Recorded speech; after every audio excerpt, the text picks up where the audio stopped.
In a dark blood-soaked forest, a pack of monstrous wolves with glowing yellow eyes snarl, their prey cornered. Watching from the sidelines, a blonde-haired boy named Lise thinks to himself, this time. On the ground, amongst the bodies of her fallen comrades, a red-haired girl pushes herself up, her will unbroken. With fierce determination burning in her eyes, she makes a silent vow, I will live my life properly. Lisa's gaze is fixed, his own resolve hardening, I want to leave behind evidence that I lived in this world, he declares internally, stepping forward to face the beasts. But this determination was forged in another life, a flashback to a rainy night on a dark street. Panicked voices cry out at the scene of a car crash, call an ambulance, there's a man in the car. An ID card lies in a puddle, the name on it, Minoru Kaido. As his life fades, Minoru Kaido's last thoughts drift, am I really going to die like this? His mind fills with regret, without any friends or family, without having done anything meaningful, without leaving anything behind. My whole life, I have been lonely. Lying alone on the floor, his final, desperate wish echoes into the void, if there is an afterlife then. His wish was granted, he awakens as a young elf boy named Lise. His new parents discuss him. Papa, listen, his mother says, about Lise, he wants to go into the forest alone to forage. Lise's pointed ears wiggle as he listens to his father's reply, even so, he's just a child, it would be dangerous for him. His mother agrees, her voice filled with concern. Will you be okay? The forest is full of dangers after all. His father adds, I think he should be at least 30 years old before going there. A casual statement that highlights the vast lifespan of elves. Lise turns to them, an earnest expression on his face. He tries to reassure them. Don't worry, father, mother, at this time of year those muscle wolves won't appear. The life of just eating and napping in the forest is simply too easy for me now, he proclaims. His father looks thoughtful. Lisa's growth seems to be quicker than that of the others, huh? His mother gently touches his head, worried. But mother's worried that Lise is growing up too fast, you know. Lise looks at her, his mind racing. The life of elves lasts 1,000 years, doesn't it? He knows something they don't. That's right, I was 30 when I died in a traffic accident. Minoru Kaido. He was reincarnated into the long-lived elf species, gaining a second life as Lise. This must have been a second chance given to me by God, he thinks, clenching his fists. I'll live my best life without regrets in this world. And so 10 years passed. With the mind of an adult, Lise developed at a shocking rate, standing and even reading as a toddler, much to his parents' amazement. For elves with their 1,000-year lifespans, the concept of time is loose. Decades can feel like moments. Their village, hidden by a powerful barrier around the ancient tree of Yggdrasil, is a peaceful paradise, free from disasters and dangerous beasts. Most elves live their entire lives content within this sanctuary, never seeing the outside world. For them, this was simply common sense. But for Lise, it was a cage. But father, mother, An elder neighbor passes by, chuckling. As usual, Klein's child is energetic. Lisa's ambition leads him before the village patriarch, who notes his unusual curiosity. You just learned to speak 5 years ago, and yet you're already interested in the outside world. As his mother tries to apologize, the patriarch waves her off, intrigued by the boy. Really? Lise asks, excited. The patriarch confirms there have been few elves as interested in the outside world as you, however.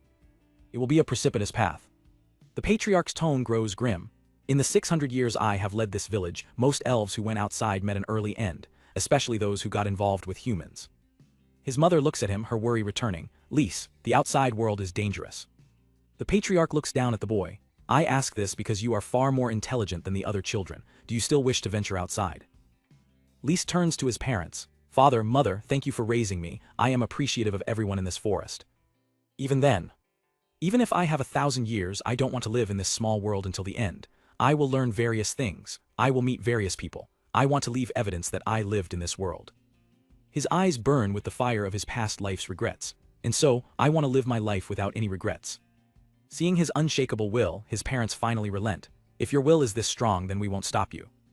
The patriarch pats Lisa's head, a rare smile on his face. Sure, it's been hundreds of years since the last one left.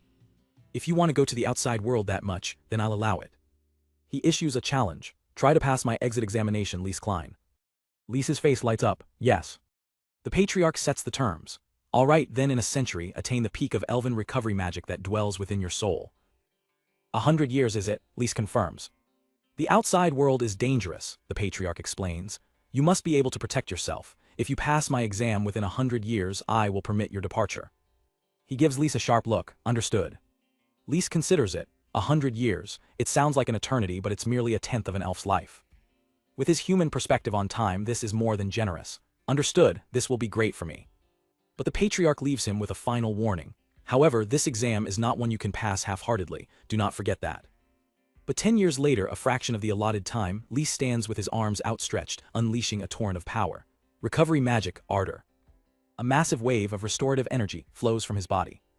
The patriarch's eyes widen in utter disbelief. What? Before him, the great progenitor tree, a being over 1,000 years old, is completely restored to its full glory. That magic, it's the pinnacle of elven magic, ultimate recovery magic. He stumbles towards Lise, completely floored. Why you? It's been only 10 years since that promise, right? He can feel the immense, overwhelming power radiating from the young elf. How did you do that? Tell me, Lise, the patriarch demands. Lise smiles calmly. Well, I've been training my magic power since I was little. The patriarch presses him. When did you start? Lise thinks for a moment. Well, I'm 22 now, so maybe when I was 5, the patriarch is rendered speechless. Lise explains, I already made some arrangements for this. Before I even got your permission, I had a plan. His plan was simple, raise his total magic power. He found human magic manuals in the library which stated that a human's magic power is decided by their efforts before puberty. So Lise followed their words, repeatedly exhausting his magic to its absolute limit, and then using recovery magic on himself day after day, much to the confusion of the other elves. But then he had a realization. Humans' magic power stops growing around age 20 because their lifespan is only about 60 years. So, he wondered, what if an elf is practicing their technique? He grins at the patriarch. It's possible my magic power will continue increasing until I become 300. The patriarch is still trying to process the fact that Lise passed a century-long test in a decade. There are still 80 years remaining for his exam, though. But Lise is already moving on to the next step. So, patriarch. I read in a manual that different species have different magic affinities. Elves have recovery, dwarves have earthen magic, and so on. Theoretically, with enough training, one could use other types of magic. He looks at the patriarch expectantly. By chance, are there magic manuals for other types of magic elsewhere? The patriarch sighs. There is, but... Seeing the unquenchable thirst for knowledge in the boy's eyes, the patriarch asks, dumbfounded, do you really intend to acquire all 4 magics? Lise looks up at the ancient trees, his resolve hardening. Until this exam ends in 80 years, he thinks, I want to do as much as I can.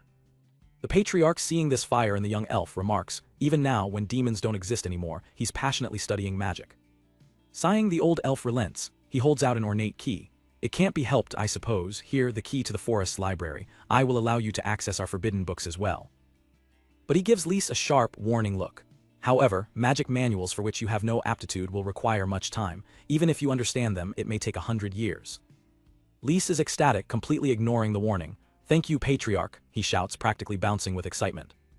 He pumps his fist, declaring, I will absolutely do my best to attain the peak of all types of magic. The patriarch just shakes his head, muttering, please, do that in moderation. And just like that, 80 years flew by in the blink of an eye for the long-lived elves. Inside the grand library, a now older Lise finishes his preparations. All right. Sitting amongst a sea of books, he smiles. Soon, it's time for my appointment. He reflects on his progress. By the time he was 30, he had already acquired all the types of magic he set out to learn. I wonder what kind of magic manual I'll find this time.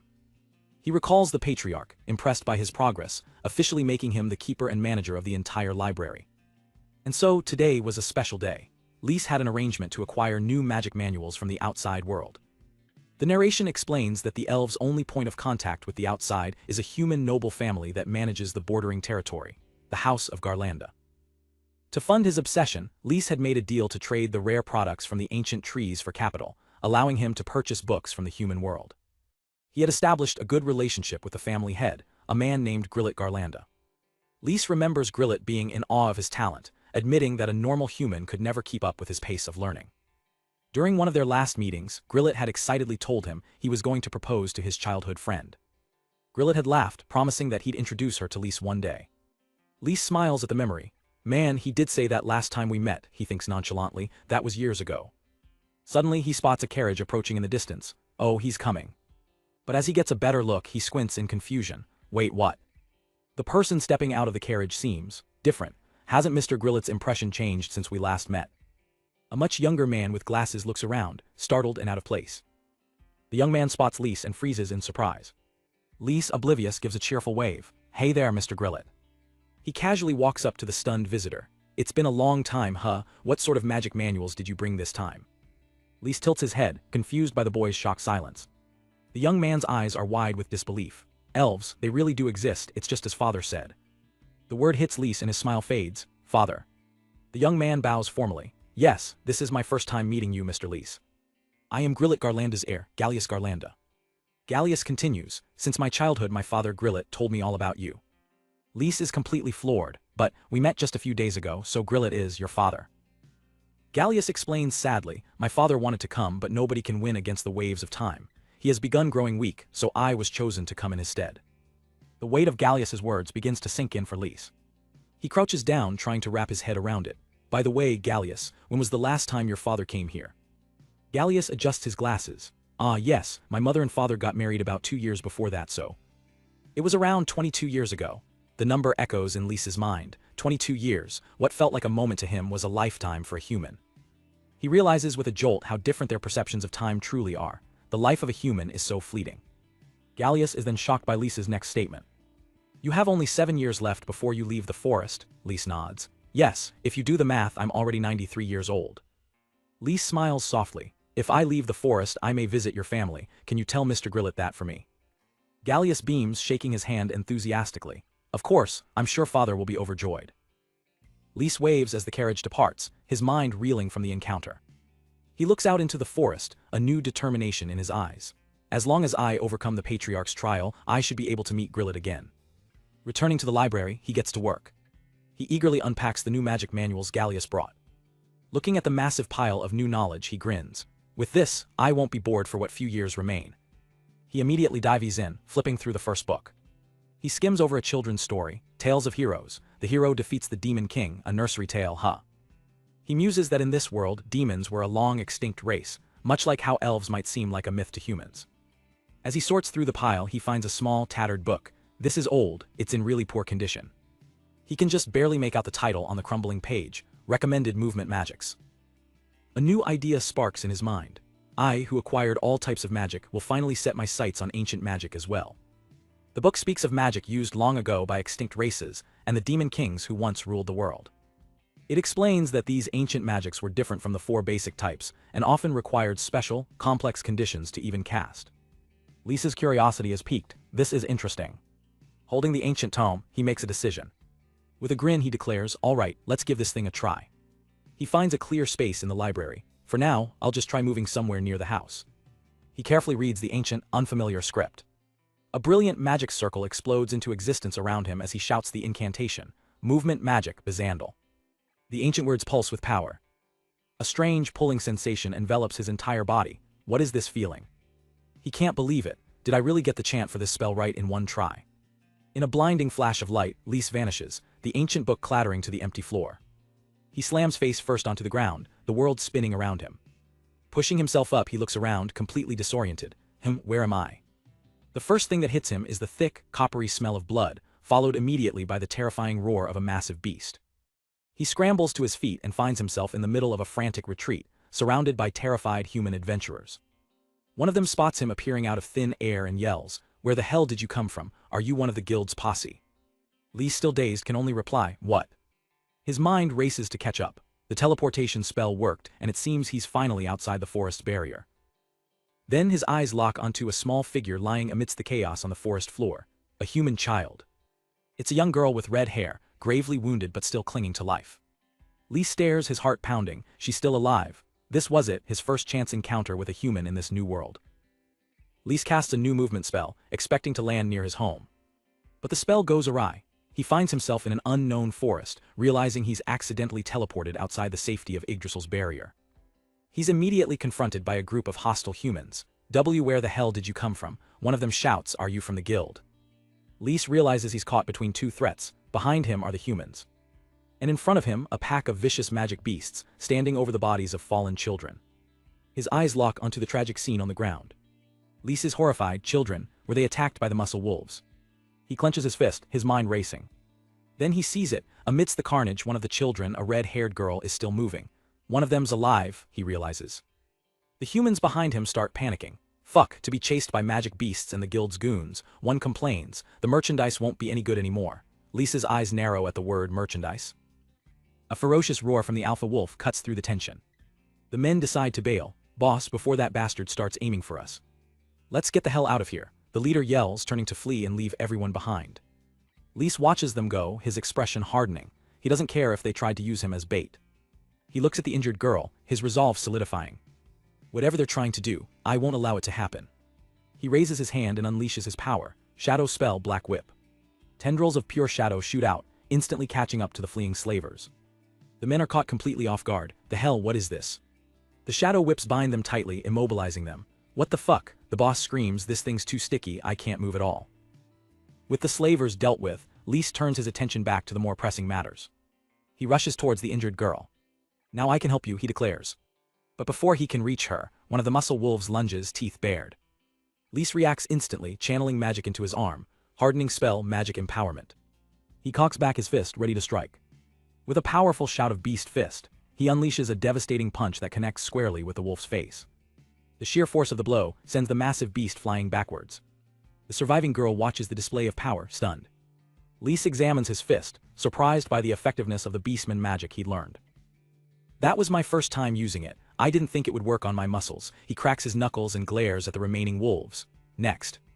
The captured slavers stare in utter disbelief. Be boss, those ears. Isn't that an elf? One stammers, but elves are only supposed to use recovery magic. Ignoring them, Lise dashes past the remaining wolves. He quickly closes the distance to the injured girl. He kneels beside her, assessing her condition. This kid seems to be the only one that is barely breathing.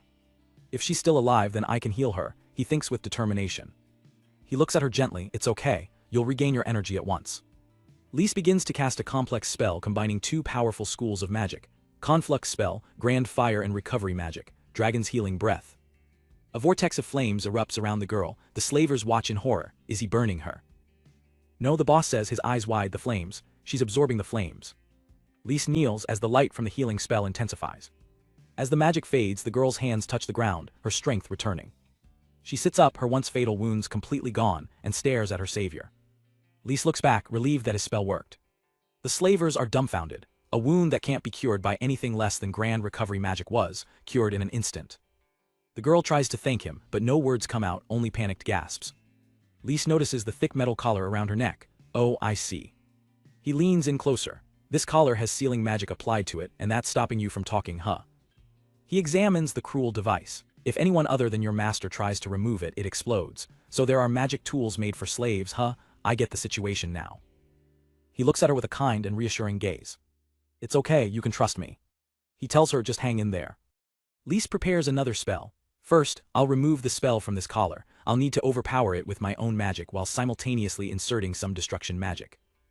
He chants destruction spell, Devil's Thread. A thin line of magic slices the collar open. He rips it off her neck and hurls it away just as it explodes in a violent blast. You did good to hold out for so long, he says with a smile. The slavers are terrified by this display of mastery. Hey boss, he just forcibly destroyed a magic seal. Is he really an elf? Lise turns to face the captured men, his expression cold.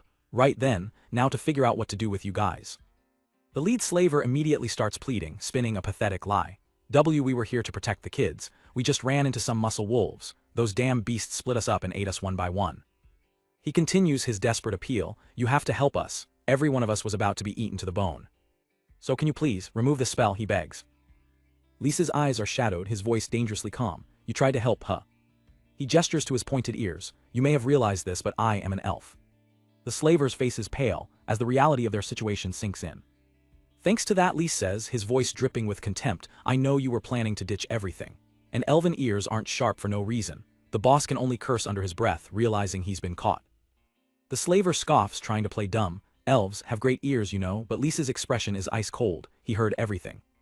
Lise raises 3 fingers, his voice devoid of emotion. Now, I will ask you 3 questions. 1. Who are you people? 2. What were you being chased for? The lead slaver sweats as Lise continues. 3. What was your goal in taking those small children through such a dangerous forest? Lisa's eyes narrow, a clear threat hanging in the air. If you give me a straight answer, I may let you keep your life. The slavers freeze in terror. The boss immediately breaks. We get it, I'll talk. Spilling his guts, the slaver confesses, first off, we're just hired slave traders.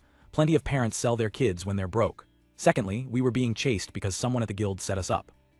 And finally, he yells, we were on our way to deliver the merchandise when pursuers got on our tail. We only took this path to escape. Lise listens to the pathetic excuses, his expression unreadable. I see. He glances at the still bound slavers. It seems that in this world, just like his old one, the worst parts of humanity remain the same. His thoughts drift back to a memory, a stern warning from the Patriarch. Hey Lise, you simply must not get involved with the humans. The Patriarch's face etched with disdain flashes in his mind. Those bastards are a ferocious, savage, and sneaky existence. Do not ever forget what I have just told you. Back in the present, the slaver starts demanding his freedom. Hey, we answered your questions, so get this thing off of us. But Lise just quotes his mentor, the Patriarch often said, don't get too deeply involved with humans, you know. Lise raises his hand, a soft glow emanating from his palm. So just like this, you will forget you ever met me. The slaver is stunned. What are you talking about? He chokes out as the magic takes hold. Lise casts his spell, his voice echoing softly. Memory alteration spell, memory burial. The spell hits them hard, leaving the three slavers disoriented and nauseous. Lise turns away from the pathetic scene. I suppose I'll just leave them here for now. Suddenly, he feels a small tug on his clothes. He looks down to see the red-haired girl, now conscious, looking up at him with wide, curious eyes. The one who saved me. Are you an elf? Lise nods gently. Yes, I'm an elf, Klein's child. He leans in closer, offering a small, reassuring smile. My name's Lise.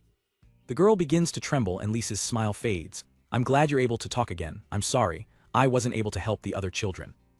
Her hand goes to her chest, revealing a crude, cross-shaped scar. A brand. Lise realizes it must be a magic tool, proof that she was a slave. Tears well up in her eyes as she chokes out her regret. If only, if I were stronger, I could have helped them. A flashback of her standing before the other children fills her mind, at least enough to protect them, but I couldn't do anything. Lise watches her, his heart aching at her pain and helplessness. But then her grief turns into fierce resolve. She remembers the overwhelming power he used to save her. That magic you used was super strong. I also want to be strong. She grabs onto his tunic, her grip surprisingly tight. Kneeling before him, she begs with all her heart, so please take me with you. Her eyes are filled with a desperate fire. Lise is taken aback by her sudden plea. He thinks to himself, what an awkward way to ask, but to want strength so badly, she must be hiding a great resolution. He remembers the Patriarch's warnings, but looking at her, he knows he can't just abandon her now. Since I've meddled in this whole affair, he decides, I should take responsibility and bring her home. Yet the word that comes out is, no. The girl's eyes widen, but before he can explain, she makes a shocking declaration. I'm not human anymore. Stunned by her words, Lise can only apologize. I can't help you right now, I'm sorry. The girl looks utterly crushed. Lise's mind races. Upon being reincarnated as an elf, my lifespan increased by 9. How elves feel the flow of time is far different from how I felt it as a human. To let this child, whose perception of time is so different, accompany me, I cannot do that to her. Besides, I need to wait 7 more years before I can leave for the outside world. To me, it's merely 7 years. But to this child, it will be a long, long time.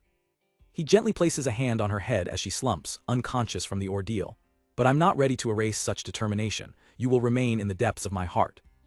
His sharp ears pick up the sounds of shouting in the distance. The guild has arrived for the slavers.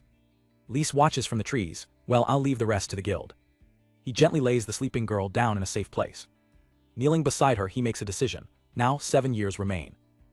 He looks at her peaceful face, a promise forming in his mind. If your determination does not change, then we will meet here again.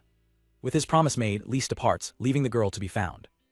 Years pass. Back in his library, Lise reads about the world when he overhears a rumor of an incredible girl, a warrior of great renown who calls herself the Nameless Woman. A small, knowing smile touches his lips. Time flows differently for an elf. 100 years pass in the blink of an eye. One day, Lise's mother meets with the old patriarch. A century has gone by since Lise was reborn.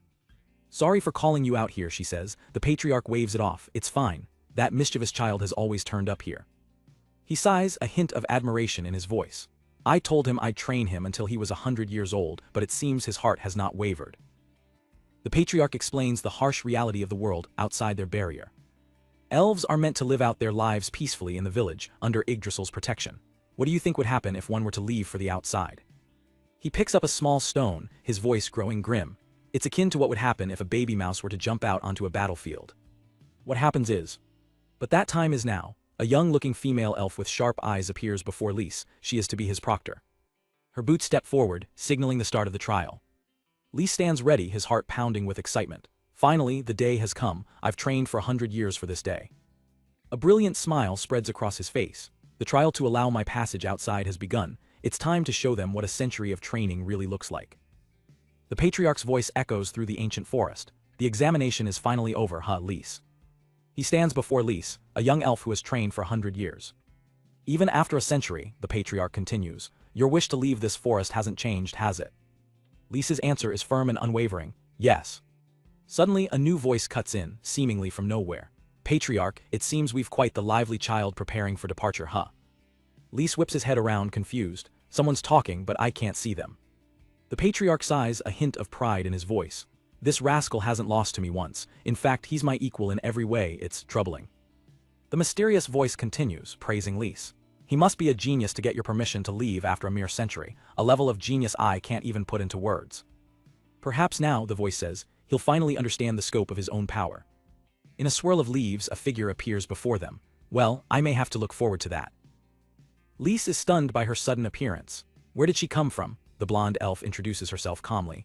My name is Rahab Lowry, I'm just under 6 centuries old, call me what you like. The name hits Lise like a lightning bolt, Rahab Lowry. His mind races, recalling the legends from his books. The one who mysteriously appears to cure sick humans in exchange for valuable fruits. Rahab seems a bit taken aback by her own reputation. Do people really talk about me like that? Lise is buzzing with excitement. She collected all those books from the outside world, she's mentioned everywhere. Compared to me, Ms. Rahab must be a total veteran. He realizes the opportunity before him. She must know so much about the outside world. Rahab lays out the terms of his final test. My examination is simple. You must survive until I run out of magic from attacking you. Lise processes the condition. Survive sounds simple enough, and don't worry, I don't care if you use recovery magic. Rahab states her credentials with a deadpan expression. I have spent 3 centuries training. Lise quickly backpedals. On second thought, I request you don't go too hard on me. The exam begins. Lise clenches his fist, his dream within reach. As long as I pass this, I can finally leave. His eyes widen in shock. Rahab's expression is cold and serious. Lise steels himself, ready for whatever comes. Then, I look forward to woe. Before he can finish his sentence, a massive spear of rock erupts from the ground, sending him flying. Lise is completely blindsided. What the hell, she didn't chant, how did she use such powerful magic so fast? Rahab calmly names her spell, Earth Magic, Earthen Spear. His focus sharpens instantly. He feels the immense pressure on his own magic foundation. She was ready from the very start. Lise realizes he's been completely outplayed from the get-go. He barely dodges another devastating earth-shattering attack. As he scrambles, Rahab's voice rings out, not with malice but with the sternness of a teacher. This is unfair, you know. You see, humans are savage and sly, they are cowardly beings. In the outside world, by the time you realize my staff is glowing, I've already prepared another spell. That is all. Her gaze is intense. You cannot survive out there on talent alone. Another blast of magic rips through the air. If you wish to leave, she declares, you must at least learn this lesson. But as the dust settles, Rahab's eyes widen in surprise. Lise stands behind a massive self-made earth wall, completely unharmed. He calmly announces his counterspell. Earth Magic Varlang, he says with a confident smile. It's a spell comparable to your Earthen Spear. Rahab looks genuinely intrigued. You're quite an interesting kid. I thought elves could only use recovery magic, but... Her eyes narrow, it's almost as if you're human. Lise grins, revealing his biggest secret. That's because I was human in my original world, of course. He channels a new kind of power. Wind Magic Sylph. A gust of wind propels him high into the air, changing the battlefield entirely. Rahab looks up unimpressed. Grand magic, I wonder if I could shoot you down from there. From his aerial position, Lise unleashes a relentless barrage of magic bullets. Rahab dodges, her mind analyzing his technique. Chantless magic, it's hard to cope with. She notes with a hint of frustration, a skill which I still can't use, She shakes off the distraction. Wait, I shouldn't get distracted, this is great, isn't it?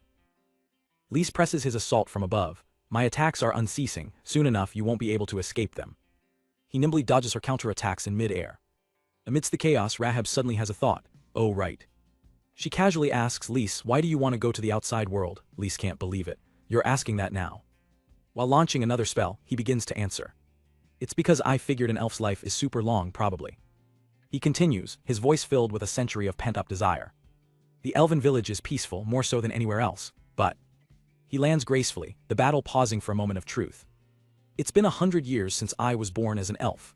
No matter how many times I failed, I dedicated myself to magic. But all of that, he declares, his eyes burning with purpose, is just preparation to leave a trace of myself in this world. Rahab listens intently, her expression unreadable.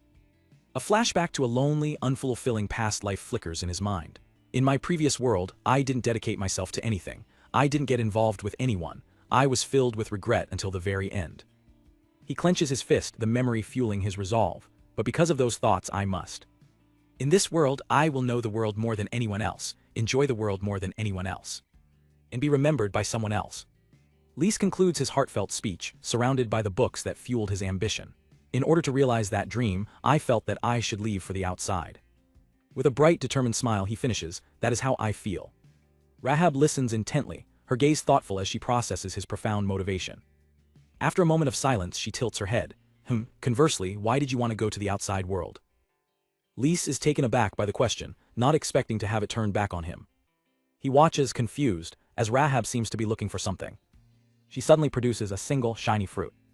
Lise stares, completely baffled. Fruits. Rahab begins to explain, you see, I wanted to eat a lot of tasty fruits. Lise's brain short-circuits. All that power, that legend for fruit, huh? The pieces click together in his mind in the most absurd way possible. Wait, what? The one who mysteriously appears to ill humans and cures them in exchange for valuable fruits. Rahab recalls her past. Here I can easily gather cuckoo fruits, but after 50 years of eating them, I got tired of them. Lise can't believe it, that's all. Rahab continues, I wanted to try eating other fruit, so I decided to travel outside. He's internally screaming, you trained for 300 years just for that, while Rahab nonchalantly adds, and so 300 years somehow passed by. An elf has her reasons. Her tone suddenly becomes grim. What of your comrades who left without training up first? They were all engulfed by the waves of the world. She looks at Lise, her voice a warning, but I think it's good you only spent a century. Those who left unprepared didn't make it. She continues her story, I learned the evil magic of humans over the centuries, and with it, I was finally able to travel safely. Thanks to that, I have been able to enjoy various fruits in various lands. A small, fond smile appears on her face. At some point, I came to think that the outside world was surprisingly enjoyable. But her expression darkened slightly. But recently the flavor of these fruits has, for some reason, declined in quality. Lise perks up, his curiosity piqued. Flavor. From the sidelines, the patriarch's impatience is palpable, and Rahab seems to notice. She raises her staff, the playful mood vanishing instantly. Well, perhaps we have chatted for too long. Shall we continue the examination? Lise's focus returns in a flash. He's ready. Rahab's voice rings out, serious and final. Well, Lise, now comes the final part. Her staff erupts with an overwhelming aura of power. I will make use of all my power. In an instant, she unleashes a storm of multi-elemental magic, a chaotic barrage of pure destruction. Lise is shocked by the sheer versatility of her attack. Not just chantless magic, she can use several different elemental spells at once. He doesn't hesitate, casting wind magic, Sylph, to gain his footing. Realizing defense isn't an option, he decides to go on the offensive. If it's come to this, then I should attack too. He channels energy into his arm, casting hardening magic empowerment. Rahab stands her ground, bracing for his incoming assault. Lise lunges forward, roaring the name of his technique, Beast Fist. His magically enhanced fist closes in, not on Rahab, but on a small, glowing orb she holds in front of her. The impact is immense, sending a shockwave out as his fist connects with her defense. With a sharp crack, the object shatters into pieces. The fragments clatter to the stone floor, the immense power they held now gone.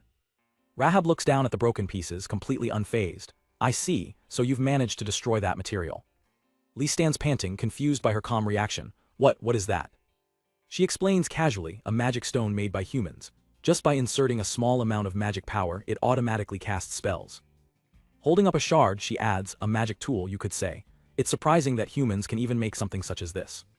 The truth hits Lise like a ton of bricks, so all the magic you used up until now was not your own. Rahab confesses, even now, I cannot use any magic other than recovery magic. All of her powerful attacks were just a bluff. It is something I have deceived people into believing by means of petty tricks, she says with a shrug, leaving Lise utterly speechless. But she continues, her voice turning serious, you completely avoided my attacks born from those petty tricks. If a child cannot do that, then I intend to crush their dreams. A warm, genuine smile spreads across her face. You passed, congratulations. The words wash over Lise, and a century of tension melts away in an instant. Overcome with emotion, he rushes towards her. Thank you, Rahab, thank you so much. She gently places a hand on his head, comforting him. There. Tears well up in his eyes as she says, you tried your hardest, didn't you? As he walks away, his dream finally within reach, Rahab jokes, if you were born a bit earlier, you'd be strong enough to be the Demon King. Lise can only think one thing, his century of training was finally rewarded.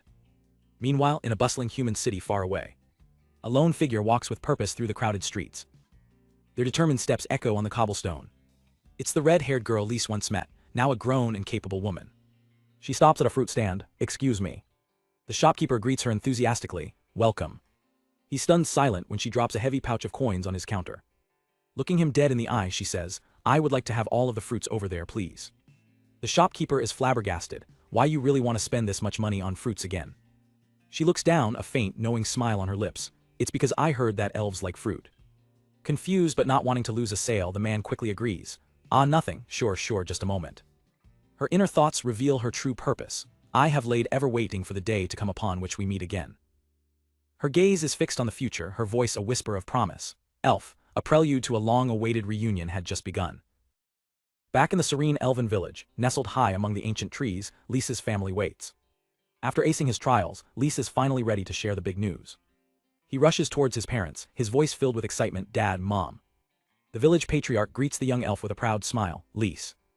Lise beams, announcing, I passed the patriarch's test. His father is overjoyed and the patriarch confirms, I witnessed it with my own eyes. His mother, glowing with pride, suggests, then how about taking a break at home for a little while? 10 years is fine, right? Lise, with his reincarnated human sensibilities, can only laugh to himself. As usual, the elven perception of time is something else. He then drops the bombshell, I already plan to leave tomorrow. His mother immediately panics, you don't need to be in such a hurry, you're brilliant but at 100 years of age you're still a child. To calm her down, Lise plays his trump card. To be honest, a senior of mine, Rahab, gave me her approval. His father's ears perk up. Rahab, you say? Lise confirms the name, Rahab Lowry, right? When asked if he knows her, Lise's father smiles fondly. Know her, she's like a little sister to me. He drifts back into a memory. It was when I went into the nearby forest for the first time. Even back then, Rahab had already started studying recovery magic. Is that so? Lise murmurs, intrigued. His mother realizes, if Rahab recognizes your abilities, then there's no way your father would object. With their worries eased, his father looks at him, the finality of the moment sinking in. You're really going out there, right? Lise meets his gaze, his own resolve absolute. Yes. Seeing his determination, his parents finally smile, accepting his decision. Suddenly his father shouts, all right, wait there a bit, and dashes off, leaving Lise completely baffled. His mother then steps forward. Well, before you go to some far-off land, I need to do some motherly things for once. She gestures for him to take a seat. Sit here, please. As Lise sits, his mother pulls something from her hair. Hey Lise, I'd like for you to keep this. She reveals a beautiful, intricately carved charm in the palm of her hand. What is this? He asks. She explains, when your dad and I married, the divine tree Yggdrasil gave me this. It's a charm. She carefully places the precious item on him. If you wear this, she says softly, the divine tree's influence will always be there to protect you. Lise is stunned by the weight of such a gift. She pulls him into a tight embrace. Mom, I'm already 100, he protests weakly, but she cuts him off. Please, promise me one thing. Her voice becomes serious. If you mess up and go away before we do. That would be terrible, all right. For the long-lived elves, outliving their children is the greatest fear. Lise holds her hand, his voice firm. I got it, it's a promise. Just then his father returns, calling his name. He proudly presents a mountain of supplies. It may not be enough, but I've got you enough provisions for 10 years, take 'em. Lise is speechless. Dad, this. His father explains he'd been saving up for this day all along. But his parents quickly realize the problem. Wait, he couldn't possibly carry all that with him, right? Lise just smirks, raising a single finger. Storage magic. Sematis, in a flash of light, a portal of ancient magic opens and swallows the entire pile of supplies. The patriarch is completely floored. That's subspace magic, anything put inside is preserved as is, such difficult ancient magic. His parents are bursting with pride. As expected of my Lise, his dad cheers, his mom adds mom wants that too. And so the next day arrives. Lise waves a final goodbye to his family as he begins his journey into the wider world. See ya. They watch him go, the path ahead suddenly feeling a little more empty. It's gonna get lonely here, his mother whispers. His father puts an arm around her. Elven lives are long, I'm sure we'll get to live together again someday. As he walks, Lise thinks to himself, I wanted to greet Rahab again, but she's probably already left. He sets his sights on his goal. For now, my destination is the House of Garland, I guess. He recalls the promise he made 7 years ago to Gallius, the heir of the only human noble house that interacts with elves. And though I couldn't meet them before due to illness, I would like to see Grillet. His journey brings him to the edge of the familiar forest. Oh, so this is where Yggdrasil's protective barrier ends. He takes a deep breath and steps out into the unknown. He looks up at the sky, a smile on his face. The weather is nice and clear. It's ideal weather for venturing. Suddenly, a flicker of movement catches his eye. He's not alone. A pack of snarling magic beasts emerges from the shadows, blocking his path. They let out a ferocious roar, ready to pounce. Lise is caught completely off guard. But before he can react, a figure blurs past him. A powerful voice cries out, Fire magic phalanx. In a flash of red hair and steel, a warrior dashes between Lise and the beasts. Lise can only watch, stunned by the sudden intervention. A wave of explosions erupts from her sword, tearing through the pack and annihilating them in a single, devastating strike. He can't believe what he just saw, with one swing. She did that to all of those magic beasts. Lise stares in awe at the powerful woman standing amidst the smoldering remains of his would-be attackers. She turns, her eyes lock onto his, and she immediately drops to one knee. Her voice is filled with years of anticipation. 7 years. I have been waiting for all this time, Lord Elf. Lise is confused for a moment, but then he sees it, a distinctive mark on her chest. That cross-shaped wound. The memory clicks into place. Surely you were that, yes. He remembers his own words from 7 years ago, a promise made to a dying girl. If your determination does not change, then we will meet here again. Lise tries to piece it together. My memories from then are vague in places, but... The woman's eyes burn with conviction. I held onto your words, Lord Elf. I've trained myself for this very moment. He's in disbelief. You actually waited all this time here, today. She gives a firm, unwavering nod. Yes. Lisa's mind races. He remembers saving her on the brink of death. I'm pretty sure I used magic to seal memories related to me deep within her heart. But in spite of that, he thinks, stunned, she still remembers the words I left behind all that time ago. Suddenly she gestures to something massive behind her. Since you remembered me, I hope to give you this. Lise is completely thrown. This is way beyond what I expected. She presents a gigantic wooden crate, practically shoving it in his face. Please accept it. Lise can only stare. That's one massive box. Do you mind if I look inside? He asks, bewildered. She beams, go ahead. He slides the lid open, revealing a mountain of colorful, exotic-looking fruit. Yes, she says proudly, I heard that all elves like these so. From the Kachira fruits of the far west to the frost fruits of the northern continent, I got you every sort of fruit from across the world. Lise immediately suspects his senior. Is this rumor about elves loving fruit spreading among humans? This has to be Rahab's fault. Meanwhile, the girl insists, please, eat anything that you like. He has to ask, how much did it take to gather all this? She looks down. I used up all the money for my bounty hunting, but... Lisa's jaw drops. All of the money. Seeing his reaction, she panics. It isn't enough, right? He frantically waves his hands. And no, this is plenty, too much plenty. He sighs to himself, is this kid okay? I feel like we're both pretty clueless about the world. But he smiles kindly. I'll accept your gratitude. She takes a deep, steadying breath, her expression serious. Then she asks the question she's been waiting 7 years to ask. Then, wherever you go, Lord Elf, will you let me come with you? Lise pauses, genuinely considering her offer. She launches into her pitch. I have experience as an adventurer. I can be your guide and I can help you negotiate with humans. Lise has to admit, that is true. Besides, you're an elf, which is rare out here. Since you just left the village, you're lacking information. Having a human with you would be reassuring. He listens intently, realizing she has a point. She finishes, looking at him hopefully. Would that be a problem for you? I have done everything I could in waiting for this day, she says with fierce determination. So there is nothing to worry about. Lise is impressed by her resolve. Is that so? Yes. She smiles, her dream within reach. Since I want to become strong, I would like to learn from your strength for as long as I live. Lise processes her words. As long as you live, he thinks, a small smile on his face. His elven mind does a quick calculation. For a human child, that's about 40 years or so. And the reality of that number hits him like a truck. 40 additional years, you plan to stick with me for that long. She's just happy he's taking her seriously. That's quite reassuring. Lise takes a moment to compose himself. He turns to her, his decision made. From his perspective, it's not so long. A mere 40 years, huh? He formally introduces himself. My name is Lise Klein. Once more, I leave myself in your care along our travels. He smiles. So what's your name? The girl freezes, suddenly looking incredibly shy. What is it? Lise asks gently. She stammers, I still. She looks down, embarrassed. Don't have a name. Lise is confused. She explains. Among the guild members, I'm just called Anonymous. The name clicks in his memory. Anonymous, rumors of such a figure even reached our village. An elusive warrior who would appear, take down magic beasts in an instant and leave just as quickly. He looks at her, the pieces falling into place. So that really was her. She looks at him with pleading eyes. Lord Lise, would you please give me a name? Lise is shocked. A name. She explains, once you rescued me. I felt as if I was truly born into this world, so I wanted you to name me. I've been waiting for these past 7 years. Her words hang in the air, full of weight and hope.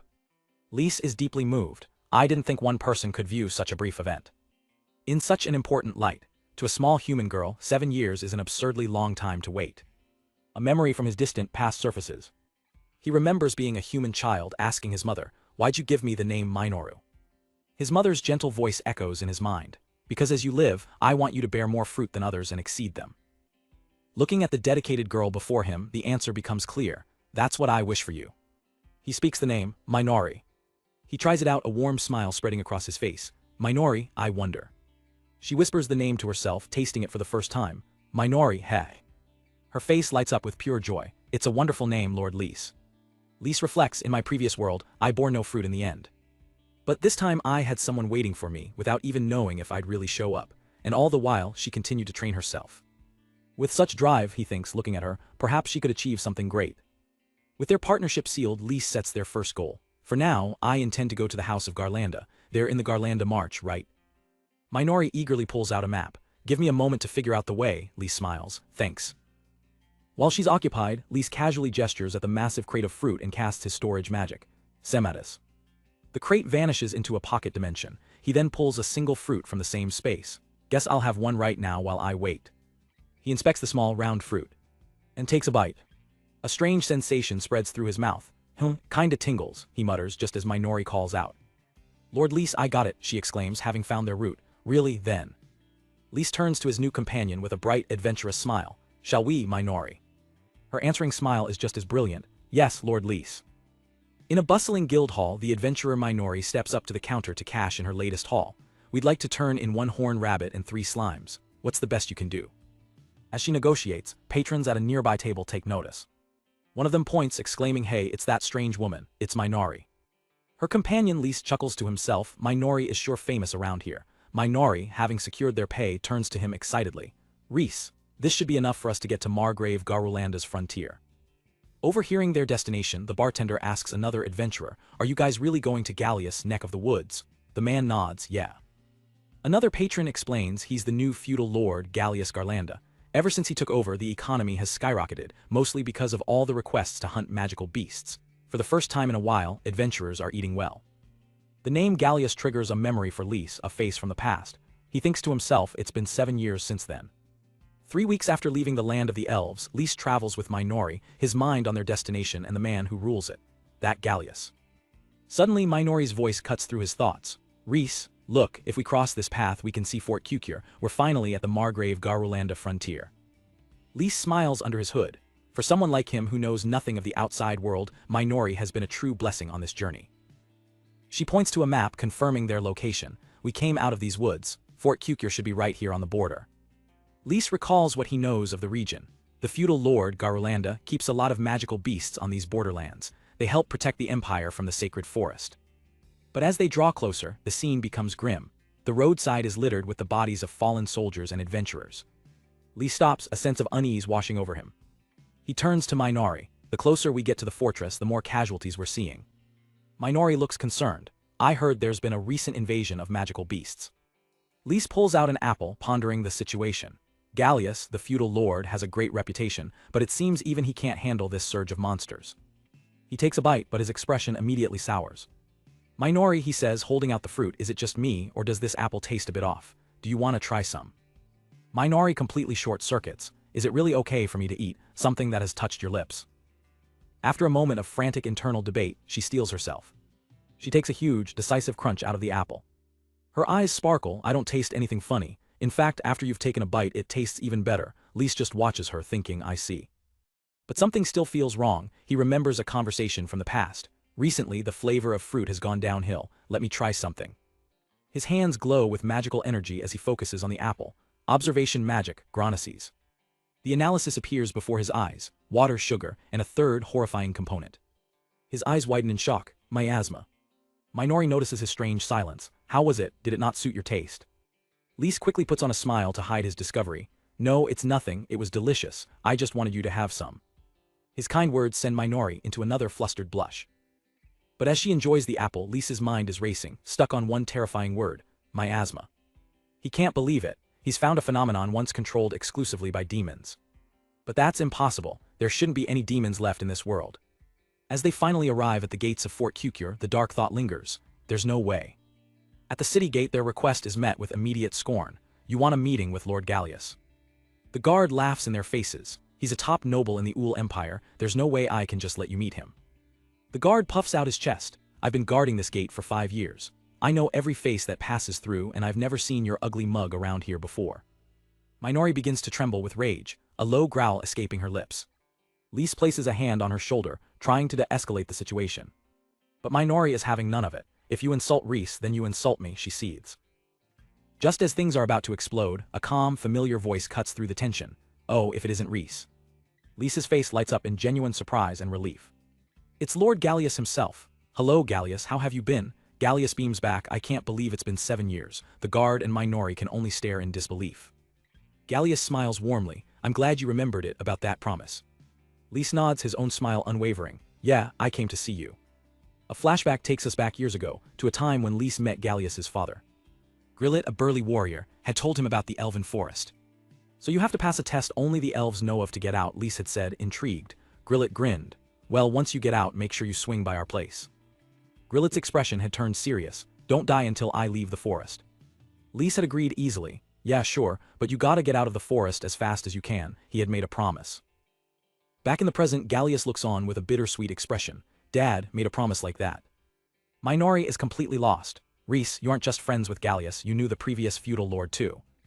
Lise chuckles, yeah, though he's a bit different from Gallius. I'm not much of a fighter myself. Gallius adds, my dad earned himself the nickname the God of War. He was that good at fighting. Minori presses Reese, what kind of relationship did you have with him? Lisa's expression softens with memory. Well, Grillet was the first human who ever spoke to me. He is my friend. A shadow passes over Gallius's face at the mention of his father. He continues, Dad told me a lot about you, Reese. How when you got out of the forest, you two would go drinking. And you swore to make a better world together. I was worried you might have forgotten our promise. It's good you're here. Gallius lets out a hollow laugh. His voice drops suddenly cold. He didn't forget his promise with you, he just couldn't fulfill it. He turns, leading them down a dark hall. He's just a vegetable now. Lisa's smile vanishes, replaced by dawning horror. Is that? Minori covers her mouth, whispering his name in shock. Grillet. There, lying in a grand bed, is the withered, unconscious form of the once great warrior. My dad has been like this for 5 years, Gallius says, his voice flat. The doctors have already given up on him. He looks at Lise, but I'm sure he's happy that you've come to see him. Lise steps closer to the bed, his voice soft. Hey, what's up, Grillet? He gently touches his friend's hand. Long time no see. Gallius recounts the tragedy. My dad was a strong warrior. For 20 years he protected us from pirates and magical beasts. And then 5 years ago, someone found him seriously injured on the battlefield. He's been unconscious ever since, getting weaker by the day. I took over as the feudal lord, but I have to rely on the power of the people to protect this land. He looks away, his voice filled with regret. My dad fought and protected this land by himself, even when he was hurt. I had no idea how great he was, until he was gone.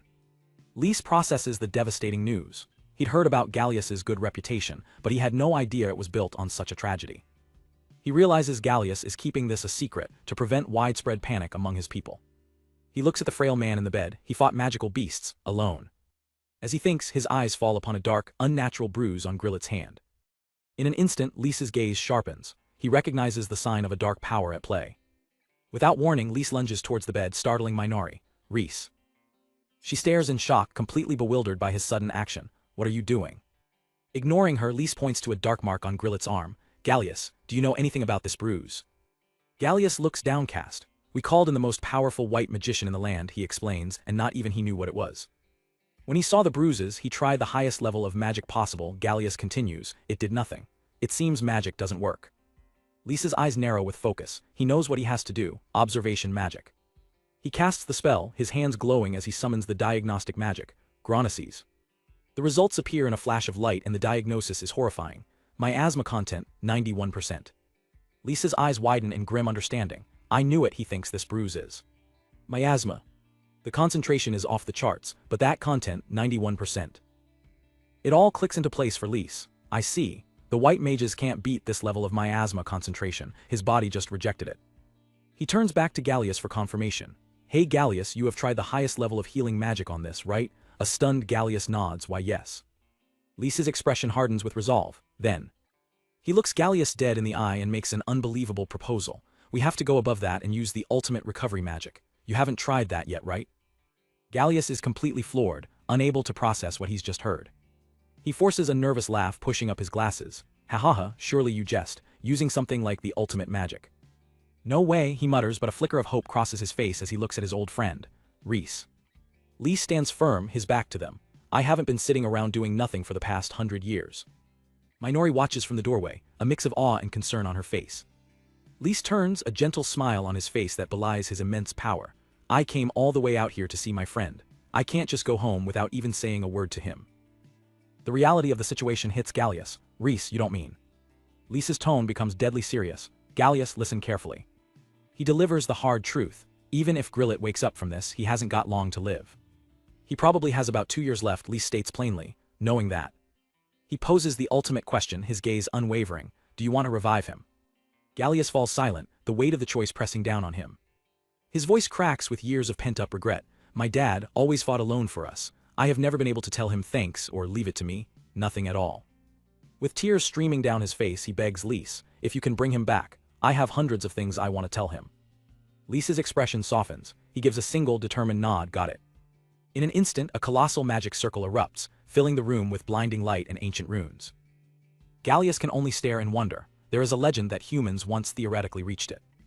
Minori watches, her heart pounding, and it took several decades to make it succeed even once. That was called the pinnacle of recovery magic. The light intensifies, focusing on Grillet's still form. This is it, ultimate recovery magic. Lise unleashes the full force of his power, crying out the spell's name, Reburl. The world turns white as the legendary magic is cast. As the light subsides, a finger on Grillet's hand twitches. Slowly, his body begins to stir from its 5-year slumber. Grillet's eyes flutter open, focusing on the elf beside him. In a weak, raspy voice he speaks, Master. Lise gives a warm, casual wave. Hey, what's up, Grillet? He leans in, smiling. I came here like I promised. Recognition dawns in Grillet's eyes, the warrior finally at peace. Overcome with emotion, Gallius breaks down completely, sobbing with joy. Dad. Father and son hold hands for the first time in 5 years. Lise watches the reunion, a profound sense of accomplishment washing over him. On that day, my 100 years of hard work was set in stone. A small, satisfied smile plays on his lips. Although I could only give him 2 years, I was able to give my friend fresh life. Later, after the emotional reunion, Grillet sits up in bed, talking with Lise. He shakes his head in disbelief. I just can't believe it. Grillet chuckles, taking it all in. I woke up and you were there, and Gallius has gone and grown up. Ha ha ha, it must be hard to take it all in. He looks at Lise with deep gratitude. Master, you kept our promise. Lise gives a cheerful, almost shy response. Of course I did. But his expression quickly turns serious. Grillet, I had something I wanted to ask you. Yeah, Grillet replies. Lise gets straight to the point. Tell me what happened that day. Grillet's face clouds over as he tries to recall the incident. That day. His memory is fragmented. I'm almost certain that Fort Kukure was under attack from some sort of magical beast. Other than that, I don't really remember what happened. It's like, the inside of my head went all fuzzy. Lise latches onto the word, fuzzy, yeah. His eyes narrow as a theory forms in his mind. Maybe that fuzz is some sort of trick from the other side, some sort of memory alteration magic. Grillet is confused, the other side. Lise leans in, posing a question that changes everything. Grillet, do you believe that demons exist? The old warrior is stunned into silence. Demons, you say? Lise lays out the undeniable truth. To tell you the truth, you have a high concentration of miasma in your body, and miasma can only be the product of demons. The horror of the situation dawns on Grillet. Wait, are you trying to tell me demons? Lise offers a solution. First, let's take out that fuzz. Would you let me have a look inside your memories? Grillet, ever the warrior, jokes through his fear, please be gentle. Lise places his hands on Grillet's temples, preparing to delve into his mind. He takes a breath. Okay, here we go. He casts the spell, Memory Alternation Magic. Lise's consciousness dives deep into Grillet's past, memories last. He finds the last thing Grillet saw, 2 demonic figures looming over him. Nothing, just some human, one sneers. They've been putting a stop to our invasion, but looks like this time they are out of luck. The demons discuss their plans. This one doesn't have the brave factor. What shall we do? The other replies, rough it up a little. As long as you keep attacking Fort Kukure without destroying it, they should come to us. Before we can resurrect the demon lord, we need to remove all dissident factors. As soon as we find the person with the brave factor, we can nip this in the bud. The demon's voice echoes in the memory. That is our. Lisa's eyes snap open, the vision ending abruptly. He pulls back, his expression grim. I see. Grillet, you've seen some stuff. Grillet panics, don't tell me that. If you make it known that the demons from some fairy tale are back, the world will be in chaos. Grillet exclaims before adding, I have a plan. But Lise seems completely unfazed, confusing Grillet. Lise holds up a single finger, a confident smirk on his face. Since we know what they want, this will be simple. He reveals his counter plan. Before the demons, we have to find the person. As he speaks, the image of a terrified child flashes by, the key to everything, holding the brave factor. It begins with a question: what is a hero? An ancient book, its author and release date lost to time, tells the tale of one who was incompatible with magic. A long, long time ago, the Lord of Demons appeared, introducing the very concept of magic to the world. With this power, the Demon Lord conquered over half the world. Armies fell before him, as no warrior, no matter how strong, could lay a scratch on him. But at the same time, in a small, forgotten village, there was a young man born without a single spark of magic. Everyone mocked him for his lack of talent, but he never gave up on his dream of becoming an adventurer, pushing himself harder than anyone else. Through sheer will, he grew able to use all 4 elements. He gathered 4 loyal companions and awakened a mysterious power within himself. With this newfound power in hand, the young man and his friends set out on a quest to defeat the Demon Lord. The world came to know him by a single name: the Brave Man. The story ends and we find Grillet sitting bolt upright in bed, staring in disbelief at the elven mage Lys. Still, is this real? Sweat drips down his face as the reality of the situation sinks in. I just can't believe demons are back. Lys calmly explains, there's no better proof than the memory alteration magic the demons used on you just before you passed out. Grillet's mind races, that thing they talked about, the brave factor. If they believe that exists, then does that mean the fairy tale is real? Now dressed, Lys continues the conversation. You're talking about the famous fairy tale, the legend of the hero, right? The one every human knows. Grillet looks down, troubled. Yeah, but it should just be a story. Lys's eyes drift as he recalls a distant memory. Come to think of it, back in the elven village, I read something in the library. He remembers sitting amongst towering shelves, a single book open in his lap. It was in an old battle record. It mentioned that factor was a force that was out of this world. Returning to the present, Lys focuses on their mission. Anyway, those demons are hunting for a human with the brave factor, right? Grillet nods grimly. Yes, it seems so. Lys's expression hardens with resolve. That's why we have to find them first. A confident smirk plays on his lips. They still have no idea that we're on to them. Grillet listens, his own determination growing. Lys lays out the intel. Judging from their conversation, they're absolutely certain the human with the brave factor is here, in Fort Kukure, right? Grillet explains, it's been 20 years since I inherited this land. The magic beast attacks have spiked recently. After I collapsed, adventurers from all over flocked here for the rewards, so their numbers have swelled. Lys pieces it together, so, if this is just like the fairy tale, the one with the brave factor must be among them. Grillet's gaze is firm, understanding the weight of their task. Lys suddenly claps his hands together, startling Grillet. Master. With a bright, reassuring smile, Lys makes a declaration. I'll head to the front lines. Grillet is taken aback. Why would you go so far? Lys simply throws the question back at him, right back at you. He looks at his old friend, his voice softening. There's no need for you to shoulder everything by yourself anymore. Lys turns, his cloak swirling around him. Also, I'm finally living in the outside world. I've got 900 years ahead of me. And what could be more boring? He glances back with a mischievous grin, then the world falling under the control of demons. 1 week later, a local restaurant hangs a reserved sign on its door. Inside, a massive feast covers the table, a welcome sight for weary travelers. Minori's eyes well up with tears of joy, completely overwhelmed by the spread as the owner kindly tells her to eat her fill. Lys is just as impressed. This is amazing. Grillet, now recovering in a wheelchair, laughs heartily. It is right. He gestures to the kind woman standing beside him. Master, let me introduce you. This is my wife Silpha. Lys's face lights up with recognition. Oh, is this the childhood friend you were always talking about? Silpha blushes slightly. Grillet-sama, you really told an elf about me. Grillet beams with pride. Of course, I promised I'd introduce you too, didn't I? Lys greets her warmly. Silpha bows deeply, her voice thick with emotion. Thank you so much for all you've done for my husband. No matter how much I thank you, it would never be enough. Lys tries to brush off the praise. Oh please, But Grillet proudly cuts him off. Hey master, my wife is hella cute, right? Lys smiles, recalling a memory of a much younger Grillet vowing to one day introduce him to his hella cute childhood friend. He laughs, agreeing, she sure is, so much so it makes me think it's a waste humans live such short lives. Grillet gives him a look. What a weird, elven way to praise her. Lys then turns to his own companion. Now, let's take them up on their offer, shall we, Minori? Minori, who has been surviving on scraps for weeks, asks timidly, may I eat as well? Lys gives her a warm, encouraging smile. Of course. And so, the celebratory dinner begins. Minori takes a bite, and her entire world explodes with flavor. It's so good, she cries out. Silpha is delighted by her reaction. Lys explains, we've been living on magic berries and whatever nuts we could find after all. Minori continues to eat with a passion that reminds Grillet of his younger self. Grillet raises his glass to his wife. Your food is the best in the whole world, he declares. Silpha just smiles, saying, oh my, how flattering. As they enjoy the meal, Grillet decides to ask a question. Minori pauses, her cheeks full of food. By the way, Master, Grillet begins, how do you and the young lady know each other? Before Lise can answer, Minori swallows her food and speaks up. She stands and makes a shocking declaration, I'm Rise-sama's spouse. Grillet freezes mid-bite. She bows politely, I'm Minori, nice to meet you. The announcement sends a shockwave through the room. Lise and Grillet are completely stunned. Grillet recovers first, bursting into laughter. So you got yourself a wife, did you? Elves have some moves after all. Lise frantically tries to correct him. No, Minori, but Minori adds defiantly, we'll be together forever. Lise desperately tries to explain the situation. She wanted to get stronger, so I let her accompany me in exchange for teaching me about humans, that's all. Minori simply turns away with a huff. Seeing Minori's dejected expression, Silpha leans over to her. Minori-chan. She offers a kind suggestion, would you like to try and cook something as well? Minori looks up, completely surprised by the offer. Huh.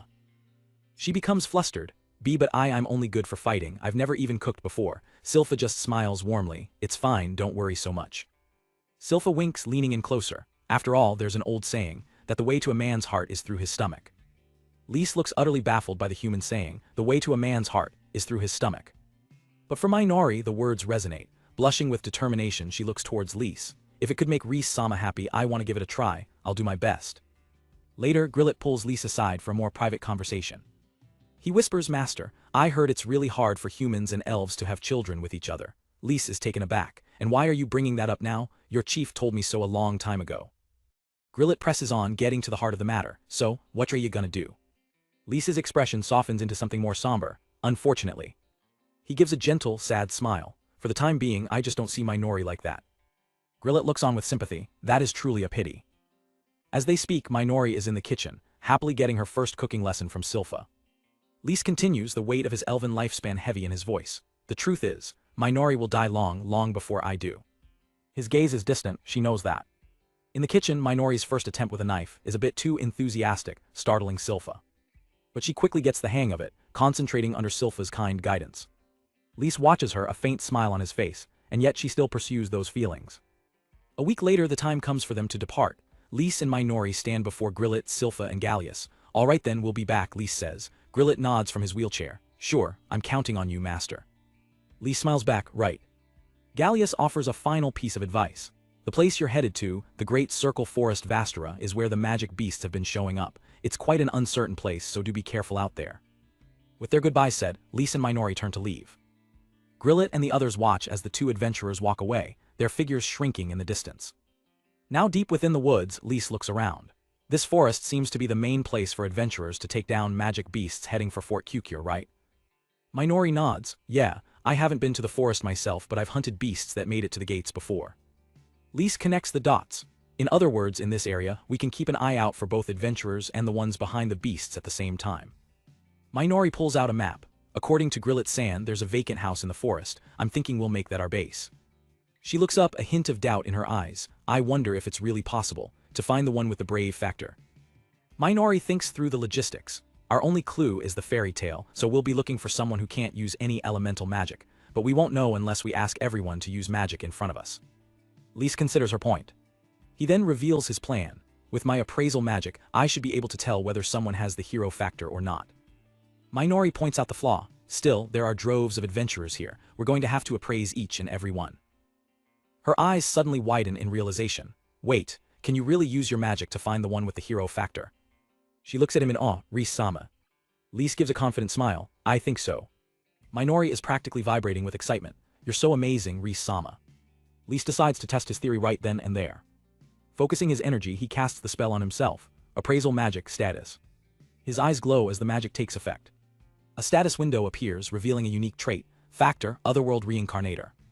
Lise thinks to himself, recalling the legends. I guess Otherworld Reincarnator is also literally a power out of this world. This confirms it, his magic should work. He turns to Minori, his expression suddenly serious. Hey Minori.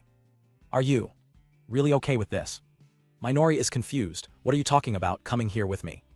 Lise presses on. I mean, we already talked about this. It could take a long time before we find the one with the brave factor. We'll be holed up in this forest for a while. It might take years. Minori listens intently, her expression unreadable. Lise's voice drops, filled with concern. It could even mess up your entire short human life. He stops, giving her a chance to reconsider. There's still time for you to back out, so. But Minori cuts him off, her voice firm. I already made up my mind. She looks him straight in the eye. I spent an entire 7 years chasing after your illusion, Ris-sama. Lise is stunned by her intensity. Minori steps forward, her voice rising with passion. And I already told you. She places a hand over her heart. For me, happiness means staying by your side. And growing stronger. Lise can only stammer her name, Minori. With a radiant, blushing smile, she makes her declaration. I have decided that I will follow you for the rest of my life. Lise is completely floored, a sweat drop running down his cheek. Minori finishes with a determined pout. Even if you say you don't want it, I still won't leave you, okay? Lise is left speechless. That. He turns away, clutching his face, completely flustered. He thinks to himself that was so close. He shakes his head, trying to process what just happened. Wait, what was close? While Lise tries to calm his racing heart, Minori calls out, oblivious. Ris-sama. She points ahead excitedly. I can see it, the house. She checks their progress. It's 6 hours on foot from Fort Kukure to here, huh? Minori wonders aloud what kind of house would be in the middle of the forest like this. Lise recalls what he was told. Back before there were so many monsters, Grillet's predecessor apparently used it as a vacation home. Minori's eyes light up. A noble's vacation home. As the large mansion comes into view, she imagines the possibilities. It must be luxurio, but her thought is cut short by a monstrous roar from within. The front door hangs crookedly on its hinges, revealing only darkness inside. Lise sighs at the dilapidated state of their new base. It's in ruins, huh? Let's start with cleaning it up. Minori stares, the reality of their situation sinking in. They're going to be living together deep in a monster-infested forest. As Lise works his magic, Minori's spirit seems to just drop out of her body.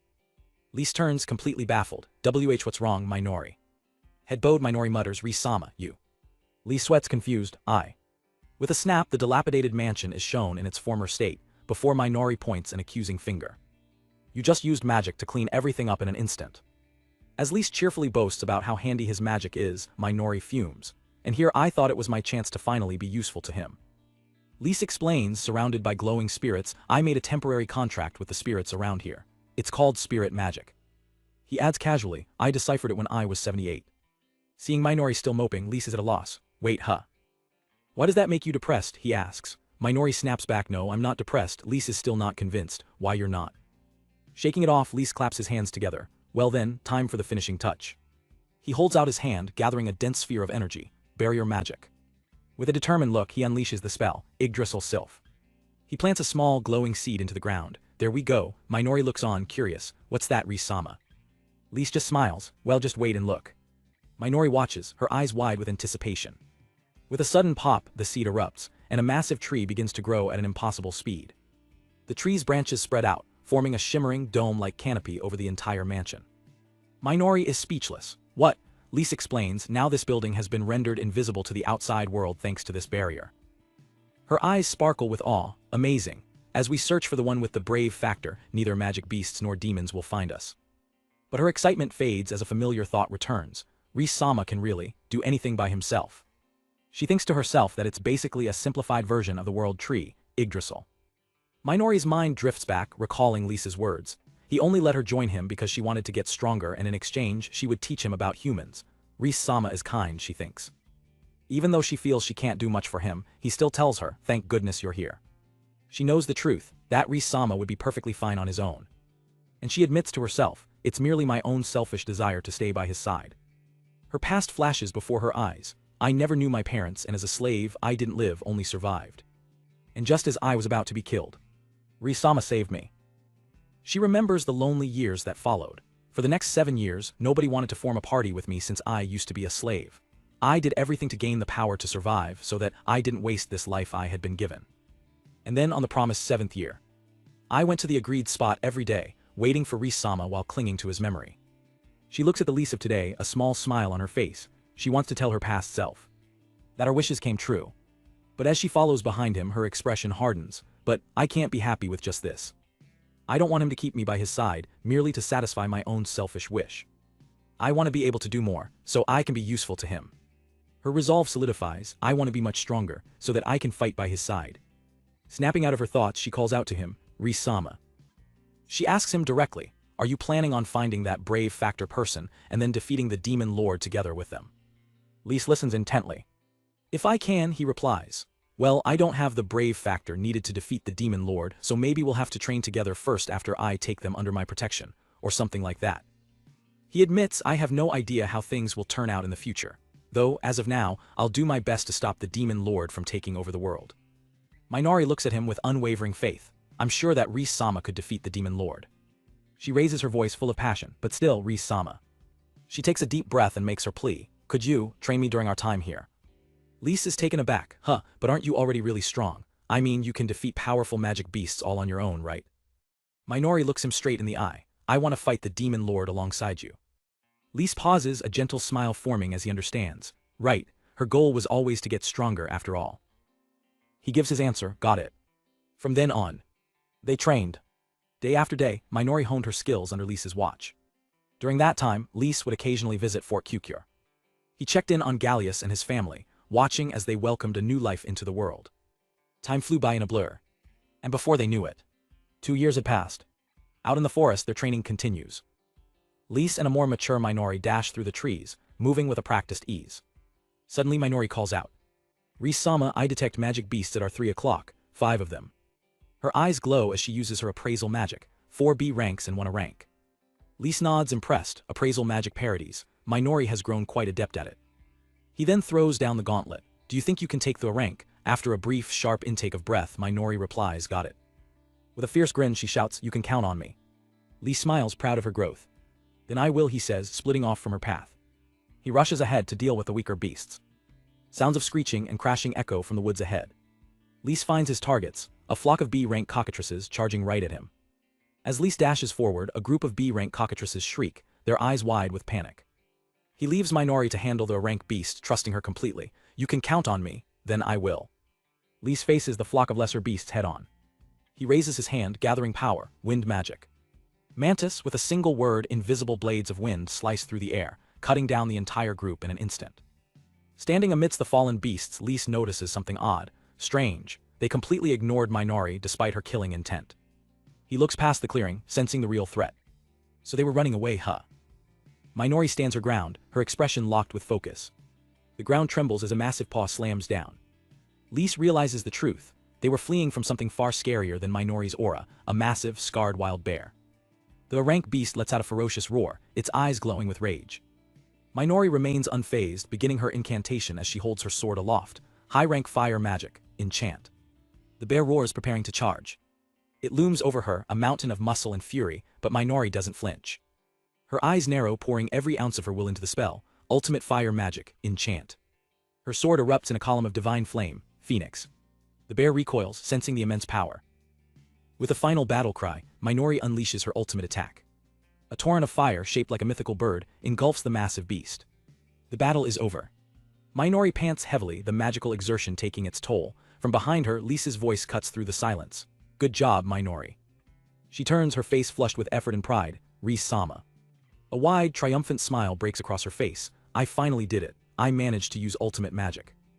Lise looks at the defeated A-rank beast, impressed. You beat a wild bear too, you have truly grown strong. You can use ultimate magic without any issues now. He offers her a hand, already thinking ahead. Next, let's focus on training your stamina so you can continue fighting even after using ultimate magic. Minori just giggles, basking in the praise. As she agrees with a confident yes, Lise is struck by her expression. Something is different about her. He realizes it in a flash. Oh, I see, we've trained in the forest for 2 years. Minori is 20 now, she's become an adult. Back at their magically concealed home, Minori proudly serves dinner. Silpha's secret recipe, number 33, cockatrice oyakodon. Lise digs in enthusiastically. Yum, another great dish. You've gotten really great at cooking during these past 2 years, all thanks to Silpha-san. As they eat, Lise asks, speaking of, anything odd going on in Fort Kyukyur? Minori shakes her head. Nope, the magic beasts are just increasing as always. No info on the brave factor nor the demon lord. She continues, we haven't even come across the demons I saw in Grillit's memories, either. Just as she finishes, seems it will be the same old for a while then, A strange bird-like creature appears at the window. A cooing sound breaks the quiet dinner. Minori recognizes it instantly. It's a magic messenger from Fort Kyukyur, I'll go check it. As she leaves, Lise muses to himself, to think a magic tool like that exists. Magic tool research sounds pretty interesting. Suddenly Minori bursts back into the room, stumbling in panic. Ris-sama. Lise sees the trembling letter in her hand. Minori. Her face is pale, her eyes wide with shock and sorrow. It's Grillet-sama. Lee stands up alarmed. What's wrong? His own words from 2 years ago flash through his mind. Grillet-san doesn't have long left to live. At most, he has 2 years. Without hesitation, he makes a decision. Let's use teleportation magic. They vanish, reappearing in front of the Grand Margrave Garlanda's mansion. As they approach the entrance, a familiar voice calls out, Gallius-kun. Gallius stands at the door looking older and more somber. Reese-sama, thank you so much for taking the time. Beside him, Silpha greets them as well. You too, Minori-chan, thank you for coming for my husband. Lise replies, Silpha-san. A small boy tugs at his mother's clothes. Lise smiles gently. Good evening, Vice-kun. The boy Gallius and Silpha's son bows politely. Good evening, Reese-sama. Gallius's expression is heavy. Father is over here. He's no longer conscious, but please, at least come see him. As they enter the bedroom, a little girl rushes towards the bed. Gramps, Reese-sama is here. Lise approaches the bed where his old friend lies still. Yo, Grillet-san. Gallius looks at his father's face. He looks so peaceful, doesn't he? Lise looks on, a wave of emotions washing over him. Gallius begins to speak, his voice thick with gratitude. It's nothing like how he was 2 years ago.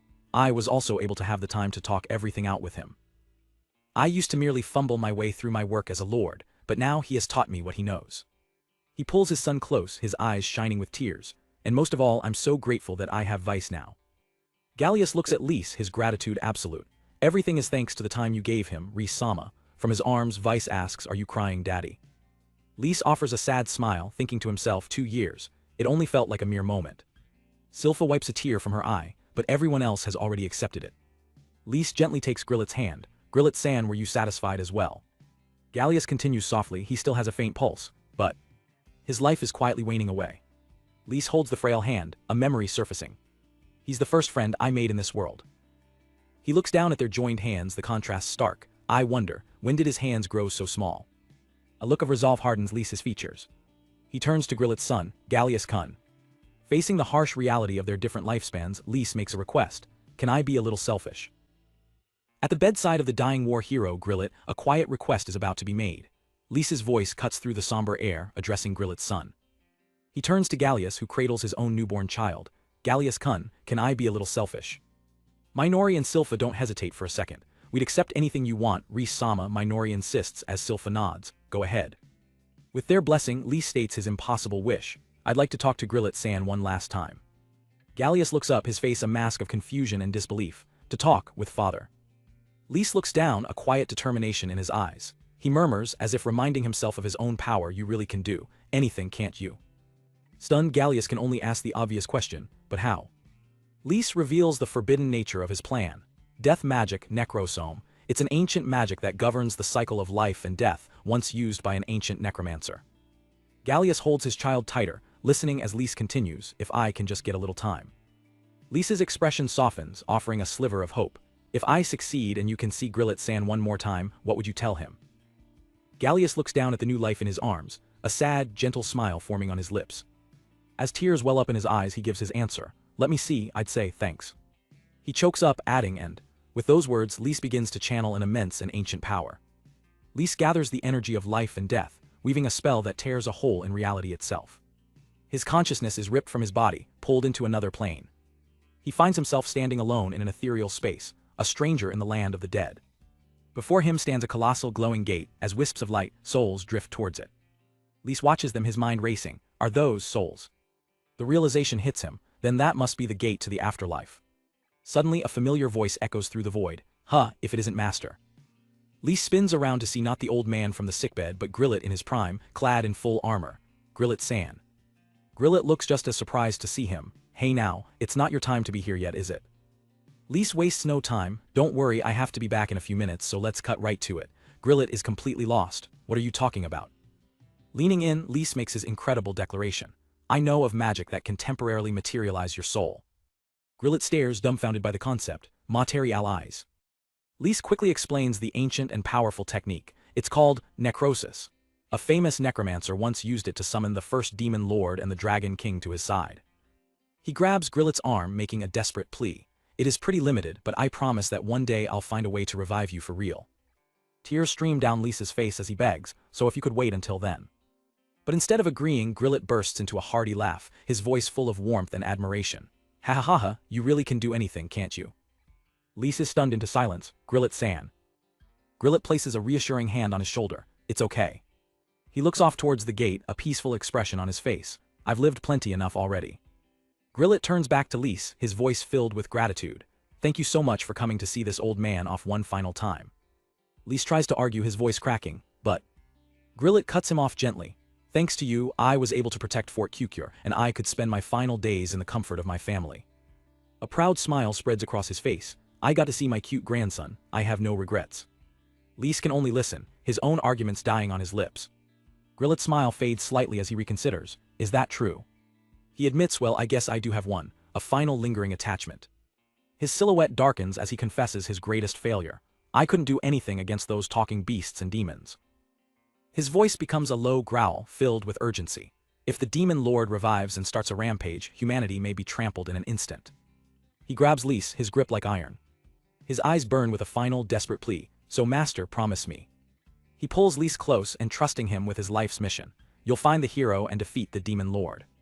He looks Lise dead in the eye. You're the only one I can trust with the future of humanity. Lise bows his head, accepting the immense weight of this promise. Grillet watches him, waiting for his answer. Looking up with newfound resolve, Lise gives his word. Okay, I promise.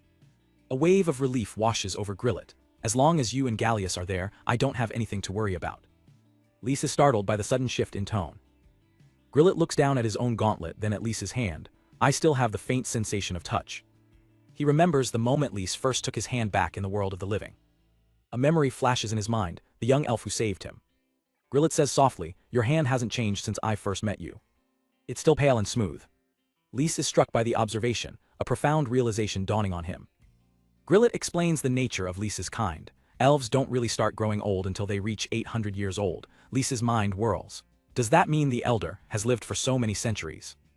Grillet looks at the eternally youthful elf before him. A sad smile touches his lips. For you, he says, the words heavy with the truth of their different lifespans, my life must have been over in a flash. Tears finally fall from Lise's eyes, splashing onto the ground. Thank you, Grillet says gently, for crying for me. He pauses, then adds, I have something to tell you too. But Lise interrupts, finally delivering the message from Grillet's son. Through his tears, he relays Gallius's words, thanks, and you can rest now, that's from Gallius. Hearing this, Grillet's face breaks into a wide, joyous grin. All right. He gives Lise one last, firm pat on the shoulder. Then he turns and walks toward the light of the gate, calling back over his shoulder, I'll find some delicious steak and wait to share it with you. But don't come visit too soon, okay? And with that final farewell, his time was over. The next morning, Grillet Garulanda passed away at 58 years old. The war god who protected Fort Kukure from countless magic beasts for 20 short years. Surrounded by his loving family, peacefully passed away in his sleep. Lise sits high above the city, watching the life Grillet fought to protect. It was as good a death as one could hope for. The streets below bustle with people, completely unaware of the hero they had lost, or the promise that now guided their future. Perched atop the city walls, Lise reflects on the passage of time. 2 years, he thinks to himself, it really is such a short time. As he and Minori look out over the land Grillet protected, a memory surfaces. He can still feel the touch of Grillet's wrinkled, old hand in his. The sensation from when he grabbed it in those final moments. Grillet's words echo in his mind, your hand hasn't changed since I first met you, it's still pale and smooth. Suddenly, a chilling realization hits Lise with the force of a physical blow. Startled by his sudden movement, Minori calls out his name, Ris-sama. Lise turns, his eyes wide with a dawning horror. Minori. He looks down, his gaze fixed on her. He sees her hand, it's just as Grillet described his own, pale, smooth, and warm. But the thought that follows is terrifying. One day her hand will also grow old and frail. One day she too will be gone. He instinctively pulls his hand away. Seeing his distress, Minori asks with concern, Ris-sama, are you okay? Pushing the dark thoughts away, Lise forces a bright smile. Thanks, I'm fine now. Minori watches him, her expression showing she's not entirely convinced. They stand in silence for a moment, Lise's resolve hardening as he accepts a painful truth. The first friend he ever made in this world is dead. He turns to Minori, his voice filled with a new, unshakable purpose. Minori. With the weight of his promise to Grillet behind his words, he makes a vow. I swear I'll defeat the demon lord. No matter how many centuries it takes, even if it has to be without the hero, even if the demon lord revives with all of their power.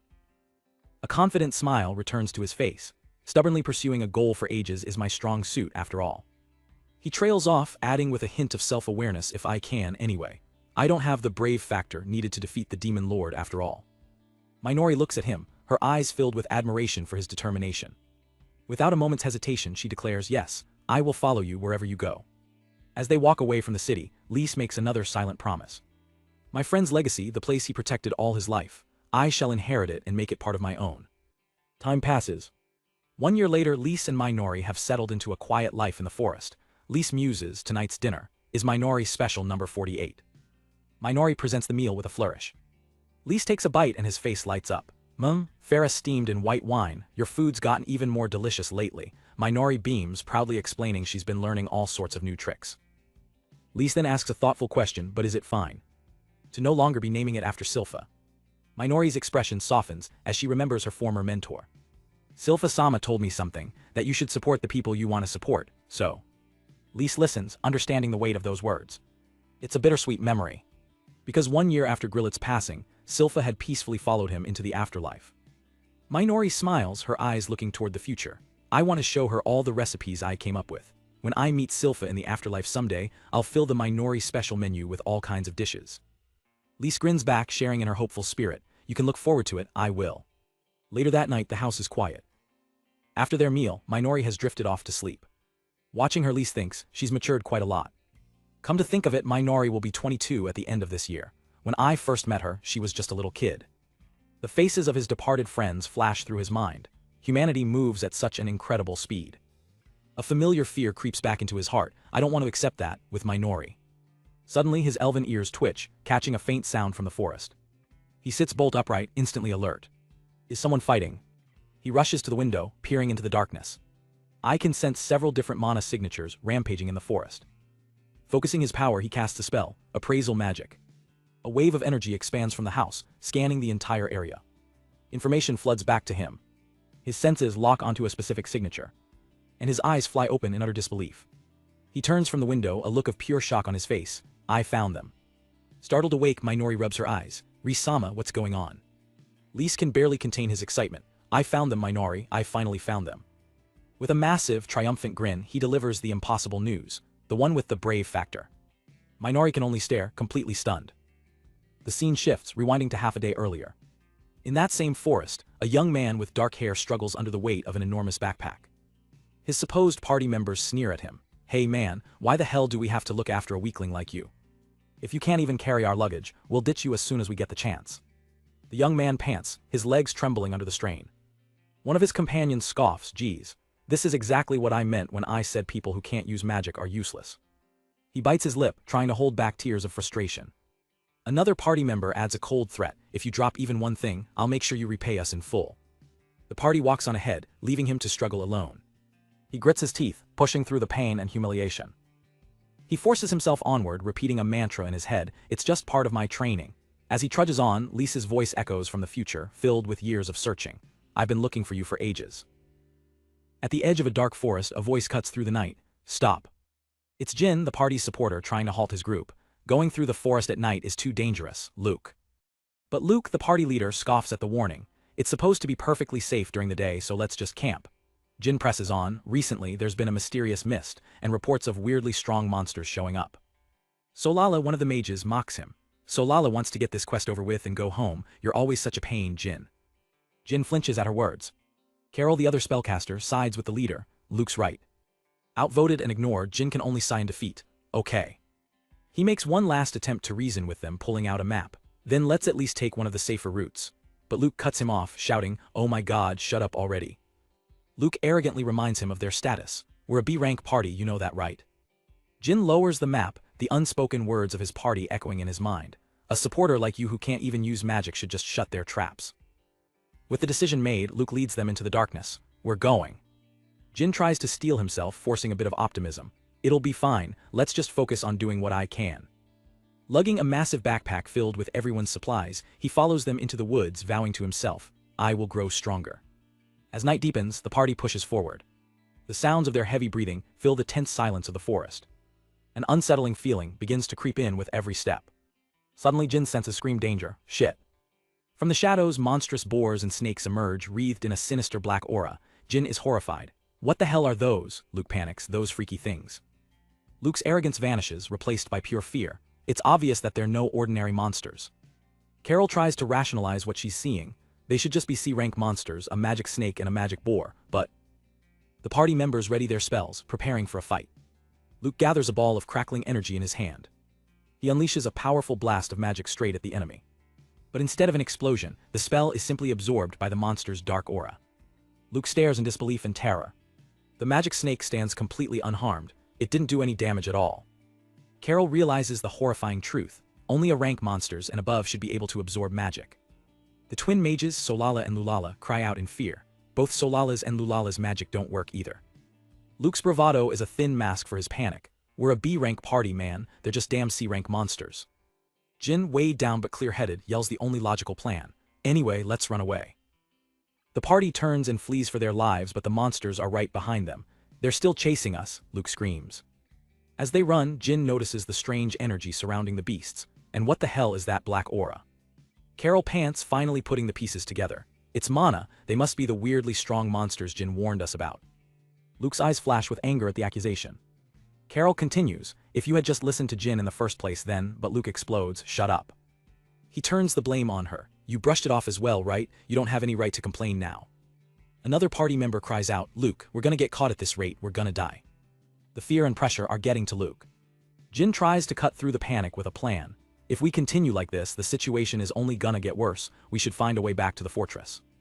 But as Jin speaks, a cruel, calculating smile forms on Luke's face. Jin insists, no, not yet. Luke suddenly stops, turning to the group with a chilling announcement. You know, we've had this unprofitable asset for years, it's time to write it off. Jin looks at him confused. Luke, the leader continues, we'll lose some of our luggage but we can just buy new stuff.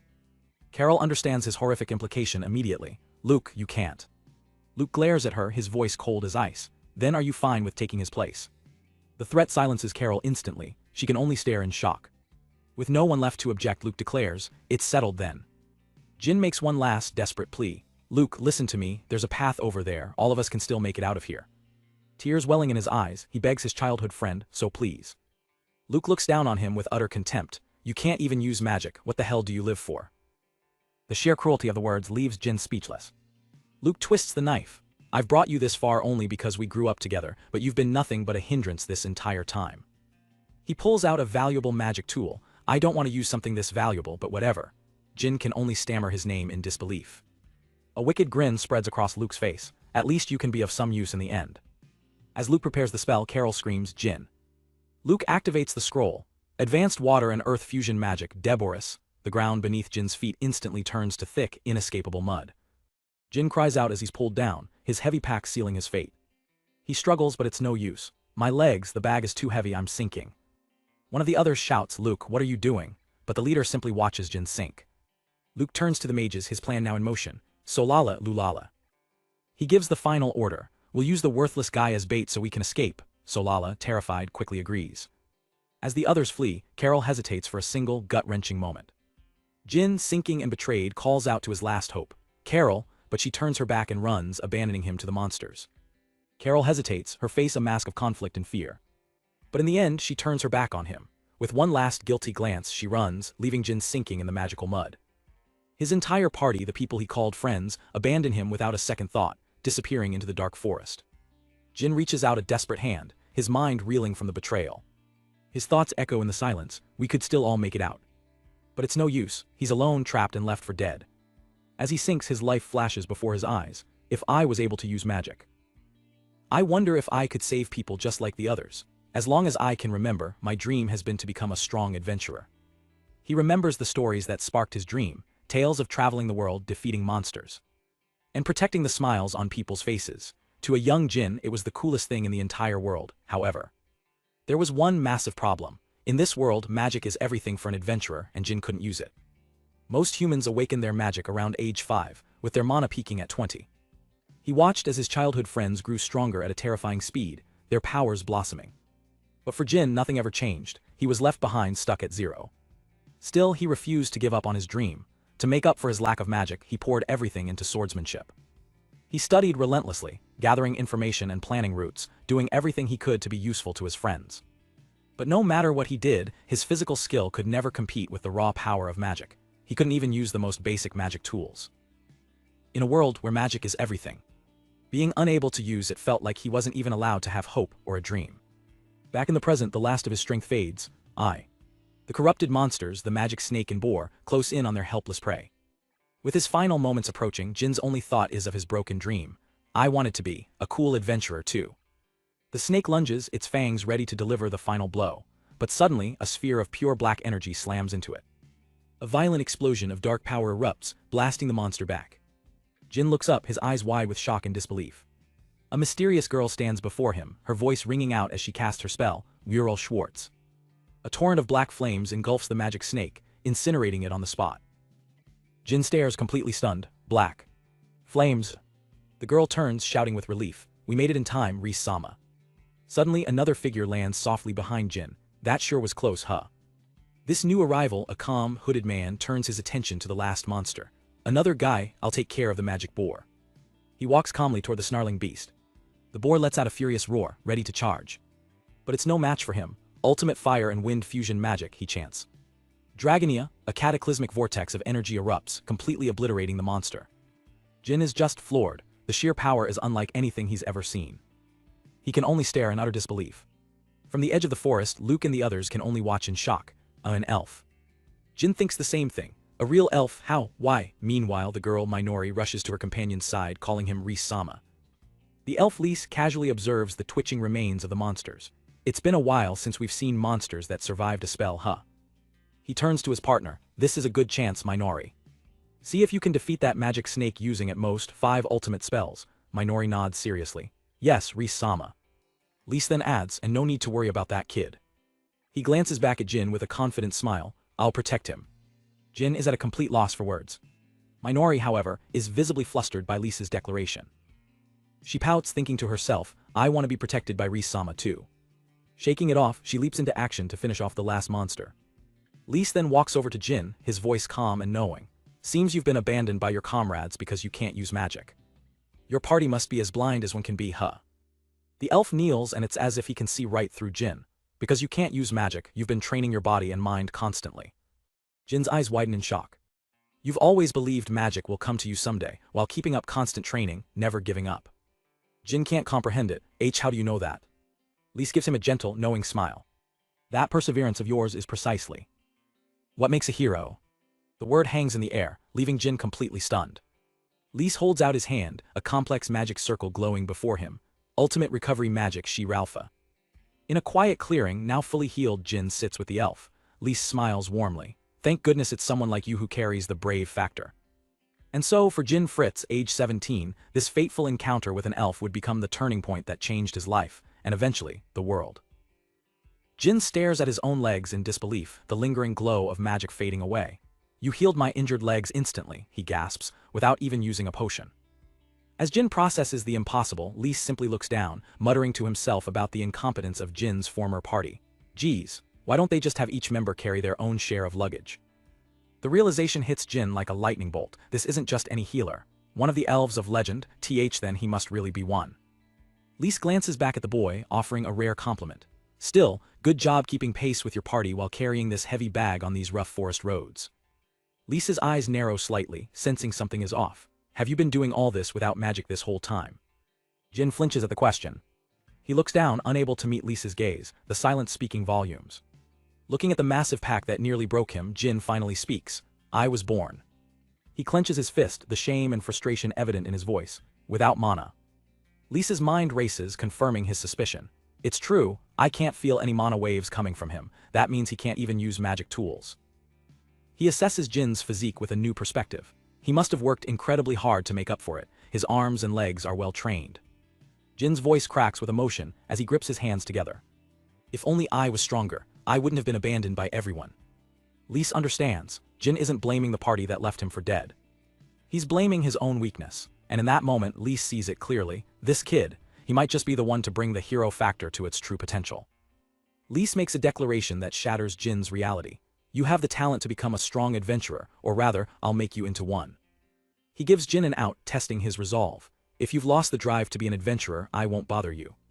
Lise extends his hand, an offer hanging in the air. However, if you still wish to become stronger even just a little, then take my hand. Jin stares at the offered hand, his world spinning. His mind flashes back to a long-forgotten dream from his childhood.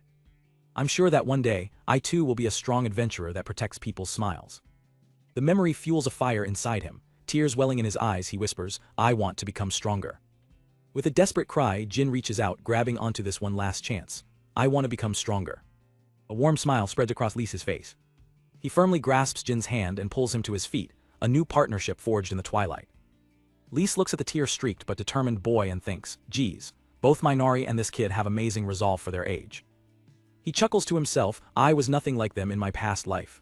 Then he makes it official, "I'm Reese Klein, an elf." Jin responds with newfound energy, "I'm Jin Fritz." Their introduction is cut short by a loud, aggressive snort from the shadows. Minori's voice cuts through the trees, filled with urgency. "Reese-sama, the magic boar is coming to you." The last surviving boar charges, its fur bristling into sharp, hardened spikes. Jin panics, its fur turned all spiky. Lise, however, is completely unfazed. "Hardening magic, huh?" he notes calmly. "Then I'll match it," he says, his hand beginning to glow. He clenches his hand into a fist, channeling his power. Hardening magic beast fist.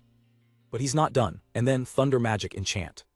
Lightning arcs around his knuckles as he declares the name of his technique, Thunder Fist. He gives Jin a confident smirk over his shoulder. "Just stay there and watch, Jin-kun. This is what 100 years of training gets you." With a roar, Lise meets the charging beast head-on. A single, thunderous punch connects, sending the armored boar flying backward. Lise's expression is one of pure focus and overwhelming power. The impact of lightning-infused magic against hardened hide is immense. Jin can only watch, his face a perfect picture of absolute, mind-blown shock. Lise lands lightly, the threat neutralized in an instant. As Lise dusts off his hands, Jin struggles to comprehend what he just saw. Wait, but according to fairy tales, elves should only be able to use healing magic. He can only mutter one word in awe, "Incredible." Lise turns back, ready to move on. "All right, let's go get Minori." But before they can take a step, a swirling vortex of pure darkness manifests before them and a chilling voice echoes out, "Well, color me surprised, what have we here?" Both Lise and Jin whip around, stunned by the sudden malevolent presence. The dark energy hovers between the trees, its voice dripping with condescension. What is one of those elven shut-ins doing in a place like this? Lise's casual demeanor vanishes, replaced by a cold, serious expression. He recognizes that voice instantly. This voice, I heard it in Grillit's memories.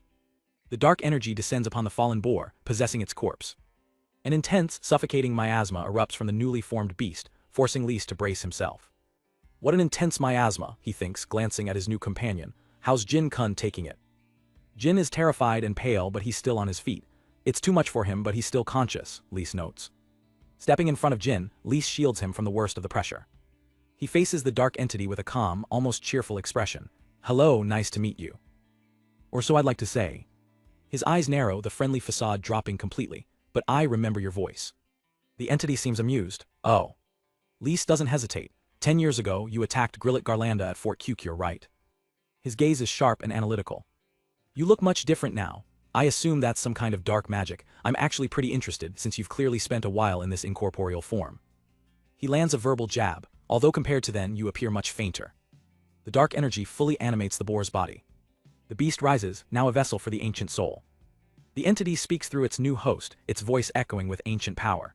"Deep inside a mausoleum in the holy forest Lital, my soul was sealed. When I was summoned once again, I was trapped in this pitiful vessel. Even now, I only exist thanks to the mana spared to me by the demon lord's direct subordinate." Lisa's mind connects the pieces of lore he's read. Mausoleum, books say that's where incredibly powerful divine beasts are sealed. He stares at the possessed boar with dawning realization. Does that mean this thing is one of the sealed divine beasts? The implications are staggering. To link the soul of a divine beast to a mere magic beast, the demon lord's subordinate must have an enormous amount of mana. Seeing an opportunity, Lise decides to probe for intel. "Wow," he says with a curious smile. "Let's try prying a little further, then I guess the demon lord's resurrection is near." Under the influence of Lise's illusion magic, the possessed boar spills a critical secret. "I heard that the resurrection is in 3 years." The words hit Lise like a physical blow. 3 years, the clock was ticking. The entity inside the boar snorts, completely oblivious. "Once the demon lord returns, I will no longer have to content myself with such an uncomfortable body." A sly grin spreads across Lisa's face. "He's found an opening, isn't that only? If you weren't trapped in a magic beast." Lise presses his advantage, his voice dripping with condescension. "You understand what I mean, right? You're much closer to a magic beast now than you were 10 years ago. Your incorporeal soul is being corrupted by this vessel." The beast roars, his taunt hitting its mark. "Shut up." Lise finishes his sentence with a smirk. "I mean, it looks like you're out of time." The enraged beast lunges forward in a blind rage. But Lise moves in a flash, shoving Jin out of harm's way. "Are you okay, Jin-kun?" Lise asks, not even out of breath. A shaken Jin stammers, "Why yes." Jin looks back at the beast, utterly confused. But why is that magic beast so willing to spill all its secrets? Lise gives him a casual thumbs up. "Oh that, I just used a type of illusion magic called Okanos." Jin's jaw drops. "Huh, when did you cast that?" Lise just points back then. Lise analyzes their foe's weakening state. As it is now, its very existence is starting to wane. Jin can only stare in disbelief, thinking, elves are crazy. The beast stumbles, its form flickering. Lise notes, even for a powerful divine beast, it should have a weakness I can exploit. The entity inside cries out, confirming Lise's theory. Their mana could run out at any moment. Lise nods. "Yeah, you're right." The beast continues its lament, trapped by its master's power. "Yet I haven't seen them for years, but my life is in their hands, so I have no choice but to follow their orders. I can only persevere," it declares with desperate resolve. Lise sees his chance to learn more. Appraisal magic. The results flash before him. The entity's name is Vritra, and its caster is Wavakarma, acting supervisor of the Demon Lord army. Lise's eyes narrow. "I see, so that's who's pulling the strings, Wavakarma." He turns to the beast, his voice sharp. "Now then, Vritra, who bound you?" The beast recoils in shock. How do you know my name?" Lise thinks to himself, the weaker the target, the more information I can extract. He then addresses the beast again, his tone shifting. He extends a hand. "Let's make a deal." Vritra is wary. "A deal?" Lise lays out his incredible offer. "I will use my magic to grant you your original body back." Vritra is stunned into silence. In exchange, Lise continues, "I want you to stop chasing adventurers for the Demon Lord's army." Jin can't believe what he's hearing. That's impossible for an elf. To prove his point, Lise summons a swirling orb of pure energy in his palm. "Look, see how much mana I have. This should be more than enough to sustain your original body for a while, right?" The sheer power radiating from Lise terrifies Vritra. "Sqee, what's wrong with your mana? You produce as much as Wava so easily." Lise casually dismisses the display. "This is only about 1/5 of my total mana, so don't worry about me." Looks like the shock has turned him completely into a magic boar. Vritra, now humbled, asks cautiously, You won't ask me to do anything in return." A flicker of hope appears in its eyes as it dares to dream. "Can I fly freely through the sky again?" Lise smiles gently. "As long as you don't cause too much trouble for people, I won't meddle with your life in the slightest." He adds one small condition. "Oh, but I guess I'd like to talk to you every century or so." For Vritra, this is more than a fair trade. It's salvation. "I promise, I swear on my life." With a grin, Lise unleashes his power. "All right, then we have a deal." The magic boar's body dissolves into particles of light, and from the crumbling form, a massive, winged shadow begins to rise. The shadow solidifies, revealing its true form. A colossal dragon now stands before them. Jin screams in terror, "A dragon?" But Lise is simply impressed. "Whoa, your original body's pretty cool, huh?" Vritra lets out a booming, triumphant laugh, finally free. Lise's appraisal confirms it. Vritra, the ancient dragon, has been reborn with Rhys Klein as the caster. "This is my ideal body," the dragon bellows. "How are you feeling?" Lise asks, completely unfazed. Vritra roars with joy. "Not bad at all. Now I can once again fly wherever I want." Lise smiles, happy for the ancient creature. "It will take some time for your soul to take root in your new body," Lise explains. "Luckily for you, I don't plan on dying for the next 9 centuries." The dragon is taken aback. "So elves live longer than us dragons? You're surprisingly conscientious." "I have no way to thank you." Lise waves it off. "I'll give you more mana whenever you want." In return, Lise says with a cheerful grin, "I'd be happy if you shared any delicious fruits you find in your travels with me. I'm just doing what I want anyway." Vritra is deeply moved by the elf's simple kindness. "Elves sure are odd," the dragon muses. "You have my gratitude. This shows my century of training was worth it." "What is your name?" Vritra asks. "I'm Rhys Klein," he replies, "an elf who fled his cramped little world. Like you, I want to live in the outside world as I please." Vritra lets out another booming laugh. "I see. We are birds of a feather." The massive dragon lowers its head towards the small elf. "Very well, I, the Black Dragon of the Dark Nights, Vritra, hereby swear to be Rhys Klein's friend for as long as I live." As a token of this new bond, Vritra's eye begins to glow intensely. A beam of light shoots from the dragon's eye, enveloping a startled Lise. The light is blinding. "What was that?" Lise asks, disoriented. Vritra simply says, "A show of my gratitude. It is what you wanted." With its promise fulfilled, Vritra spreads its mighty wings. "I'll come visit after flying once around the world, Rhys Klein." "See you later," the dragon calls out as it leaps into the air. Lise and Jin watch as their new ally soars into the night sky, quickly becoming a speck among the stars. "He disappeared so quickly," Jin says, still processing everything. Lise just smiles. "A divine beast that lives for 500 years, huh?" Lise reflects warmly. "It's the first friend with a long lifespan I've made in this world." Suddenly a voice calls out to them, "Rhys-sama." It's Minori running towards them with a triumphant look on her face. "Ri-sama, I did it, I defeated the magic snake." Lise beams with pride, ruffling her hair. "That's amazing, Minori, and you even have mana left over. Your training is really paying off." Jin stares at the young girl in awe. She defeated that strong monster all by herself. That's incredible. She must be a rank at least. Lise snaps his fingers, getting Jin's attention. "Huh, it's no time to stand there amazed and slack-jawed, Jin-kun." He gathers them both, his expression turning serious. "We learned that there's only 3 years until the Demon Lord's revival." Minori gasps, "Just 3 years.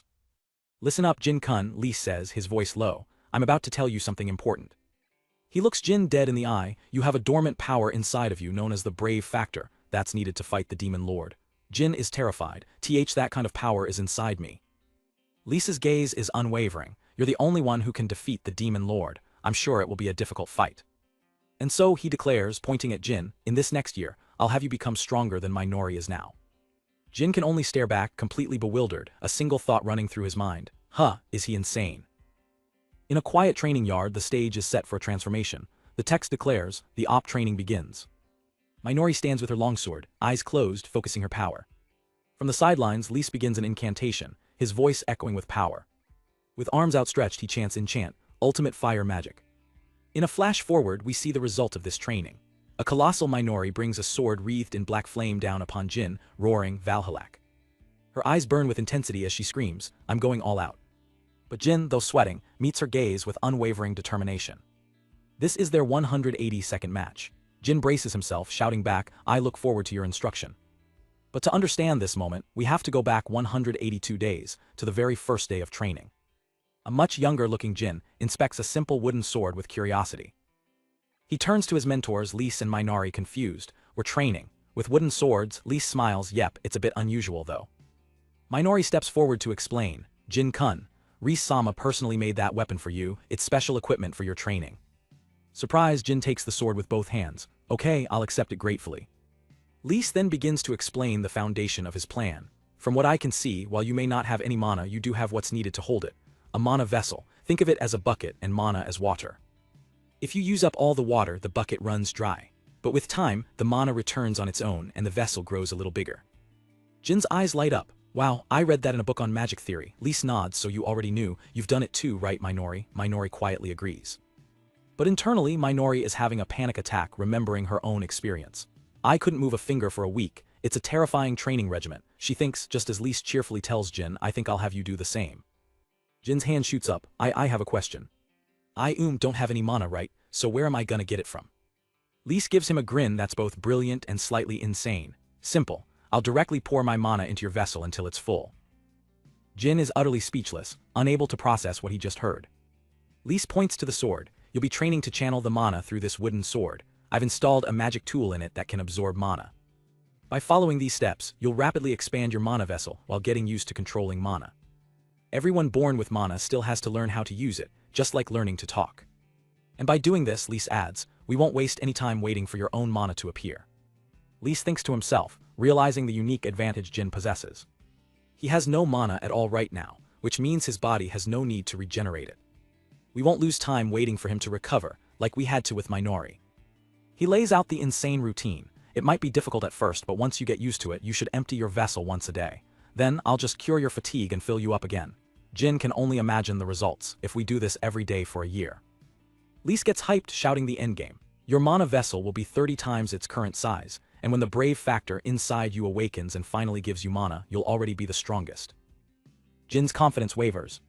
Looking down at the sword, he asks, "But can I really do something like that?" Lise's expression softens. "I told you a little about the brave factor yesterday, right?" Jin quietly confirms. "You said the only one who can defeat the Demon Lord is the one with this factor." Lise looks at him with understanding. "I know you must have suffered from having no mana, however. To the discerning eye, you have tons of potential inside of you, Jin Fritz-kun." Jin's eyes widen at Lise's words. "You took my hand wishing to become stronger," Lise says with a gentle smile. "I'm assuming you haven't changed your mind." A fire ignites in Jin's eyes. He grips his fist, a determined grin spreading across his face. "My only good point is how bad I am at giving up." Watching him, Lise thinks to himself, there are 3 years until the Demon Lord revives. We don't have time to wait. But I want to bet on this kid. And now, 182 days later, that bet is being tested as Minori's blade erupts with dark, swirling energy. She charges forward, putting her full power into the attack. I'm going all out. Jin stands his ground, ready for the impact. Please do. Lise watches the 182nd match between Minori and Jin unfold. A match for every single day that has passed since his brutal training began. Minori closes the distance in an instant, her blade screaming through the air. Jin centers himself, his mind clearing. Become one with the sword, leave everything to its response. Feel the flow of mana. With a deafening clang, Jin's wooden sword meets Minori's enchanted blade and holds. Minori's eyes fly open in shock. How did he block that? Jin stares in disbelief at his own sword, the jammer. From the fence, Lise leaps up ecstatic. It activated. Well done, he thinks, but he knows it's not over. Minori thinks the same, but you still have no chance. She pivots, unleashing a devastating follow-up slash of beating me. The force of the blow sends Jin stumbling back, crying out in pain. He struggles to his feet, bruised but not broken. I can still fight. Lise steps in, placing a hand on his shoulder. I know you want to push yourself, but you'll only be healed once a day. Any more would put an unneeded strain on your body. He casts a spell here, Alenzia. A warm light envelops Jin and his injuries vanish. As the magic fades, a thought strikes Jin. He turns to Lise, his voice trembling with excitement. I activated the jammer with the mana you gave me. Doesn't that mean that I used magic? Lise gives him a proud thumbs up and a wide grin. Yep, all thanks to the hard work you've put in these past 6 months. For the first time in his life, the boy who was born without magic has wielded it. The realization brings tears to his eyes. Jin bows deeply in gratitude. Their spar concluded, Minori turns to leave. Time for stamina training, right? I'll go practice my swings. As Lise watches her go, Minori gently tugs on his cloak, getting his attention. As Jin celebrates, Lise turns his attention to his other student. He gently pats Minori's head. You did well too, Minori. Minori, still focused, replies, that recovery after your mana was erased was incredible. A blush creeps onto her face as she adds with a proud smile, he's still far from beating me after all. Lise can't help but chuckle to himself. She was so serious just a moment ago, he thinks. Whatever, she's cute so it's fine. Later, as the day winds down, Lise contemplates their progress.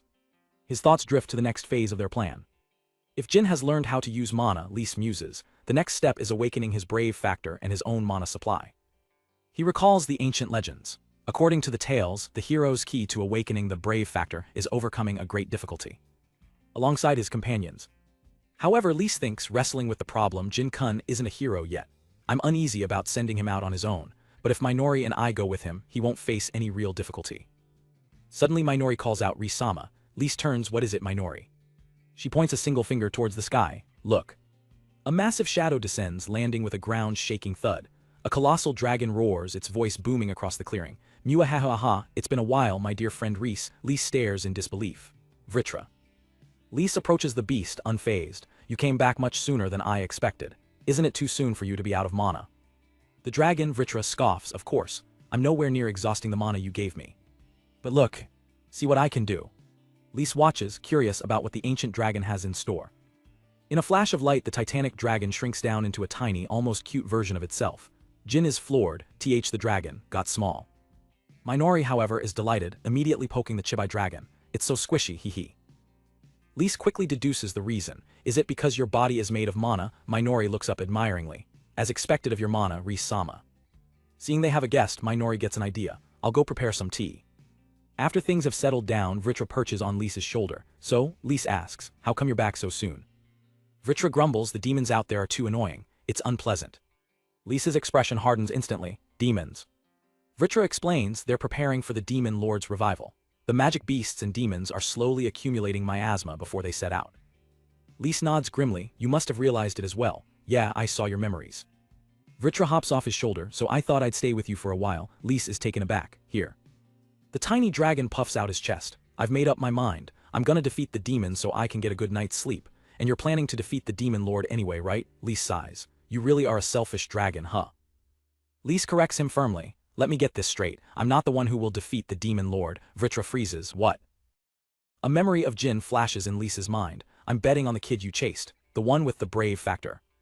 Vritra looks unconvinced. What? But I'm sure that even after that kid awakens. The dragon stares directly at Lise. Regardless of his factor or his magic, you'll still be superior to him. Lise is caught off guard by the blunt praise. Vritra just shakes his head. Silly evil dragon, what crazy ideas this guy comes up with. Lise just smiles, a knowing look in his eyes. Just wait and see, he says, patting the now dozing dragon. Humans grow fast after all. Later that night. Vritra is fast asleep, stuffed from a large meal and mumbling about being full. But outside, Jin continues to train, tirelessly swinging his sword under the moonlight. A voice cuts through the quiet, "You sure are fired up, huh?" Jin turns to see Minori holding a cup. "Minori-san," she smiles gently. "There's such a thing as working too hard. Impatience dulls the sword. Here, a cup of tea with a potion in it." The two of them sit together, sharing a quiet moment under the vast, starry sky. Jin breaks the silence, his voice heavy with doubt. "I can't help but wonder if I really am the hero. The doubt just keeps popping up in my mind." He stares into his cup. "You've all done so much for me, but I've only managed to use a little of Reese-sama's mana. I have to hurry and live up to his expectations." Minori listens patiently before asking, "Do you know the tale of how the hero defeated the demon lord?" Jin's eyes light up with nostalgic passion. "Of course. I've always admired the hero. I've read it countless times since I was a kid. He protected everybody's smile." Minori's expression is serious. "I think that if the hero of that story had failed to defeat the demon lord, he wouldn't have been called the hero." Jin is confused. "Huh?" She looks at him intently. "I'm saying it's not that the hero will defeat the demon lord, but rather, whoever defeats the demon lord will become the hero." Her words hit Jin like a lightning bolt. "So don't brood over it so much," she continues, her voice softening slightly. "Just focus on working towards becoming who you want to be." She stands posing a simple but profound question. "Who do you want to be?" Jin is lost for words. "Who I want to be." He looks at Minori, who waits for his answer. He deflects, asking a question of his own. "Minori-san, may I ask why you work so hard?" Her answer is immediate, "Because Reese-sama said he would defeat the demon lord." A memory of Lisa's unwavering resolve surfaces. He said that no matter how many centuries it took, he would defeat the demon lord. She explains Lisa's endless cycle, and if we fail, he'll just find someone else with the brave factor and go on an adventure with new companions to defeat the demon lord. Her eyes close for a moment, a hint of sadness in her voice. After all, even if we humans follow Reese-sama our entire lives, it's just one small part of an elf's lifespan. She continues, "I'm sure in the past and the future, many people will hold Reese-sama dear, and well, I." Her eyes fly open, a brilliant, determined smile on her face. "I find it a little frustrating. I don't want to leave our future in the hands of others." Her resolve is absolute. "I want to stay by Reese-sama's side and help him for as long as I live." She leans towards Jin, her grin sharp and full of fire. "In that case, it's alright if I defeat the demon lord and become the hero, right?" Stunned and inspired, Jin can only smile back in admiration. "Minori-san, you're pretty cool." A full year, 365 days of relentless training, marked by the constant clang of steel. From a distance, Lise and the small dragon Vritra watch the culmination of that year's effort, an intense sparring match between Jin and Minori. Minori decides to up the ante, her blade erupting in flames. Advanced fire magic enchant fire sword, but Jin is ready, his eyes narrowed in concentration. Now. A gem on Jin's sword hilt glows with power. With a shout, Jin unleashes his signature anti-magic technique, Jammer, sending out a wave of pure energy. The wave crashes over Minori's blade, instantly snuffing out her fire magic. But she doesn't stop, pressing her attack with raw physical strength. Minori glares, her will unbroken. "It doesn't matter how many times you extinguish my flames. Enchant." Jin struggles to hold her back, gritting his teeth. "I won't let you." Their swords lock in a desperate power struggle, sparks flying from the impact. Jin realizes he's at his limit. He thinks to himself, "It's still not enough. I can't beat Minori-san using only the Jammer spell." Watching from afar, the great dragon Vritra hums thoughtfully. He remarks to Lise, "That boy without mana has become incredibly good with both the sword and your mana in such a short time." Lise just smiles. "Didn't I tell you humans grow quickly, but this is nowhere near enough to surprise me yet." A mischievous glint appears in Lisa's eyes. "Then let's make a bet. If you get surprised by Jin-kun's growth during this match, you'll do any one thing I ask." Vritra smirks, accepting the challenge. "Very well, the bet goes both ways, of course." The dragon then ponders aloud, "Anyway, I don't understand humans. They live for just 60 years, so why do they waste time forcing things through?" He asks Lise directly, what keeps them going. Lise looks at Jin, who's fighting with everything he has. Then at Minori, equally determined, and gives his answer. It's their obsession with their dreams, for both of them. Vritra seems amused by this. "You know, the dragon says, for someone with a lifespan of a millennia, you think an awful lot like a human." Lise just laughs it off. "Oh please, don't be silly." But inwardly, Lise reflects on his past. "I lived 30 years as a human before it suddenly came to a close."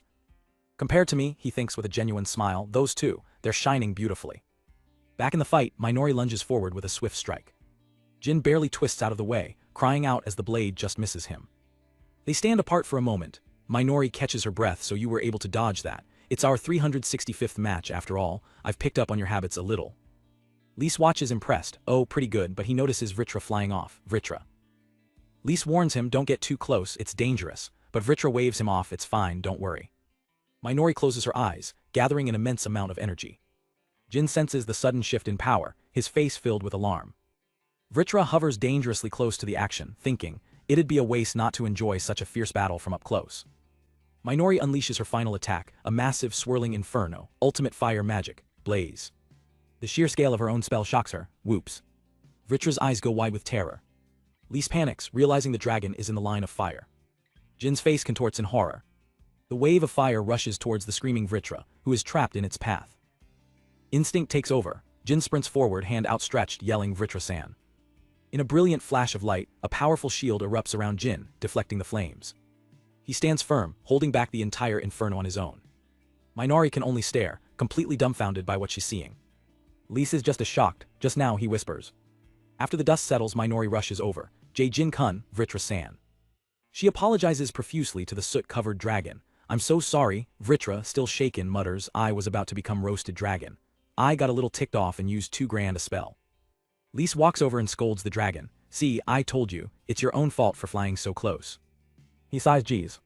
Meanwhile, Jin stands apart from the group, staring at his own hand. He thinks in disbelief, just now, that was not the usual jammer I use.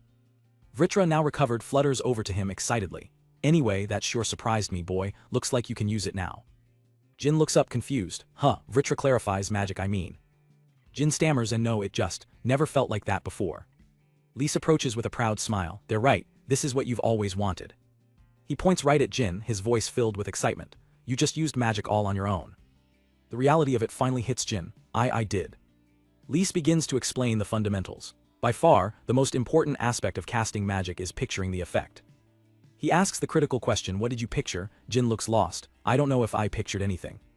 Recalling the moment of panic, he explains, it was like my body moved on its own, wanting to save Vritra-san. Lise nods, a look of understanding on his face. I see, that must have been what formed the shield. He puts a hand to his chin, theorizing, wanting to protect someone. That might be the source of your power. Jin looks at his hand again, a new feeling welling up inside him.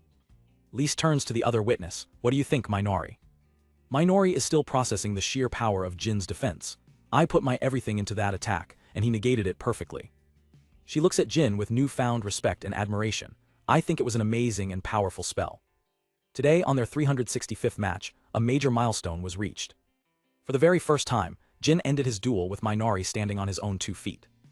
Later, while Vritra happily munches on some cookies, Lise gathers everyone. I want you to start the next stage of training tomorrow, he announces. Jin immediately agrees, eager for the next challenge. Lise explains that Jin's mana vessel has grown an incredible amount. We're all ready, he says, to awaken the brave factor. That awakening is our next goal, Lise continues, and to do it, I want you to fight in real battles. The words shock Jin to his core. Meanwhile, Vritra is busy trying to steal food from Lisa's plate, already planning to find companions for their hero. But Jin clenches his fist, his mind already made up about something. As Lise begins to outline the plan, you will start by hunting the monsters around here with Minori and the... Jin suddenly stands and interrupts him. Excuse me, Ri-sama. With a look of pure conviction, he makes a bold request.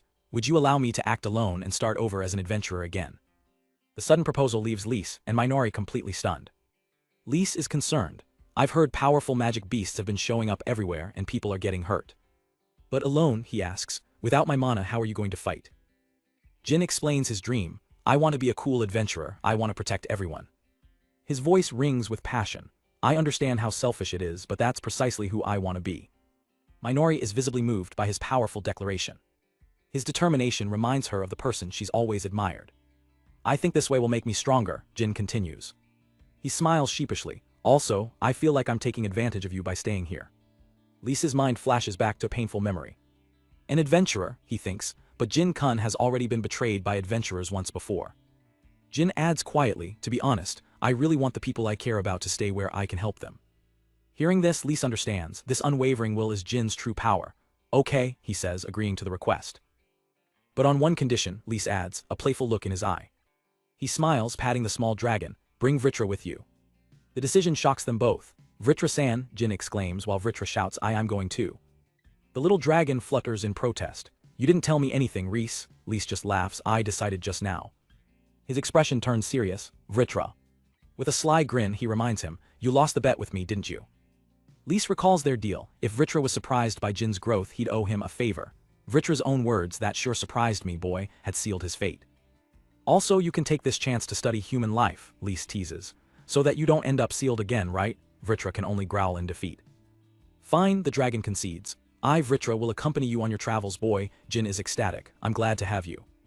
Later, Minori asks Lise if letting Jin go is really okay.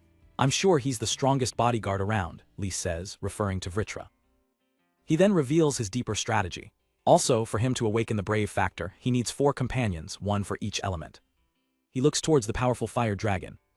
Vritra is a dragon that uses fire magic. Just maybe, Lise muses, he might serve to become one of the hero's pillars one day. And so the time comes for Jin to depart. With his new partner floating beside him, he waves goodbye. "All right, Reese-sama, I'm off." Lise and Minori watch him go, Lise calling out, "Okay. I'm expecting a lot from you, Jin-kun." His final words of encouragement follow Jin into the woods, "Become the hero who protects everyone." As they stand there, Minori glances over at Lise. She notices the sad look on his face. "You look lonely, Reese-sama." He sighs, admitting it. "Yeah, guess I am. I feel lonely after seeing Jin-kun set off." "But more than that, he's so dazzling," Lise says with a proud smile. "I feel like he's gone a little ahead of me." Minori agrees. He's a hardworking boy who wants to protect everyone after all. She then looks at him with unwavering resolve. "I will stay with you, Reese-sama." Her simple, heartfelt words strike a deep chord within Lise. He's caught off guard by the depth of her devotion. His greatest fear, the one he's always run from, surfaces. I don't want to confront Minori about it. The thought of their inevitable separation due to his long life has always terrified him. He reaches for her hand. Pulling her into a sudden embrace, he confesses his fear. "Reese-sama," she asks, startled, "I've always been scared." "I'm on a different time than everyone else," he explains, his voice trembling. "I'm afraid because I know we'll have to part one day." He finally admits his weakness, "But I've just been escaping that fact." Both Minori and Jin-kun are giving life their all, he thinks. I alone have been using my lifespan as an excuse to not live life. He realizes he's been running away, just like how I didn't live my past life. With tears in his eyes and a smile on his face, he looks at her. "I love you, Minori," he confesses. "I want to live together with you and everyone else." He holds her tighter. "I want to be with them, if only for a second longer. Thank you for everything." Overwhelmed, Minori begins to cry into his shoulder. Minori-san. But these are tears of joy. "I'm so happy," she sobs. "I'll stay by your side as long as I live."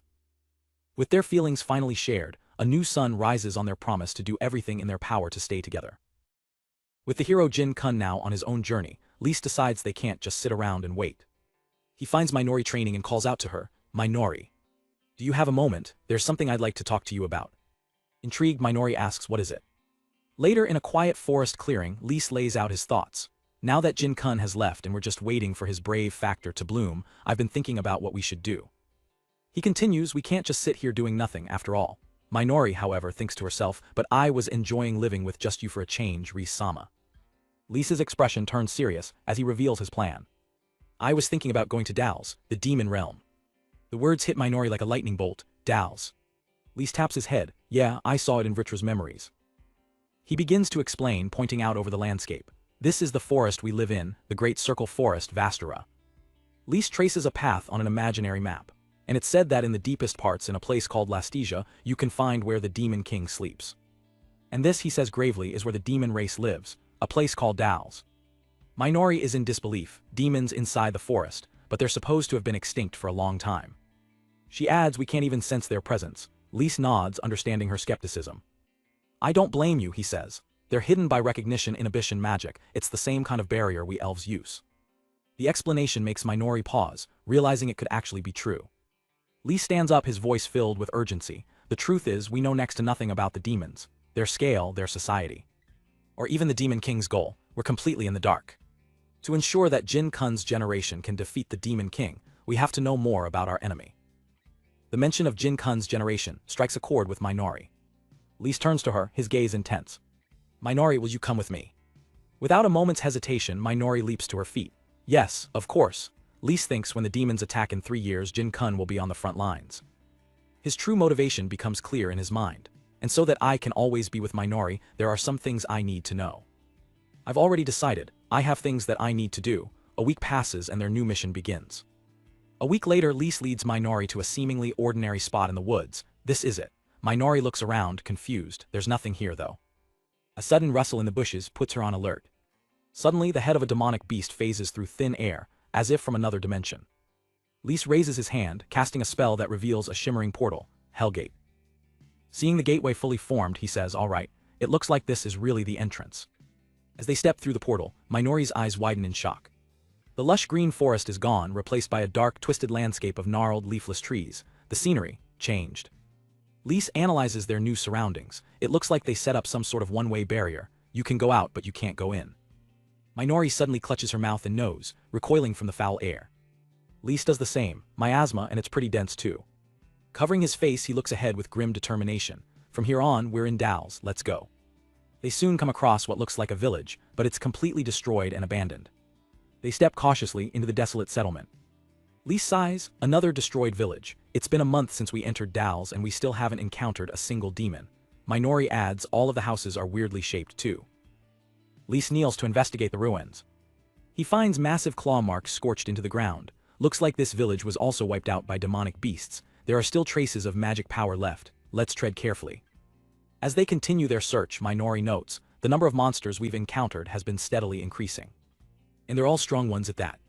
Lys speculates, maybe it's because the miasma is getting even thicker. He turns to Minori. I cast some purification magic. How do you feel? She replies, yes, thanks to you, I don't feel anything off. Lys nods, I see, then let's go a bit further. They move deeper into the village, passing by houses with laundry still hanging out to dry. Minori stops, a sudden realization dawning on her. Wait, I feel like it hasn't been that long since this village was destroyed. Just then, Lys spots a fresh trail of blood leading down an alleyway. Suddenly, the distinct sound of clashing and screaming cuts through the silence, sounds of someone fighting. They look at each other, confirming what they both heard. Yeah, they immediately dash towards the source of the commotion. Peeking around a corner, they see a pack of monstrous wolf-like beasts. The beasts have cornered a group of robed figures who are crying out, "Stop it! Get away!" Minori is horrified. The demonic beasts are attacking people, but Lys quickly realizes the truth. No, since we're in Dalles there. The pieces click into place for Minori. Wait, they can't be. The robed figures turn, revealing small horns on their heads. They are demons. One of the beasts lunges forward, its massive jaws wide open. It closes in on a terrified young demon, who can only scream in terror. Minori grits her teeth, her instincts taking over. She shouts at the demon in the beast's path, "Get down." In a flash of movement, she intercepts the attack, her blade carving through the demonic beast. She lands gracefully, standing as a shield between the survivors and the remaining monsters. The demons stare at her, completely stunned by the sudden rescue. Their hands tremble, unsure of what to make of this stranger. An elderly demon woman looks at Minori's face, bewildered. Hornless. Lys watches from a distance, a wave of panic washing over him. I helped them out in the heat of the moment, but, he thinks. To the demons, we are their sworn enemies. He grips his weapon, ready for a fight. He rushes forward, shouting, Minori, wait, but he's interrupted by one of the demons. The old demon man looks at them not with hostility but with confusion. A human and an elf, why on earth have you come to this place? The elderly demon woman bows her head slightly. Thank you for helping us, she says warmly. My name is Kyoto, I am the chief of this village. As dusk begins to settle, Kyoto looks at them with a kind expression. Since it's getting dark, she offers, why not stay at my place as a token of my gratitude? Minori turns to Lys, her eyes wide with caution. Rhys-sama. But Lys beams, accepting without a second thought. In that case, we'll take you up on your offer. Minori is completely floored. Rhys-sama. Lys maintains his cheerful, trusting smile. Minori, however, is speechless and utterly bewildered by his decision.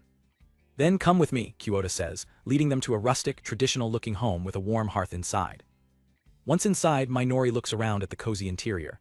Rhys-sama, it kind of reminds me of an old Japanese house. She leans in and whispers to Lys, while Kyoto is busy at the stove. Why did you go along with that demon so easily? She asks, her voice laced with suspicion. Lys holds up his hands placatingly. Well, I didn't really think she'd let us in her house. Minori, he says seriously, our objective is to gather information on the demons. They've been welcoming so far, so let's see how this goes. A moment later, Kyoto returns with a tray of food. I'm sorry for making you wait, she says, setting down a delicious-looking meal. Have some, though I don't know if it'll suit your palate. Minori eyes the food, still wary. Wow, she thinks to herself, it just looks like normal food. She recalls watching Kyoto prepare it. I looked at how she made it too, I didn't see her put any poison in. Before she can overthink it, Lys grabs a bowl and digs in with a cheerful thank you for the meal, much to Minori's horror. Following his lead, Minori cautiously takes a sip from her own bowl. Her eyes widen in surprise. Delicious. Lee savors the taste, a gentle smile on his face. It has such a gentle taste, it's just like the food that Silpha-san makes for us. He looks at Minori, his smile growing wider. It's giving me the same feeling as when I eat your food, Minori. Minori is caught off guard by the compliment, blushing slightly. Kyoto watches them with a fond yet sad smile. It feels like my son has returned. The comment piques their interest. Lise decides to ask, was your son also taken by the demonic beasts? We encountered many other destroyed villages on our way here. Kyoto's eyes cloud over. No, my son left us old people behind. Minori is shocked by the revelation. They decided to leave the village. Why would they do that, she asks, every young person from here. It was 3 years ago, Kyoto explains sadly. They all said let's lend the Demon King our strength, and they all ended up leaving. Lise listens, taking in this crucial piece of information. Kyoto continues, ever since we've been unable to fend off the demonic beasts. I don't even know if he's still alive. Minori tries to wrap her head around the bizarre situation. The demonic beasts are attacking the demons. She looks to Lise, who seems to understand. It's just like how it is with humans, he murmurs. Tending to the fire, Kyoto sighs. This is all so different from what I expected. Later, as the sun shines on the quiet village, Minori finds Kyoto in the kitchen, putting away dishes. She reaches out to help. Would you like some help? Minori asks tentatively. Kyoto is surprised by the offer. Thank you, and no, I can't possibly ask a guest to help out. But Minori's kindness triggers a memory for Kyoto, a flashback to a time she spent with someone who was like a mother to her. She's already passed away though, Kyoto thinks to herself. That person must have really liked spending time with guests. It'd be nice if that were the case. Looking at Minori's earnest face, Kyoto's heart melts. I'm sure it is, she says with a newfound warmth. That's what your face is telling me right now. Minori's eyes sparkle, touched by the old demon's words. She smiles brightly. It's Minori, she says, formally introducing herself. My name is Minori. From a nearby doorway, Lise yawns as he watches the two of them. He sees Minori and Kyoto bonding in the kitchen. A gentle, knowing smile spreads across his face. Stepping outside, Lise reflects on everything he's learned. In the books I've read, the demons are the enemy of all races. But I don't sense any hostility from the old people in this village, he thinks. I wonder what the difference is between them and the youth. He recalls Kyoto's story about the young demons leaving to join their king. He considers the implications. If the Demon King is resurrected, will Kyoto-san's son have to fight as well? His expression hardens with resolve. I guess I'll have to step in for a bit. A few days later, Lise presents a pile of materials to the village elders. And so this is what we've recovered from the demonic beasts we defeated today. The elders are overjoyed. Ooh, you've fought so many, really, thank you so much. Lise smiles. Likewise, we've been in your care after all. Later, Kyoto approaches them with a curious question. While we appreciate the help, she begins, to let another race, one that's supposed to be hostile to you, into your home, weren't you scared? Lisa's eyes glint with mischief. Well, even if you say that, he says, looking between himself and Minori, aren't you two pretty intimate with each other, despite being of different races? The accusation hangs in the air, leaving them both stunned. Instantly, Lise and Minori's faces explode in a furious blush, completely flustered. Kyoto chuckles knowingly. Don't you underestimate an elder's intuition. They can only stammer how. Minori is so embarrassed she can't even think straight. Kyoto's expression softens into one of genuine affection. While I may be a demon, I treasure you two all the same.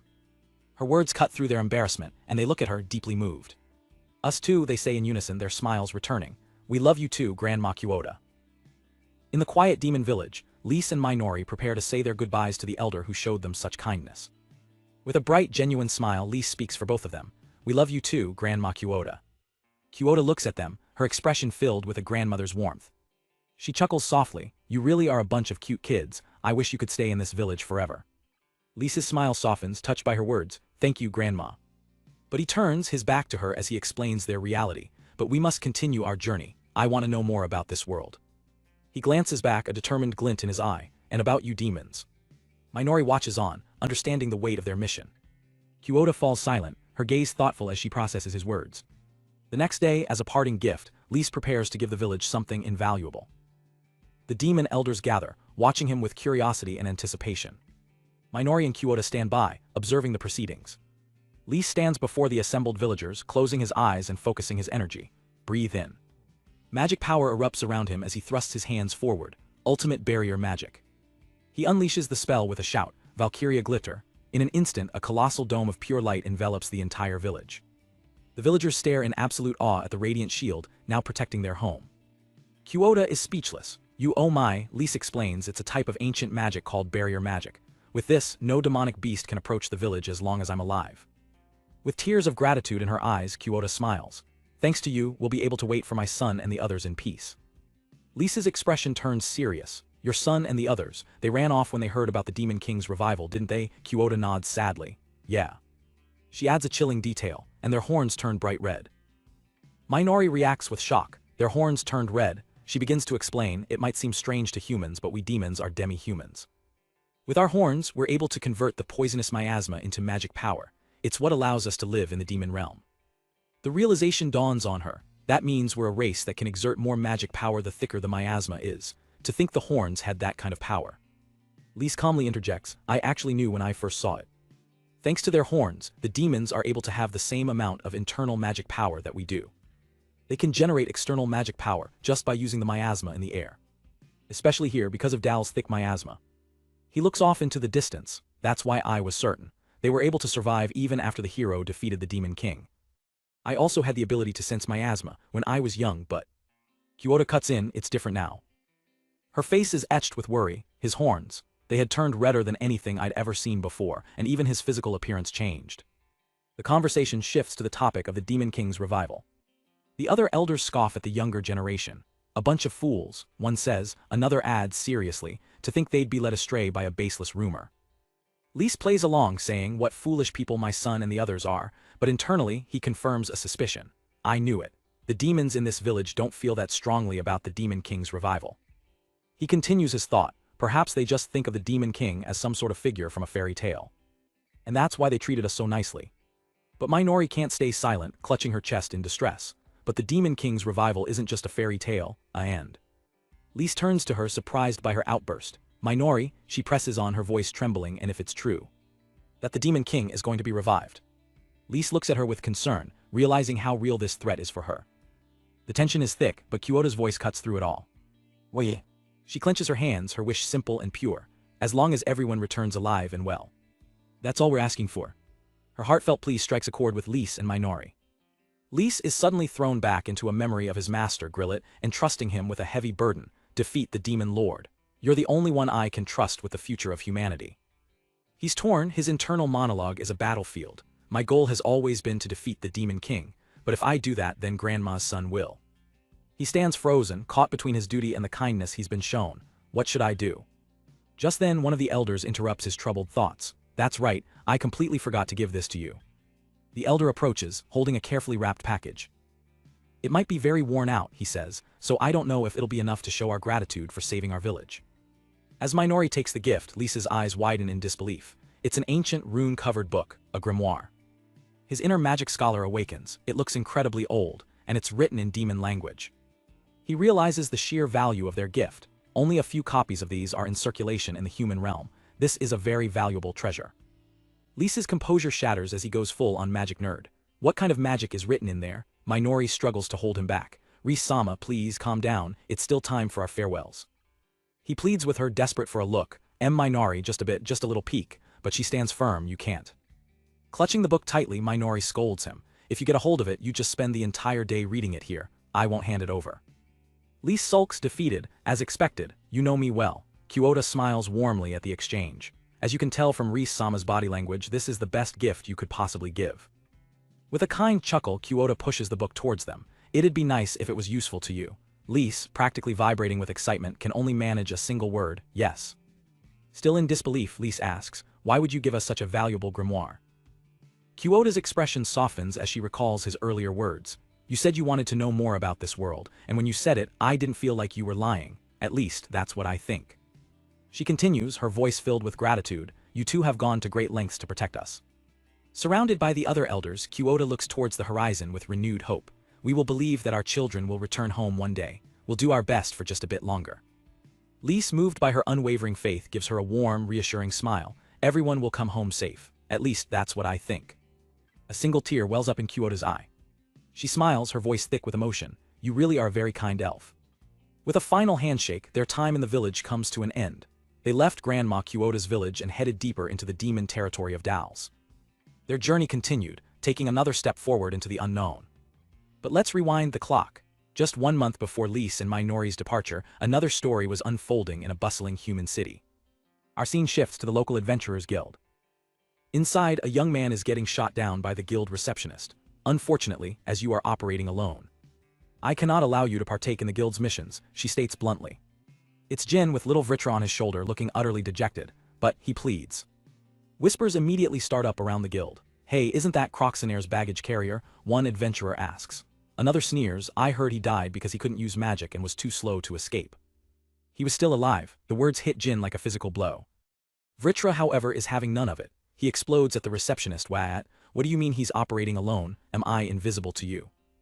The receptionist remains professional, ignoring the tiny dragon's outburst. It's a necessary safety measure. At the very least, you need 2 E-rank adventurers to accept a request. She then delivers the final, soul-crushing blow. I greatly apologize. However, we do not allow pets to count towards the head count. Vritra is absolutely livid. Jin tries to placate his furious companion. Now, Vritra-san. But the receptionist isn't finished twisting the knife. Also, there's the matter of Flit-sama being unable to use magic. Later, Jin sits defeated at a table. Vritra tries to be helpful, but his bluntness isn't exactly comforting. Ahaha, it was no good. I tried asking the other parties, but they all rejected me. Jin stares at his hands, the harsh reality sinking in. It seems like everyone in this town already knows I can't use magic. Vritra continues, I'm sure there isn't a single party out there that would take in someone who can't use magic. Jin just groans, you're so blunt about it. As Jin mopes on a bench outside, a pair of boots stops right in front of him. He tries to steel himself, thinking, I can do it. I left Master and the others with firm resolve. I can't let something like this bring me down. His internal pep talk is cut short by a voice from above. Yo. Jin looks up startled. Before him stands another adventurer, radiating confidence. The stranger plops down next to him. I was watching you in the guild earlier. Is it true? You're an adventurer but you can't use magic. Vritra immediately gets bad vibes. What's with this guy? I don't like him so out of the blue. As Jin stammers, the adventurer explains, I just arrived in this town, so I'm all alone too. Then he makes an unbelievable offer. If you'd like, would you form a party with me? Jin is completely stunned. The guy continues, if you just want to take down some horned rabbits, you can do it without magic. I'll even defeat them all for you. I don't even mind if you bring your pet.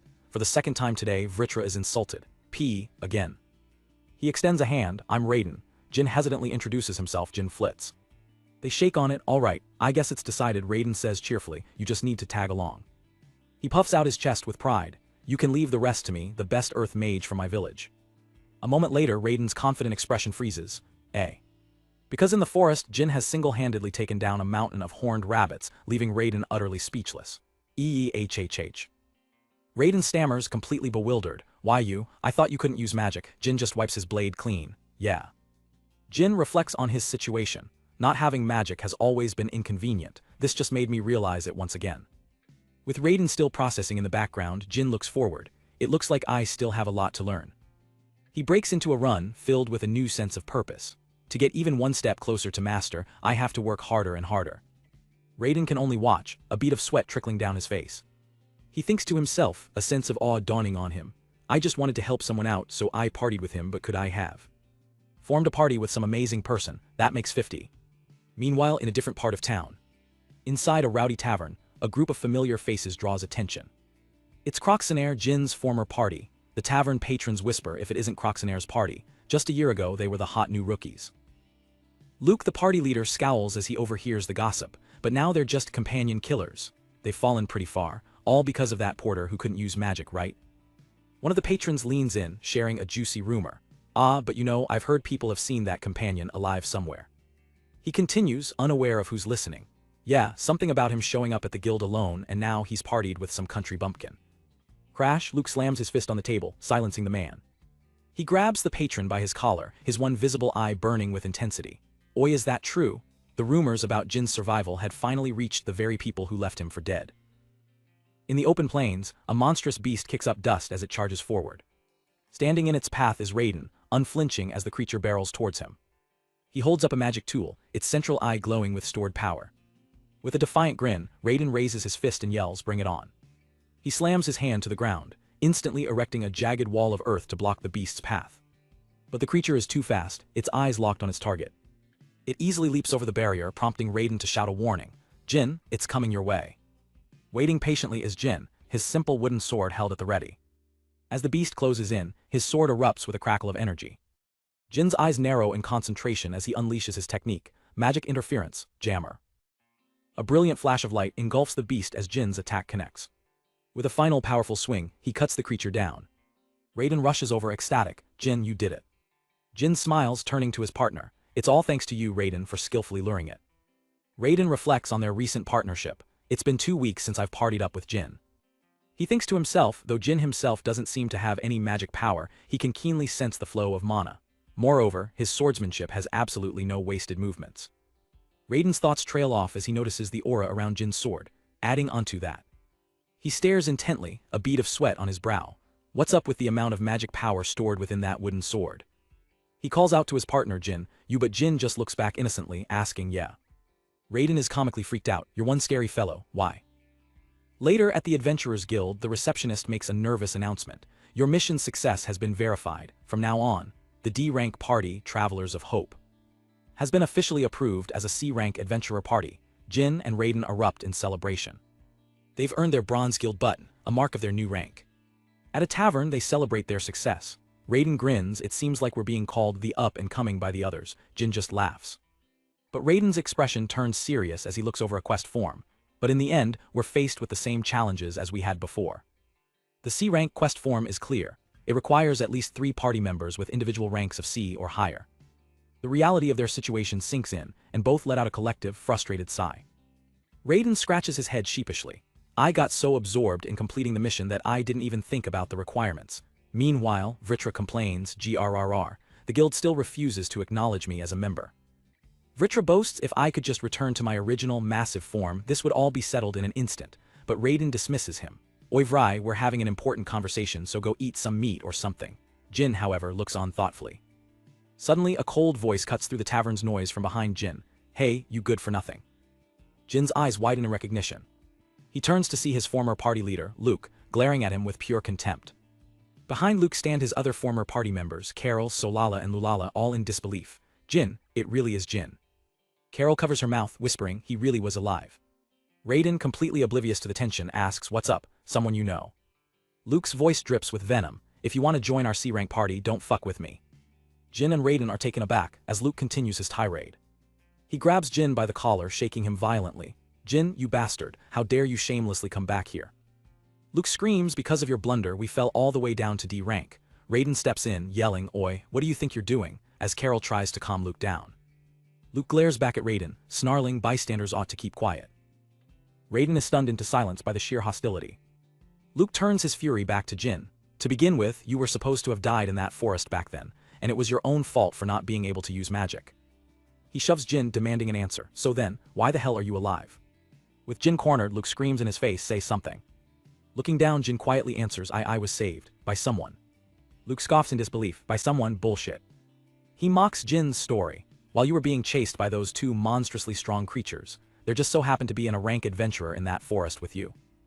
Jin looks up, his voice filled with conviction. That person was nothing like in a rank, not even S rank. Humans probably can't measure Master's power.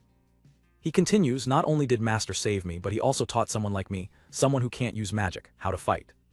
Jin's voice rises with passion, and he even entrusted someone like me with the hope of humanity to defeat the Demon Lord. He declares, that's the reason why I came back here. Luke throws his head back and laughs, how stupid. He repeats Jin's words with derision, hope of humanity, the Demon Lord. Luke sneers, who the hell would believe the delusions of someone who can't even use magic? Jin can only grit his teeth in frustration. Turning to the entire tavern, Luke announces, listen up, everyone. This guy has been a liar from way back. Jin desperately pleads Master Reese really exists, but Luke just smirks. And that master of yours, someone that absurd, only exists inside your damn head. The crowd begins to murmur, watching the confrontation unfold. Luke then turns his attention to Raiden. Hey you believe any of his shit? Raiden tries to defend his friend. I agree that his story about his master sounds hard to believe, but Jin being a liar as Luke cuts him off, turning back to Jin. See, if you're really telling the truth, then prove it. Just as Jin is at a loss for words, a calm voice cuts through the tension. Hold on a moment. A hooded figure with a bandaged face addresses Jin. Was the one who saved you called Reese? Luke snaps at them, huh? What do you want, brat? Jin stammers, why yeah. The figure looks at Jin and says, I know someone called Reese as well. I don't think what he's saying is false. Jin is stunned, asking, and who might you be? Luke, enraged by the interruption, grabs the stranger. Outsiders should just stick out of this. In the struggle, he knocks their hood back, revealing who is underneath. Jin's eyes widen as he notices the distinct shape of the stranger's ears under her hood. Those ears. The figure pulls back her hood slightly, revealing herself. Jin gasps, an elf. Suddenly another girl bursts through the door, rushing towards the elf. Rahab-sama Tilda. She catches her breath, exasperated. Didn't I already tell you to stop disappearing without me noticing? The name echoes through the tavern and the crowd murmurs in disbelief. Rahab Lori. Whispers spread like wildfire. The living legend, the one called the living history book. I thought she rarely shows herself in front of humans. The entire tavern is buzzing, so why is she here, that legendary elf? Luke starts to sweat. If a legend like Rahab is backing Jin's story, he's in deep trouble. Carol urges him, Luke, let's go. But Luke grits his teeth. Then is what that kid's saying not a lie either. He snaps. Carol tries to stop him, but Luke shoves her aside, his face contorted with rage. Shut up, this bitch is. Just a liar too, isn't she? Luke screams, throwing a wild punch directly at Rahab. Rahab stands her ground, unflinching as the fist flies toward her. But before it can connect, a figure dives in front of her. It's Jin. He takes the full force of the blow, absorbing the impact to protect the legendary elf. Looking up from the ground, his voice firm, Jin tells his former leader, Luke, stop already. A booming voice cuts through the tension. That's enough. The guild master has arrived. I'll take it from here. Luke's party members begin to panic. Hey, does this mean we're gonna get in trouble? The guild master's gaze is stern, regarding this commotion and the case of the reported missing member from a year ago. Shall we thoroughly investigate it once again? The threat hangs heavy in the air and Luke's party freezes in terror. Luke glares at Jin one last time, a silent storm of anger and defeat in his eyes. Jin simply meets his gaze, his expression resolute. With the matter settled for now, the guild master leads Luke and his party away, the tavern crowd parting to let them pass. Raiden rushes over to his friend. Jin, you alright? Jin nods. Raiden, thank you. He then turns to the elf who started it all. Rahab-sama. Thank you very much, he says gratefully. Rahab calmly sips her drink. I just overheard a familiar name and decided to stick my nose in, that's all. Beside them, Raiden stammers, if it's alright with you, would you like to have dinner with us, Rahab-sama? Anastasia is shocked by the forwardness, but Rahab considers it for a moment. Well then, I guess I'll take you up on that. Anastasia looks on, completely bewildered by the turn of events. Raiden is so overjoyed he literally collapses onto the floor. Jin, flustered, realizes, that's right, I forgot to introduce ourselves. Later at the dinner table, the elf formally introduces herself. I'm Rahab Lori, an elf who's just starting to reach middle age. She gestures to her companion, and she's Anastasia.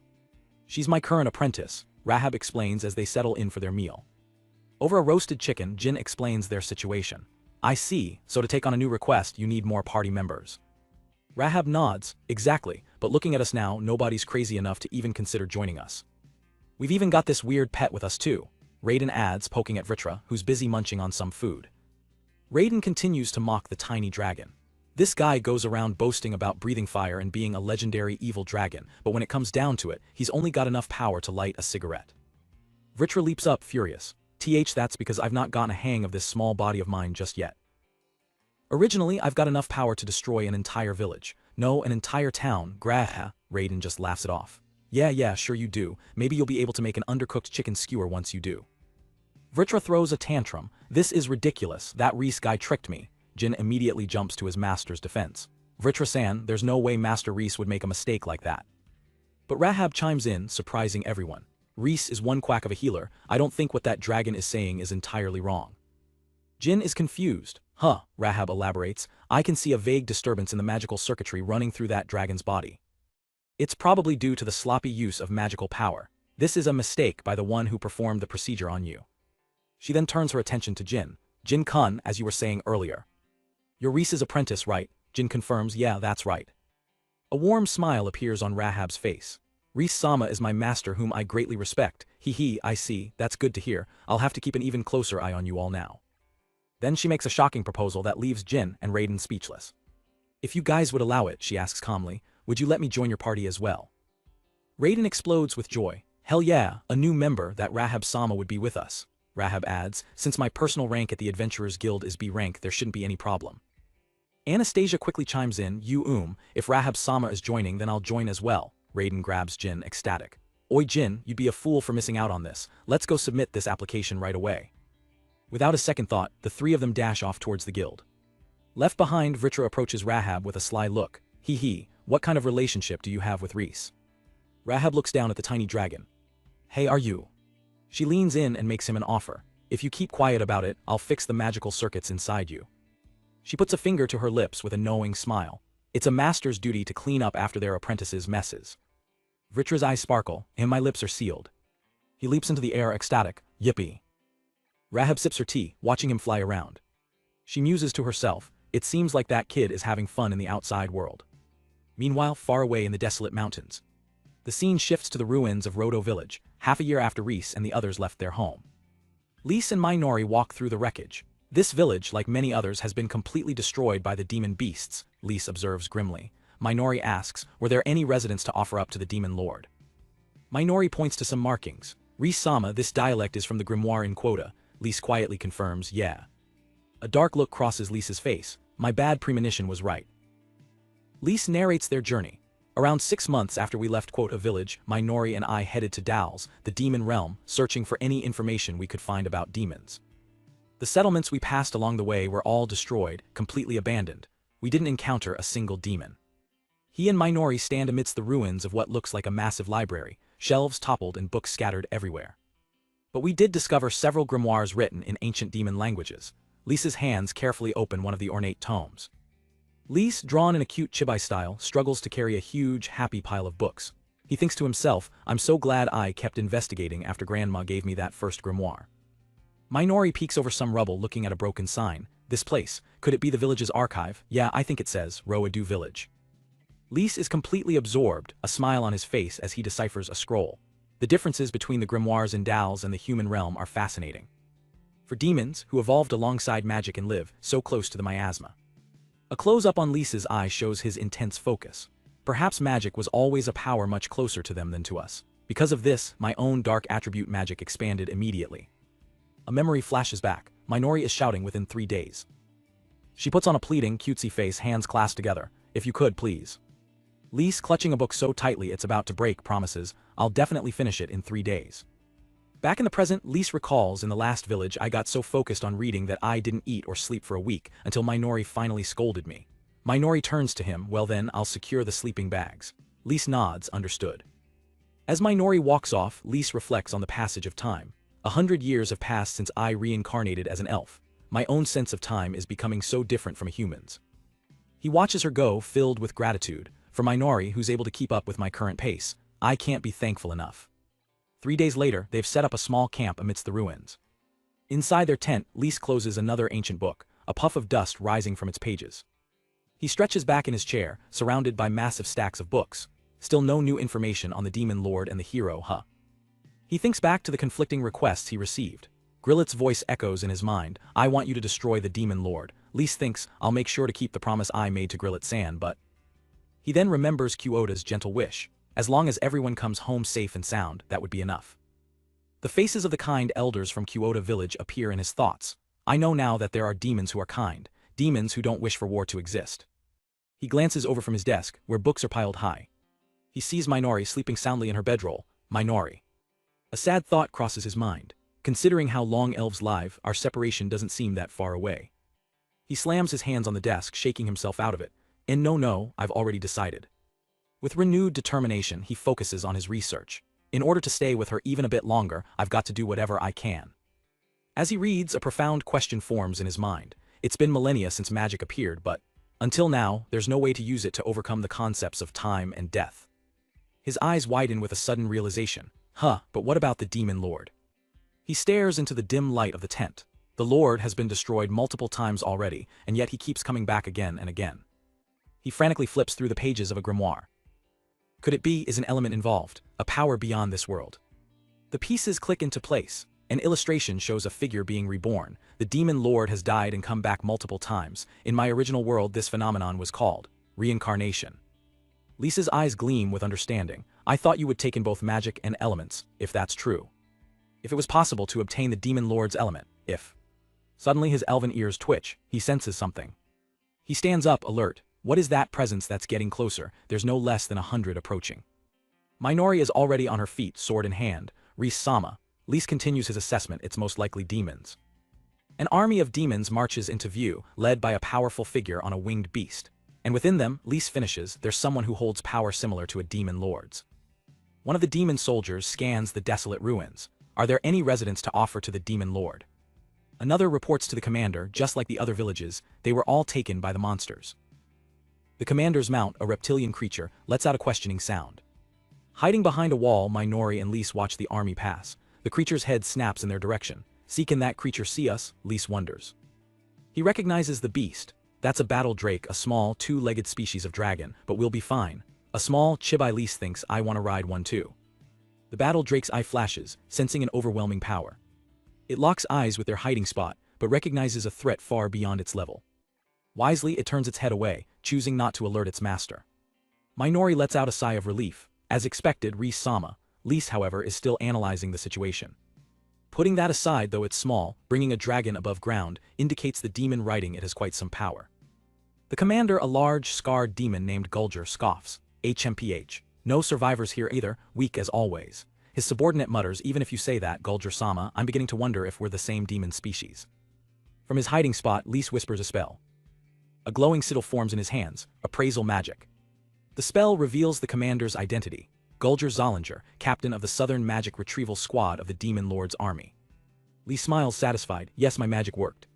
Minori looks at the demons with concern, Ris-sama their horns. Lise remembers Kyoto's warning about her son. It turned red like I had never seen before. Lise notices a strange energy flowing from the demons. Instead of miasma, it looks like there's magic power flowing into it from somewhere. He sees Gulger holding a glowing black orb. Is it from that orb the demon is holding?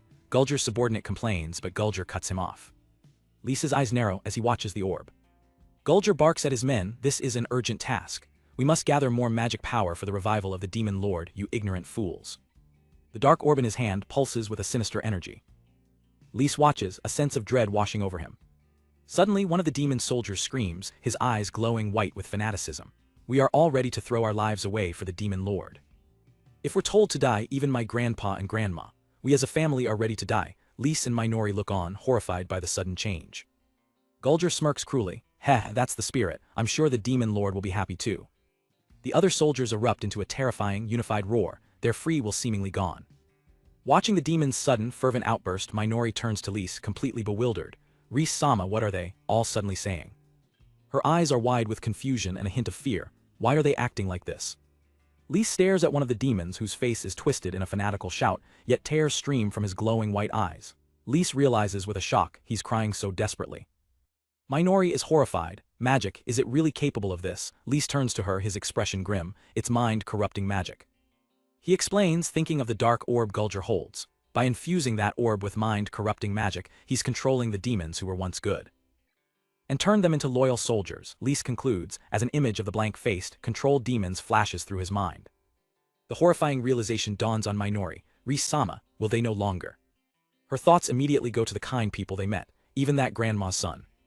Number, Lise says firmly, clenching his fist, their own minds are still within them. He looks at the crying soldiers with certainty. Those tears are proof of their resistance, they aren't going willingly. Minori gasps, the revelation hitting her hard. Just then, one of the soldiers points towards the path ahead. Oh yeah, Gulger-sama, if we go down this way, we'll reach Quota Village. Both Lise and Minori flinch at the name. Gulger, the demon captain, smirks with interest. Quota Village, oh, very well. He gives the order, lead the way. The soldier bows, thank you very much. A memory of Kyoto flashes as the soldier forces himself to speak, his voice trembling. He clutches his head in agony, tears of anguish streaming down his face as he screams, I'm sure even Grandma and the others will be happy to offer themselves. Seeing the horrific sight, Minori looks to Lise for guidance. Ris-sama. Lise gently places a reassuring hand over hers. She looks up at him, her fear replaced by determination as he tells her, it's all right. Lise smiles, his own resolve hardening. Yeah, I'll leave my back to you, Minori. They stand together, ready for a fight. Now, it's time to ambush some demon lord soldiers. As they prepare to move, Gulger suddenly perks up. There's still a survivor around, he mutters, annoyed. He turns to one of his subordinates. You really are bad at search and retrieval, hurry up and capture them. The soldier nods, understood. Gulger sighs in exasperation. This is why country people are. Suddenly, a massive explosion erupts from one of the ruined buildings, sending debris flying everywhere. A soldier runs back in a panic. Gulger-sama, what's the matter? That ain't no normal demon, it's attacking us. The terrified soldier tries to back out. But then you all will just have to face them on your own. Gulger just smirks, holding up the dark orb. With the power of this orb bestowed upon me by the demon lord, a single low-tier demon will be helpless. He channels his power into the artifact, activating its mind-corrupting magic. Dream-like loyalty, depression. He barks out his command to the enthralled soldiers, kill them, no matter what, retrieve their magic power. The controlled demons let out a unified, terrifying roar. As his brainwashed troops charge forward, Gulger scoffs. Geez, demons these days are too vulnerable. But his attention is suddenly snapped to the side. He thinks, as footsteps echo from the shadows. In a flash, Lys leaps from the ruins, flying straight towards the demon captain. With a wide, challenging grin, he shouts, if you're here to retrieve magic power, then you can just defeat me and try to take mine. Light envelops Lys's hand as he rapidly enchants his blade. Anti-dark attribute magic enchant, light attribute enchant, glorious glam, his sword now shines with a brilliant, holy light. Gulger grits his teeth, gripping his massive axe to defend against the sudden assault. Steel clashes with a thunderous impact as Lys's light-infused sword meets Gulger's weapon head-on. The force pushes them apart. Gulger stares in disbelief. Who are you? Lys calmly assesses the situation. I see. He thinks to himself, I was hiding my magic powers right up until the moment, but you were still able to notice me. Gulger seems to misinterpret Lys's calm demeanor for arrogance. It's my first time fighting a demon, you know. In order to make my remaining 900 years meaningful, it's something I need to experience myself. Enraged, Gulger roars, what are you blabbering about? He swings his axe, which is now swirling with a terrifying pitch-black aura. Lys is genuinely impressed by the technique, enchanted until it's pitch black. Who knew it was possible to stack up a single spell like that? Gulger taunts him, spreading his arms wide. What's wrong, country bumpkin? Did your body cower in fear after seeing my tremendous power? But instead of fear, Gulger is met with a calm, confident smile from Lys. The demon captain is completely thrown off. Lys's mind flashes through his centuries of study, connecting disparate pieces of knowledge with his newfound experience. He stands tall, facing the demon commander. This is the outside world. He takes a step forward. I am an elf. Just a regular elf specimen who has departed on a journey, wanting to leave behind a legacy. With a bright, friendly smile, he introduces himself. Rhys Klein's my name, nice to meet you. Gulger is momentarily speechless, completely baffled by the elf's cheerful introduction. He quickly recovers his anger and swings his axe with full force. There's no such thing as elves here. As Lys blocks the attack, he senses something is off. This time, I don't feel any flow coming from neither his sword nor himself. The raw, unmagical force of the blow is immense, sending Lys flying backwards. He crashes through the wreckage of a nearby building. Lys lands hard, skidding to a stop on one knee, NGH. He analyzes the attack instantly. I couldn't feel anything until the moment the hit connected, but it was filled with power belonging to the highest magic class. Gulger, sitting atop his battle drake, comes to the same conclusion. It must be chantless magic, unable to defend from even this level of magic. He scowls, looking down on his opponent. The lower-tier species are becoming unacceptable. Gulger points his massive axe at the recovering elf. Let me ask you something before I send you to the afterlife. Are you part of the hero's party or something? The question stuns Lys. Hero, the battle between elf and demon has truly begun. In a quick flashback, we see Minori sprinting through a ruined alleyway on a mission. Lys's voice calls out to her from the shadows, Minori. He lays out the plan. You must lure out the demons surrounding the commander. Minori immediately agrees, got it. That will give me space to take him down. But Lys is shocked by her confidence, asking, you're going to fight that demon all by yourself.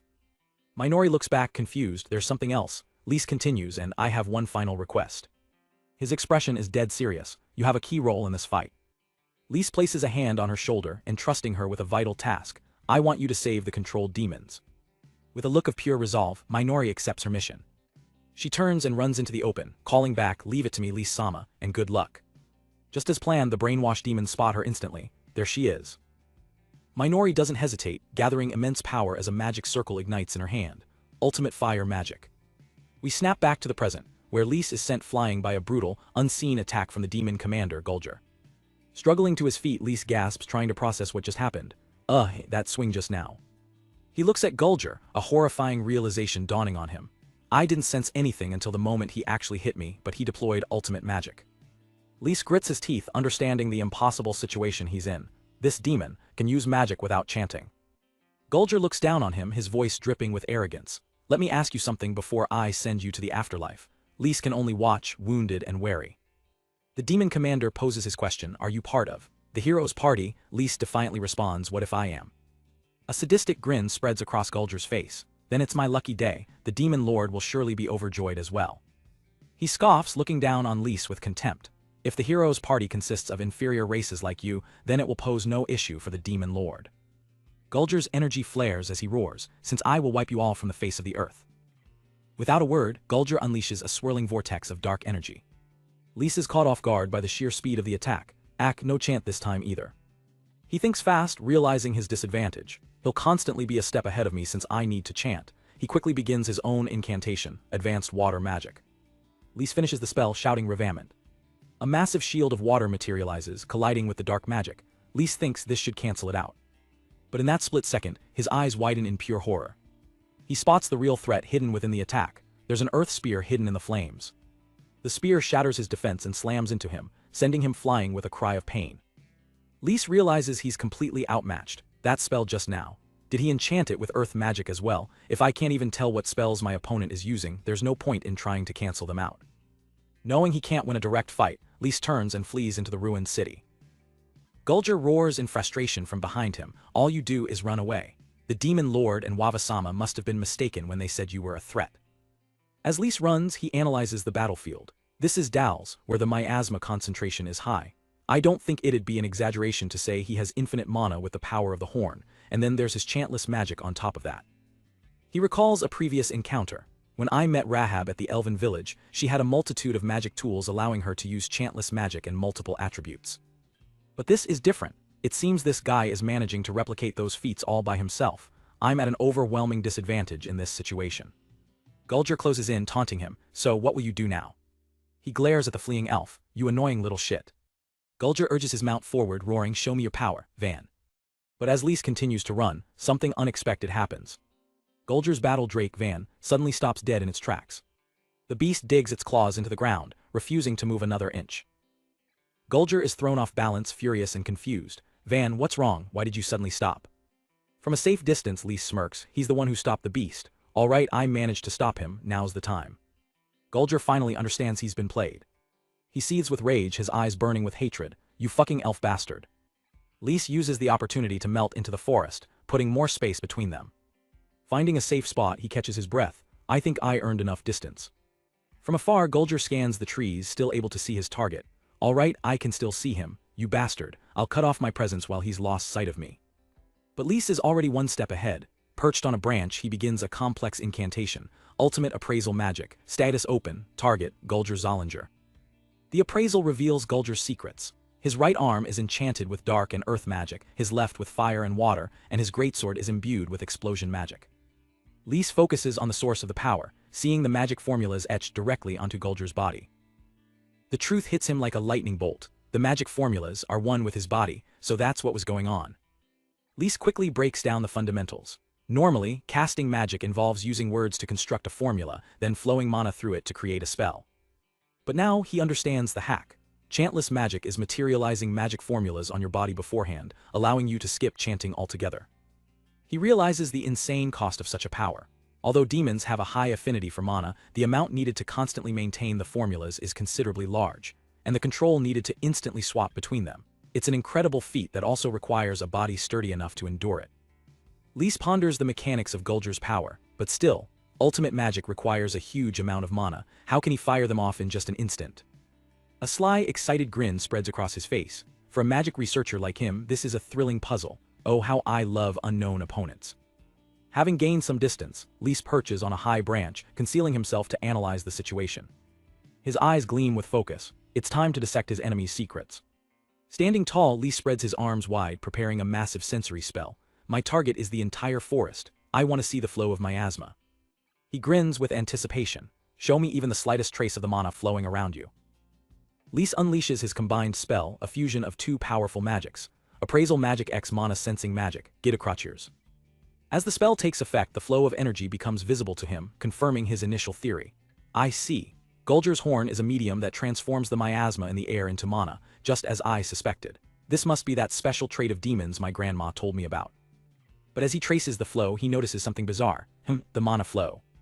He sees it clearly now. The energy isn't circulating properly. It stops at his hands. Lys recalls the fundamentals of magic. Mana is supposed to be like blood, circulating in the mana vessels within your entire body.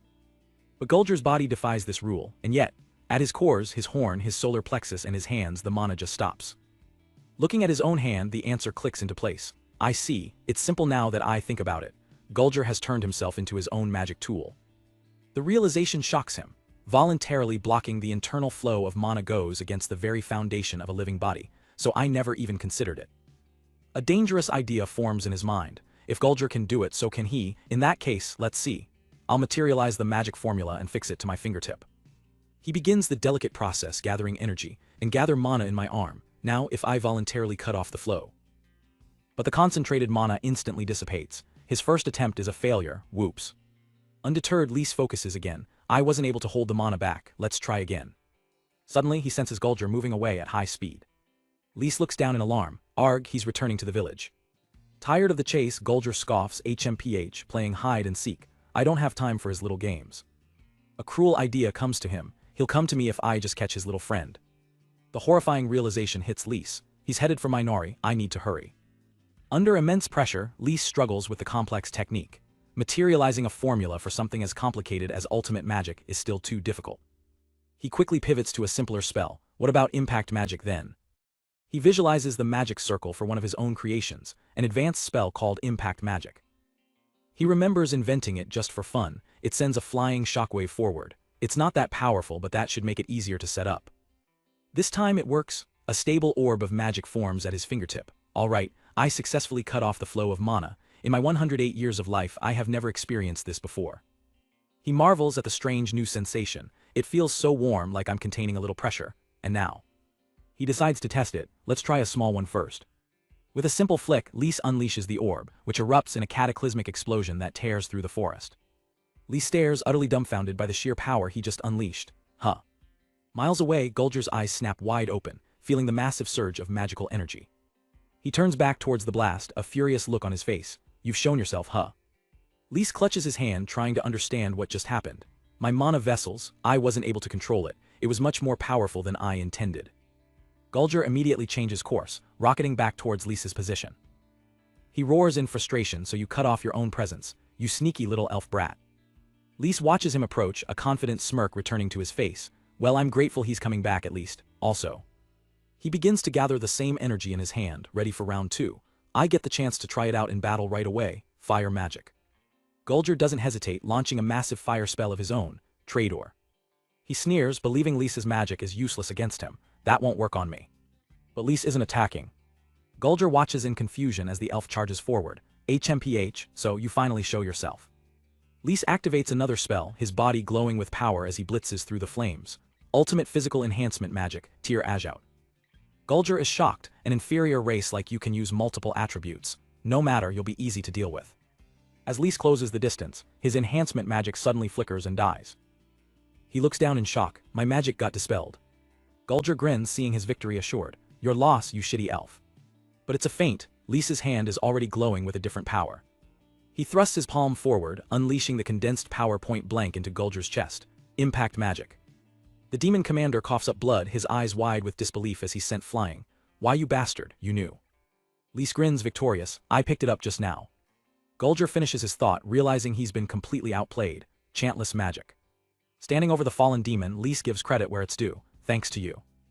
With Gulger defeated and pinned to the ground, Lise stands victorious, his massive sword planted firmly in the earth.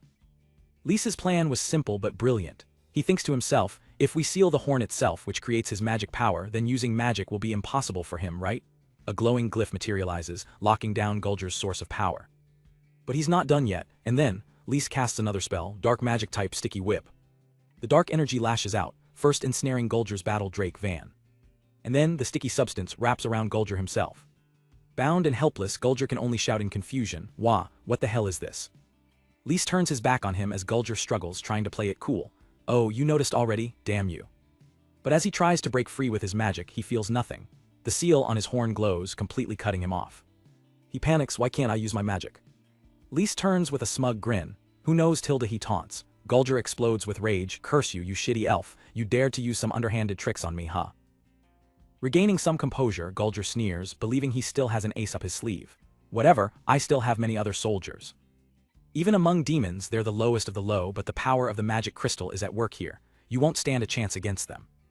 He throws his head back and bellows, my men, now it's time to show your loyalty. But his command is met with absolute silence. Gulger looks around, bewildered. Why is no one answering back? Lise just points a finger up, a knowing smile on his face. Ah, about that. That's because the demon's mind control magic was lifted a while ago. Gulger can only let out a defeated ha.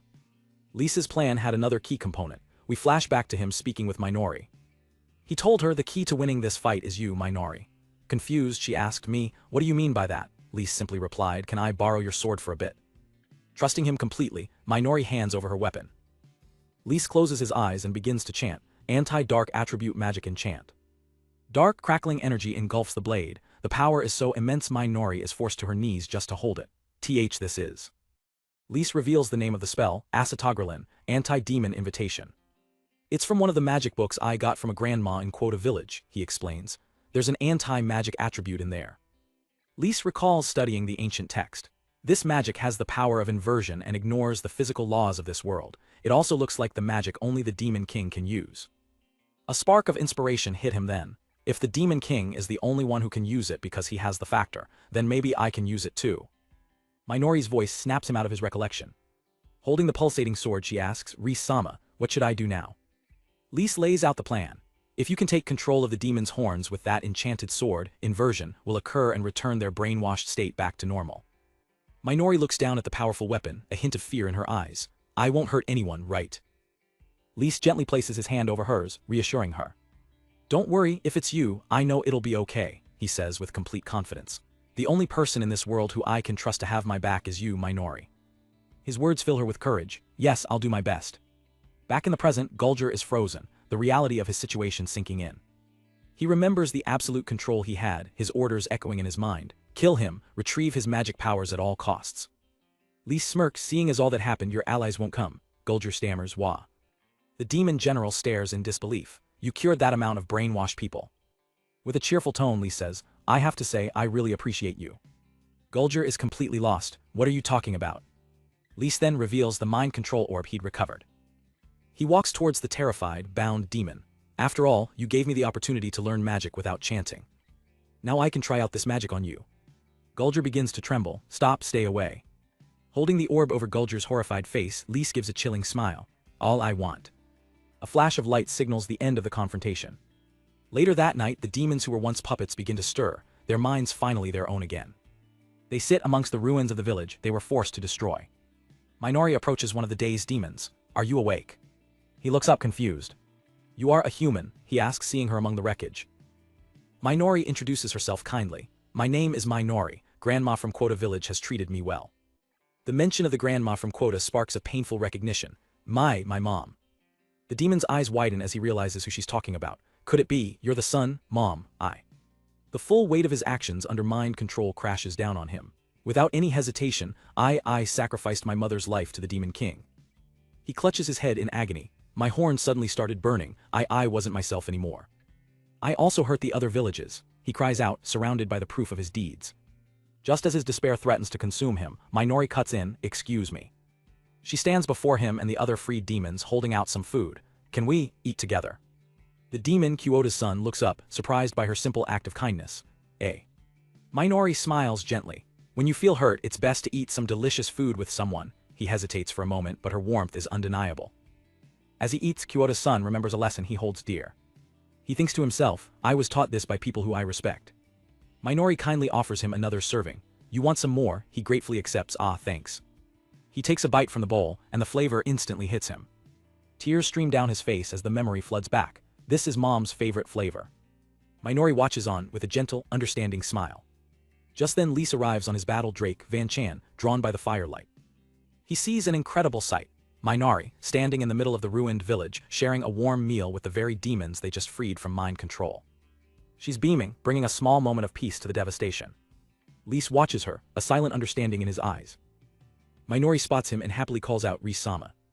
Lise approaches her, a genuine smile on his face. Thank you, you were a big help, Minori, she giggles, pleased with the praise.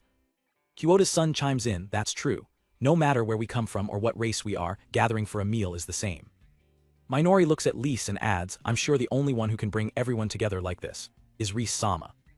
She turns slightly, a soft smile on her face. Fufu, it was Jin who did the hard work, I'm just fulfilling my promises, and in that case I'll only live for Ris-sama's sake. Her gaze is filled with unwavering devotion. Lise pats her on the head, surprised. Minori, you seem to have grown up. She beams back, Ris-sama has also become cooler than before, you think so? He gets a little flustered. Really? I'm 80 years old, I don't think my appearance has changed much. Minori gently takes the fabric of his cloak. She looks up at him, blushing but sincere. That makes you so attractive to me. Lise is completely floored, letting out a shocked wah. Van Chan lets out a loud roar, breaking the sudden romantic tension. The two of them jump, flustered and embarrassed. Lise quickly tries to change the subject. What should we do next? Oh, right. He collects himself and lays out their new mission. There are other villages like Quota that were destroyed. There must be other demons trapped by Gulger's mind control magic. Lise points to their captive. We'll go around and solve it with the help of Gulger himself. The terrified demon general can only stammer, please feel free to ask me anything. Minori nods with a determined smile, understood. Lise looks out over the horizon, and let's leave the human side to Jin Kun. Time passes. 1 year later, a massive, winged beast known as a golden wolf dragon terrorizes a peaceful farming village. But a lone swordsman stands against it, Jin. With incredible speed, he leaps from a cliff, plunging directly towards the monster's head. He drives his sword straight through its skull, in a single decisive blow. Jin lands gracefully as the beast collapses behind him. The mighty dragon lets out its final cry before falling silent. Jin takes a moment to catch his breath after the intense fight. He looks over the slain creature, and a rank monster, the golden wolf dragon Goldraz. He narrows his eyes, realizing the danger. This isn't the kind of monster that should appear in the middle of a farming village. The implication is clear. The Demon King's resurrection is near, just as Master Reese said. Suddenly 2 figures rush towards him. Jin-san, he turns, recognizing his companions. Raiden, Anastasia. Anastasia reports, all the monsters here have been eliminated as ordered. But her relief turns to panic as she sees the cuts on his face. Wait, are those injuries? Are you hurt? Jin tries to wave it off, but Raiden confirms, oh yeah, you're right. Anastasia frantically fumbles in her bag. I spilled all my healing potions. Bandages might work. She runs off in a panic to find some. Raiden sighs watching her go, geez, don't worry, Rahab-sama will heal you up anyways. On cue, their stoic mage Rahab appears with a small dragon-like creature. She looks at Jin with a deadpan expression. If you give me some nuts, then I can heal him. Raiden groans, you're looking down on me as usual. He turns to their other companion, Vritra. Then how about you? Can you do anything? The little dragon cheekily replies, well, I can certainly cure things by grilling them. Raiden explodes in frustration. Why are our non-human companions always like this? Jin just smiles, it's okay, Raiden, we're a team, right?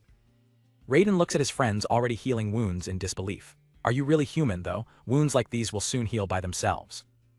Jin just grins, grabbing his friend. Good grief. By the way, let's head to the next location. His eyes are already set on their next objective.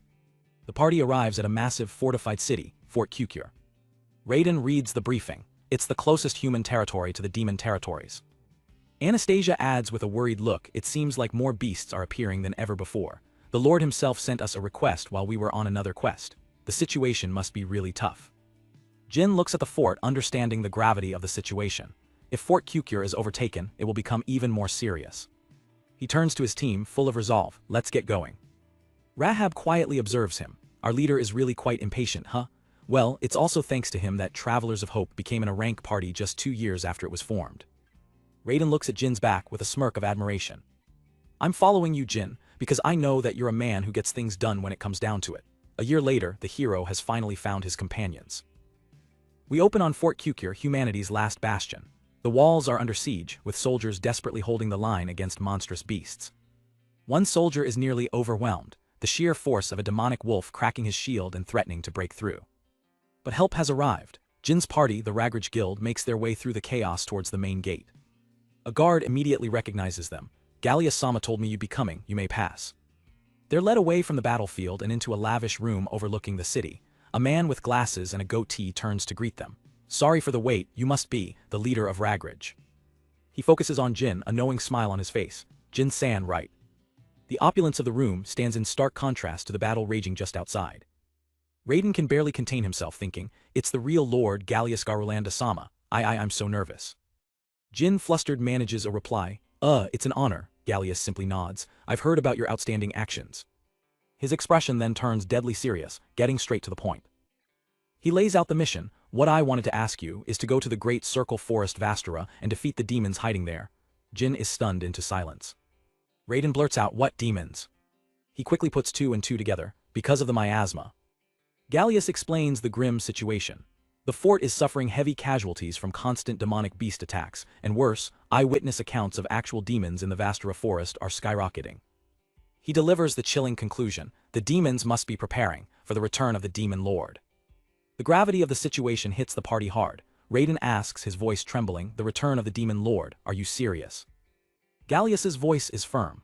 Defeating the demons who chip away at humanity's strength day after day, and stopping the demon invasion is the top priority here at the last fortress, Fort Kukure. He then makes an offer that floors them. And so, I want to entrust you, Ragridge, with all the funds and all the soldiers at this fort. Jin and Raiden are in disbelief, all of them. Raiden protests, my lord, we may be a rank but we're still newbie adventurers. Jin backs him up immediately. Raiden's right, there have to be stronger adventurers out there. I'm grateful you have such high expectations of us. He looks Gallius straight in the eye and asks the million-dollar question, but why us? Gallius adjusts his glasses. Just as the demons are impatiently awaiting the return of the Demon Lord, humanity, too, is impatiently waiting for the one who will defeat him. As he speaks, an aura of a legendary hero appears behind Jin, who realizes what Gallius is implying. The appearance of the hero, from the tale of the hero unsuited for magic. Gallius isn't finished. And I've heard a rumor. He reveals his trump card, that Jin Flitz was trained by a certain elf in the forest. Jin can only stammer, why yes. Jin tries to play it cool, but he's clearly rattled. Gallius smiles, dropping the names like bombs. Reese Klein-sama and Minori-sama, both of them are terrifyingly strong, right? Jin is completely blown away. Why do you know the names of my master and senior disciple? Gallius's expression softens. I too am indebted to Reese-sama, you see my family and you, we share a connection.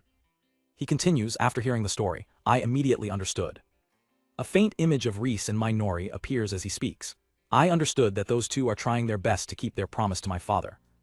He looks back at Jin, we are the same in that sense, and if Reese-sama has high expectations of you, then I want to bet on you as well. Gallius leans forward, his voice filled with hope and desperation. Would you please accept the grand role of being the vanguard of humanity's counterattack? Jin takes a moment, the weight of the world now on his shoulders. He thinks back on his guild's creed. Ragridge has, so far, accepted any request no matter how trivial. With newfound resolve, Jin rises to his feet. His entire party stands behind him as he gives his answer. So this time, too, I promise we'll complete the job to our client's satisfaction. Relief washes over Gallius's face as he shakes Jin's hand. Thank you. But there's more, now take this, I want you to take it. He hands Jin a scroll with an intricate magic circle. Raiden peers over his shoulder. What is it? Gallius explains, it is something Reese-sama left here before he departed. A long-distance teleportation magic circle.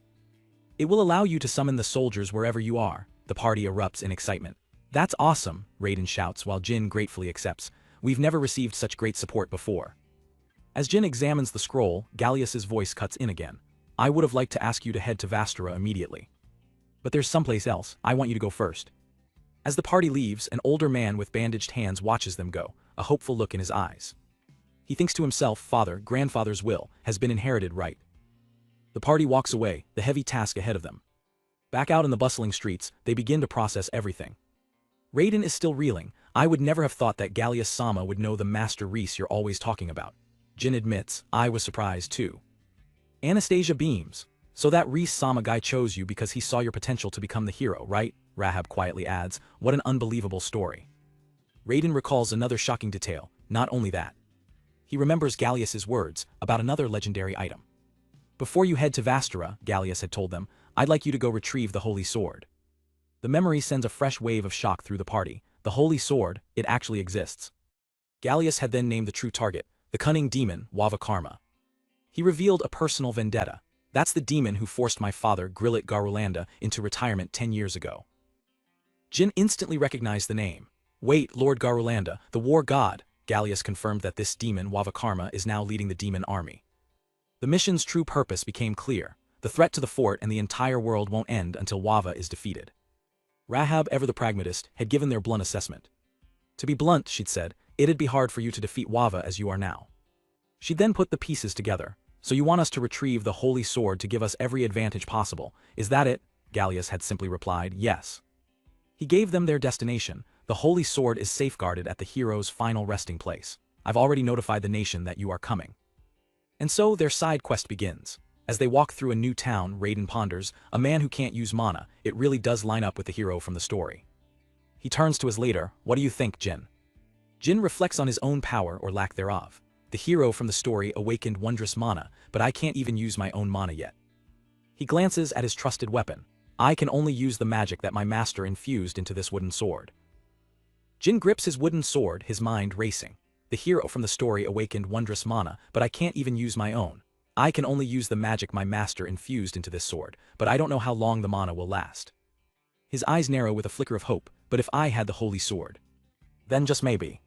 With their new mission set, the party arrives at their destination. A colossal, ornate temple dedicated to the legendary hero. A guide seemingly waiting for them steps out from the shadows. Raiden is completely star-struck. Whoa, incredible, the hero's temple is amazing, I thought it was just a tourist spot. Vritra, perched on Rahab, scoffs, good grief, humans really do like to make things unnecessarily gaudy. The guide simply states, we've been expecting you, this way. He leads them down a dark corridor, opening a heavy door. This is the room of the holy sword. Regular people are not allowed in here, the guide explains, stepping aside.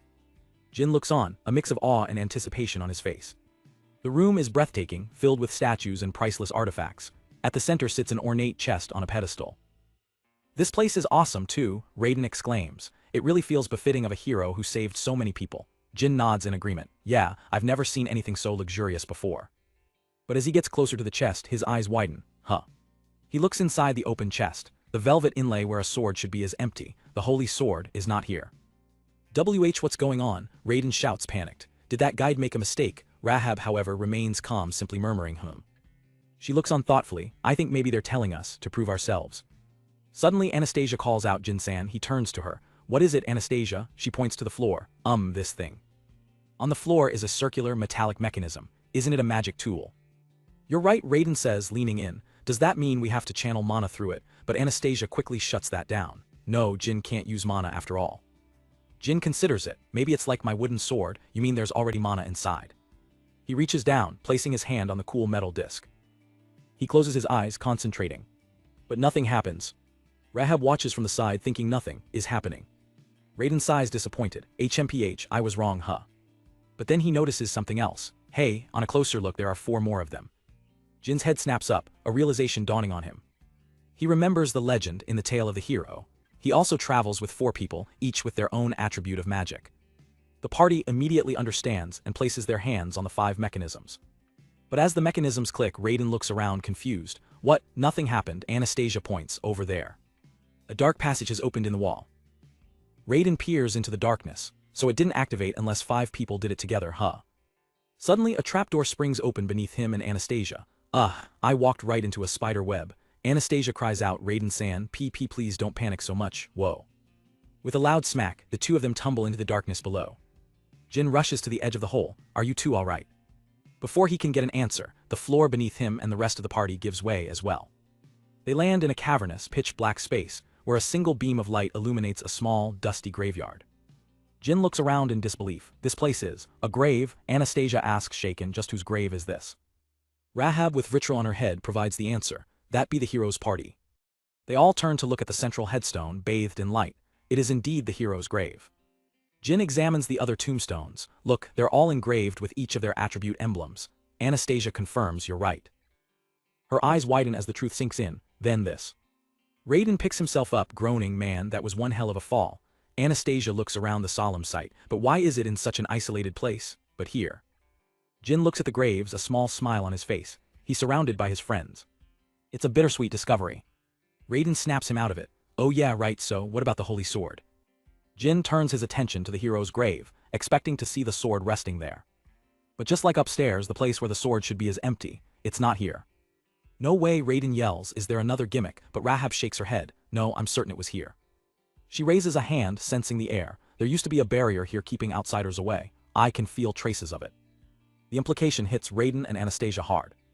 So that means somebody else came here before us.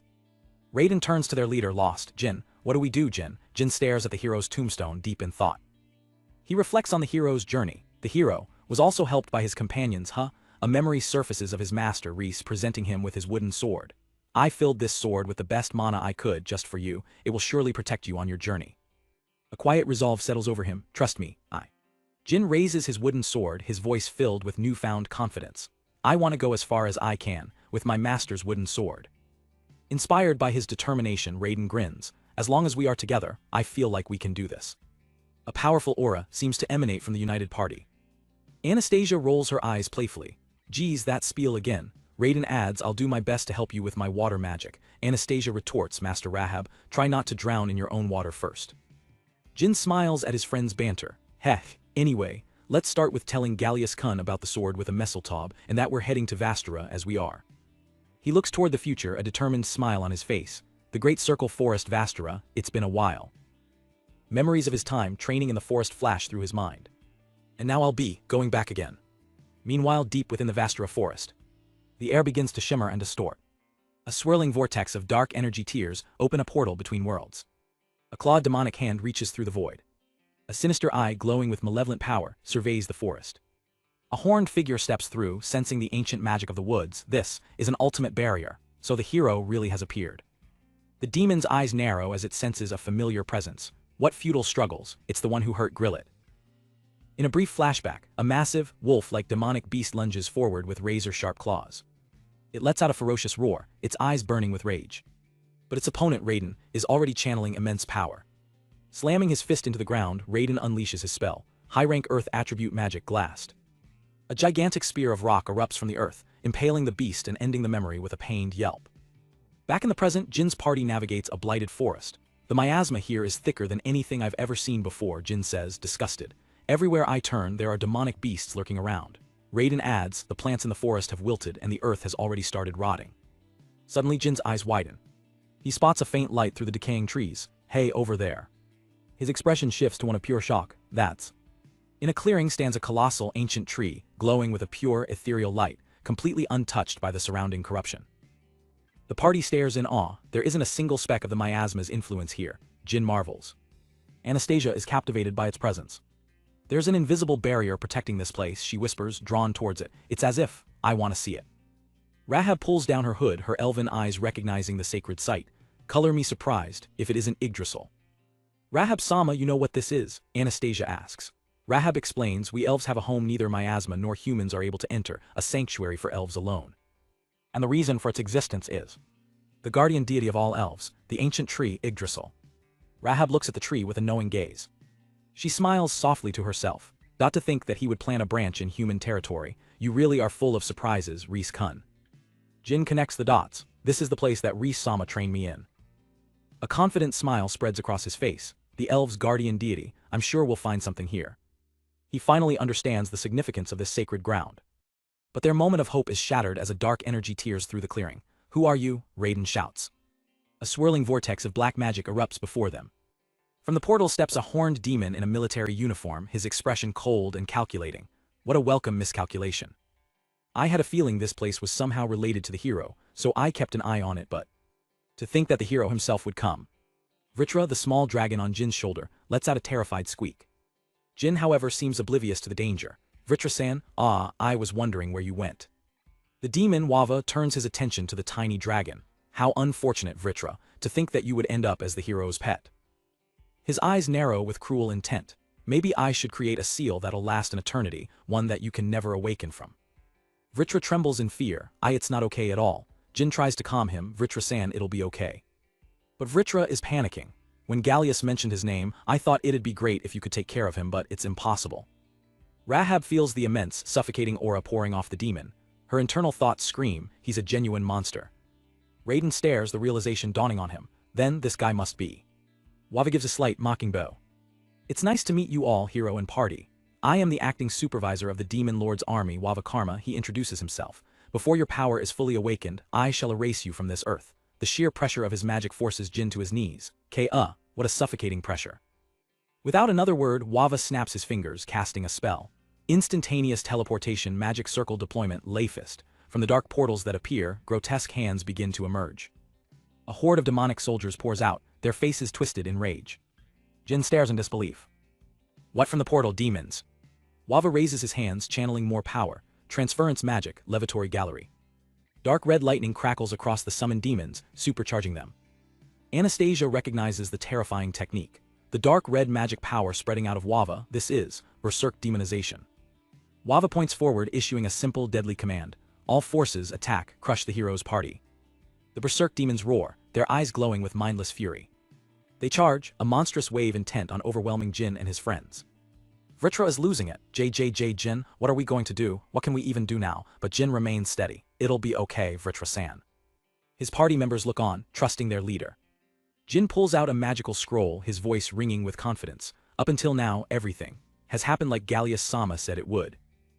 His eyes gleam with determination. He unleashes the scroll's power. I'll be counting on you, forces from Fort Kukure. A massive teleportation circle engulfs the battlefield in a brilliant flash of light. In an instant, rows of heavily armored soldiers appear, standing between the heroes and the demon horde.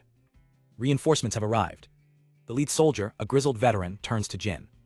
He gives the young hero a confident, reassuring grin. The head gatekeeper roars, rallying his men. I've been a gatekeeper for 30 years, and I've been the head gatekeeper for the past 3. I owe a great debt to both Ri-sama and Gallius-sama. They are the ones who bet on this.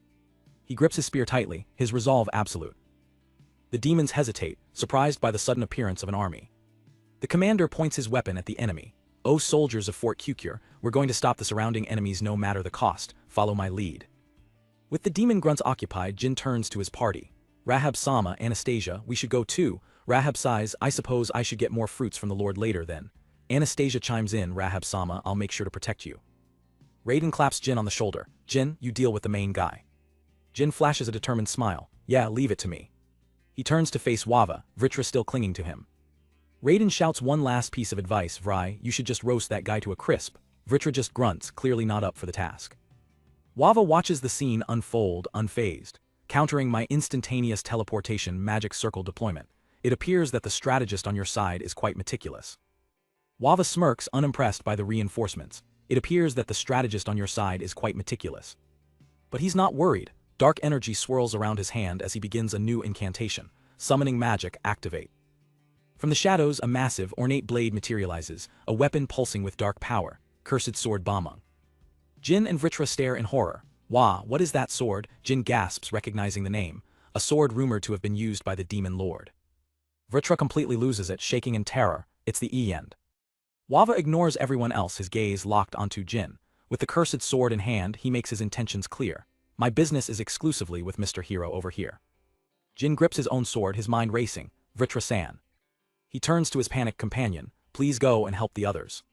His eyes narrow with grim determination. This is his fight and his alone. I'll be the one to take him down. Vritra stammers, terrified for Jin but understanding the command. With a final desperate plea, he flies off to join the main battle. Fine, don't you dare die, Jin. Now alone, Jin raises his wooden sword, a faint light emanating from it as he prepares to face the demon general. Wava lets out a disdainful scoff. HMPH. He looks down on the young hero, completely underwhelmed. If that's all the power you have then. His eyes glint with cold certainty. It's only a matter of time until the demon lord's complete revival. Jin's eyes widen as Wava raises the cursed sword.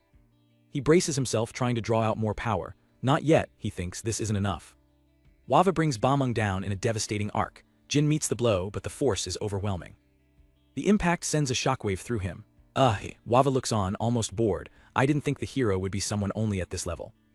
The sheer power of the swing sends Jin flying across the clearing. There isn't even a need for the demon lord to make a move. Jin crashes hard against the ground. He struggles to push himself up, his body screaming in protest. With just one attack, the miasma is too heavy. From the edge of the battlefield, Raiden screams his name, Jin, but Rahab grabs his arm, holding him back. Rahab warns him sternly, in this state, if we even get near their fight, the miasma will affect us. Raiden looks on, terrified for his friend. If you don't want to be infected by the berserk demonization, we have to stay here. But, will Jin really be alright in the middle of that? Rahab glances at the glowing Yggdrasil tree. It's only thanks to Yggdrasil's protection that we're able to resist it. But her expression is grim. In the end, he holds the hero's power. Aside from Jin Flitz, there is nobody out there who can defeat the demon lord. She knows what's at stake. If he doesn't fully awaken the hero's power here, we will all perish. Raiden swallows hard, realizing she's right. That being said, isn't our only option left to trust our party leader. Anastasia turns her back, feigning indifference. In any case, I am just a healer. But her frustration betrays her true feelings. Ah, damn it, if you become more of a burden to me, then I'll charge you even more fruits. Raiden lets out an exasperated sigh. He snaps back at her, stop trying to take advantage of the situation. Anastasia just gives a slight, knowing smile. Letting his emotions loose, Raiden cups his hands and screams towards the fight. Jin, if you die here, I'm going to live the rest of my life resenting you. His words don't reach Jin, who is on his knees gasping for air, the miasma choking him. Wava approaches slowly, his voice dripping with condescension. You'll take me down, huh? I wonder, do you still have that sort of power left in you? Jin slumps against a rock, coughing violently. Wava looms over him, Mr. Hero. Jin's mind is a haze of pain. My body is so hot, it feels like it's on fire. Wava is controlling this miasma so freely, I can't even feel him losing any magic power. In contrast, the magic power that I received from Reese-sama feels like it's about to disappear. Despair begins to creep in. He looks at his cracked and splintered wooden sword. It's pretty beat up too, but he forces himself to remember his dream. I'm going to create a world where everyone can be happy. I'm going to become an adventurer. A spark of defiance ignites within him. Compared to this miasma, Master Reese's magic power is far stronger. Wava looks genuinely intrigued. To be exposed to so much miasma, yet still have your reason remain. The existence called a hero truly is nothing but a hindrance. He decides to switch tactics, moving from physical attacks to psychological warfare. Haven't you thought about it before?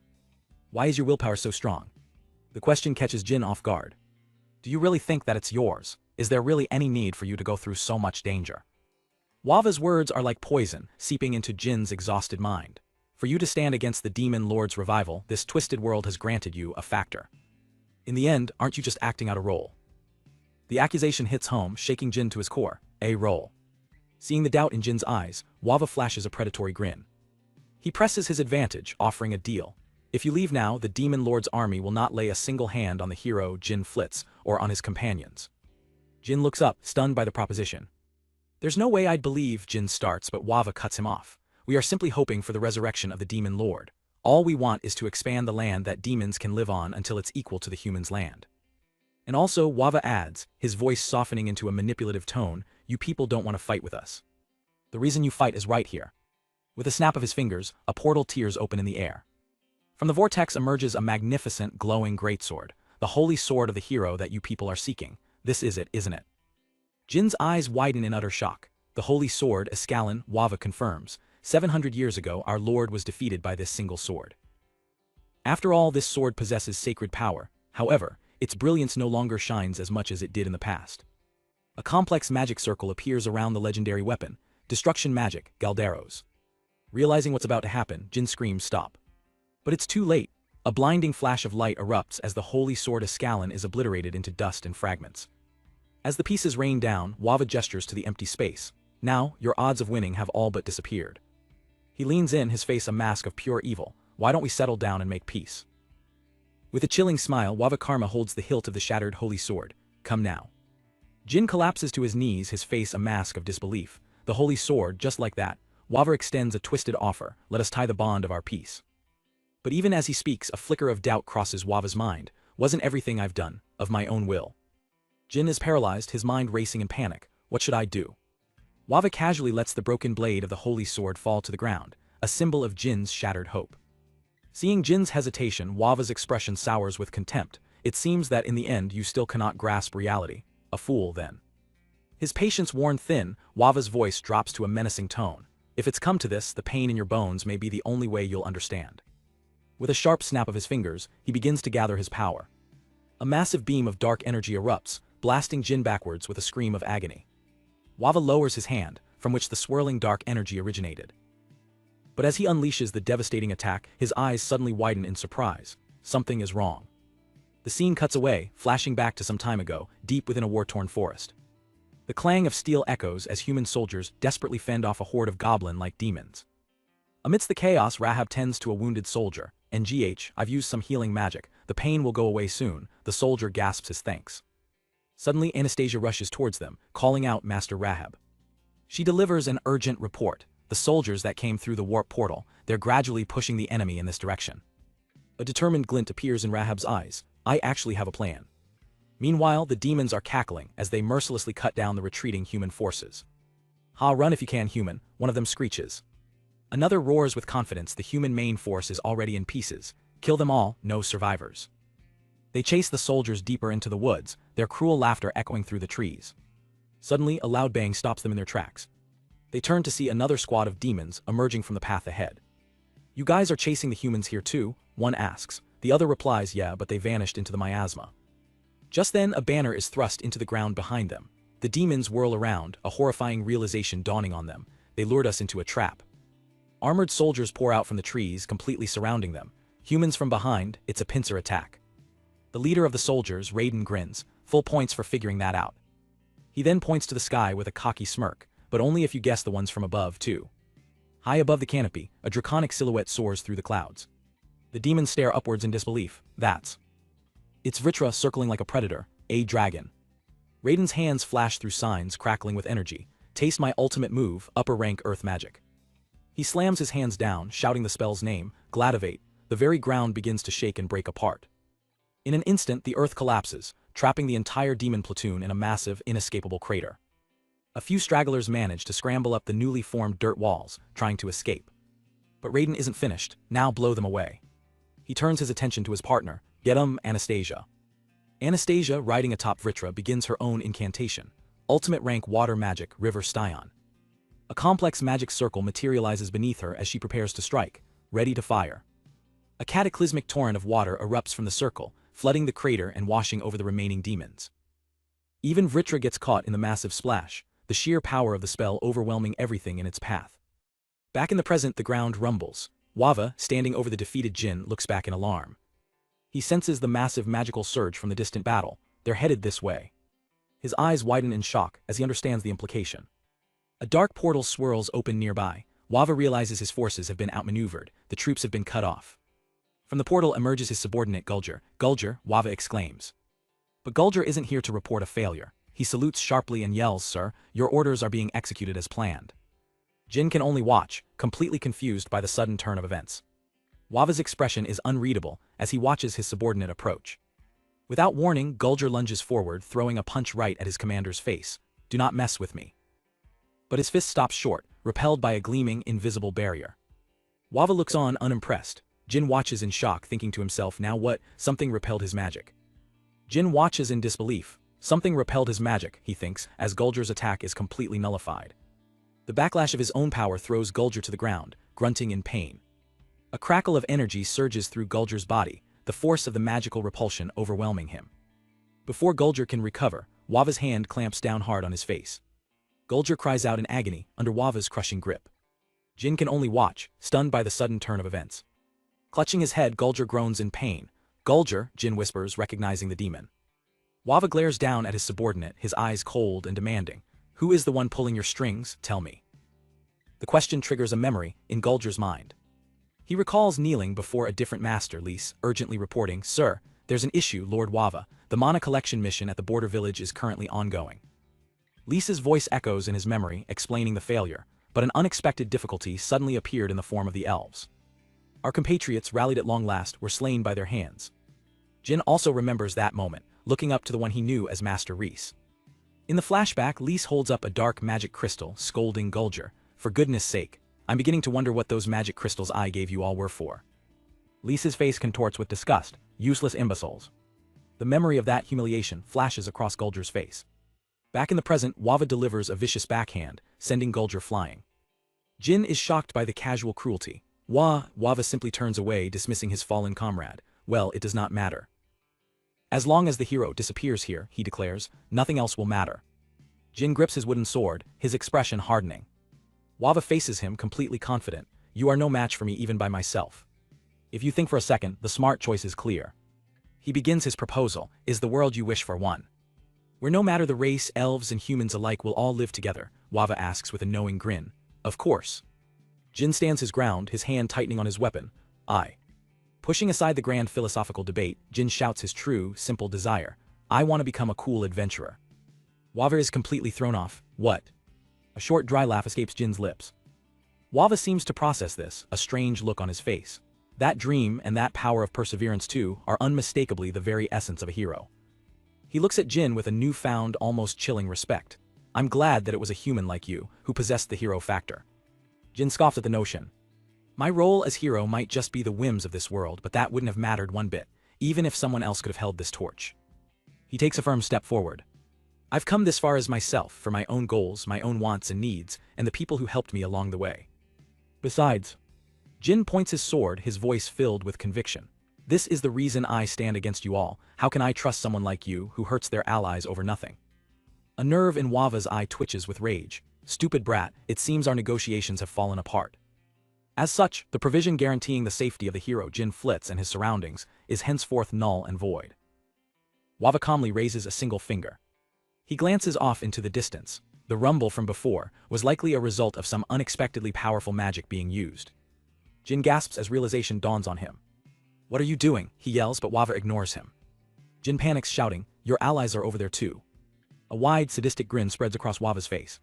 Jin's eyes widen in sheer horror.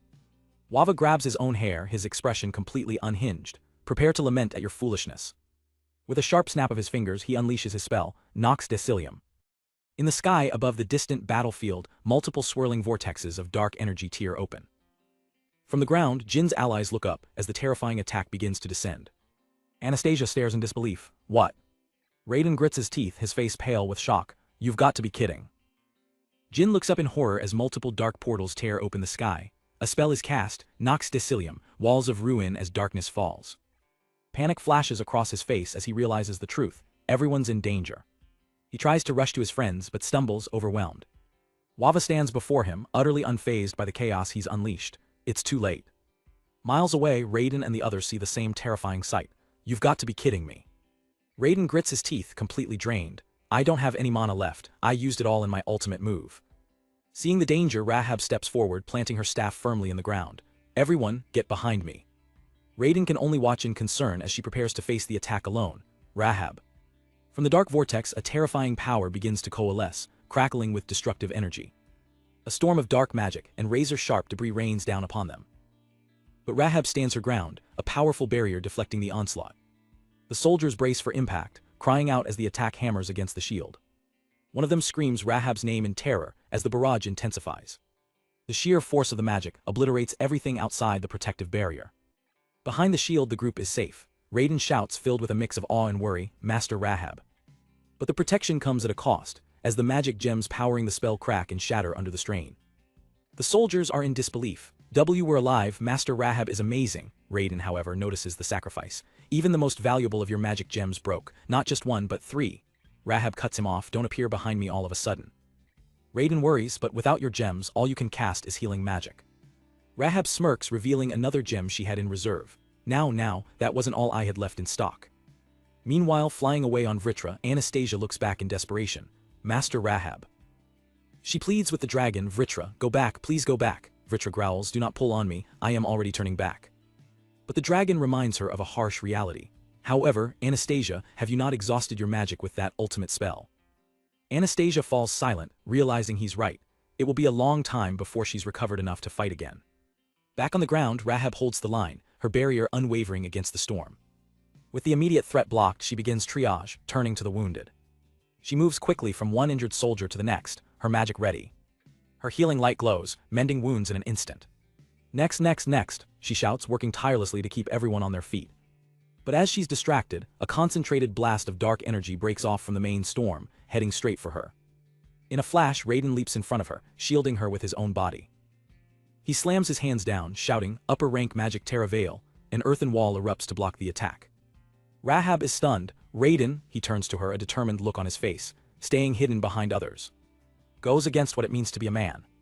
Standing shoulder to shoulder with her, he declares, "Besides, you bought me time to recover my magic, Master Rahab. From now on, I'll help you protect everyone.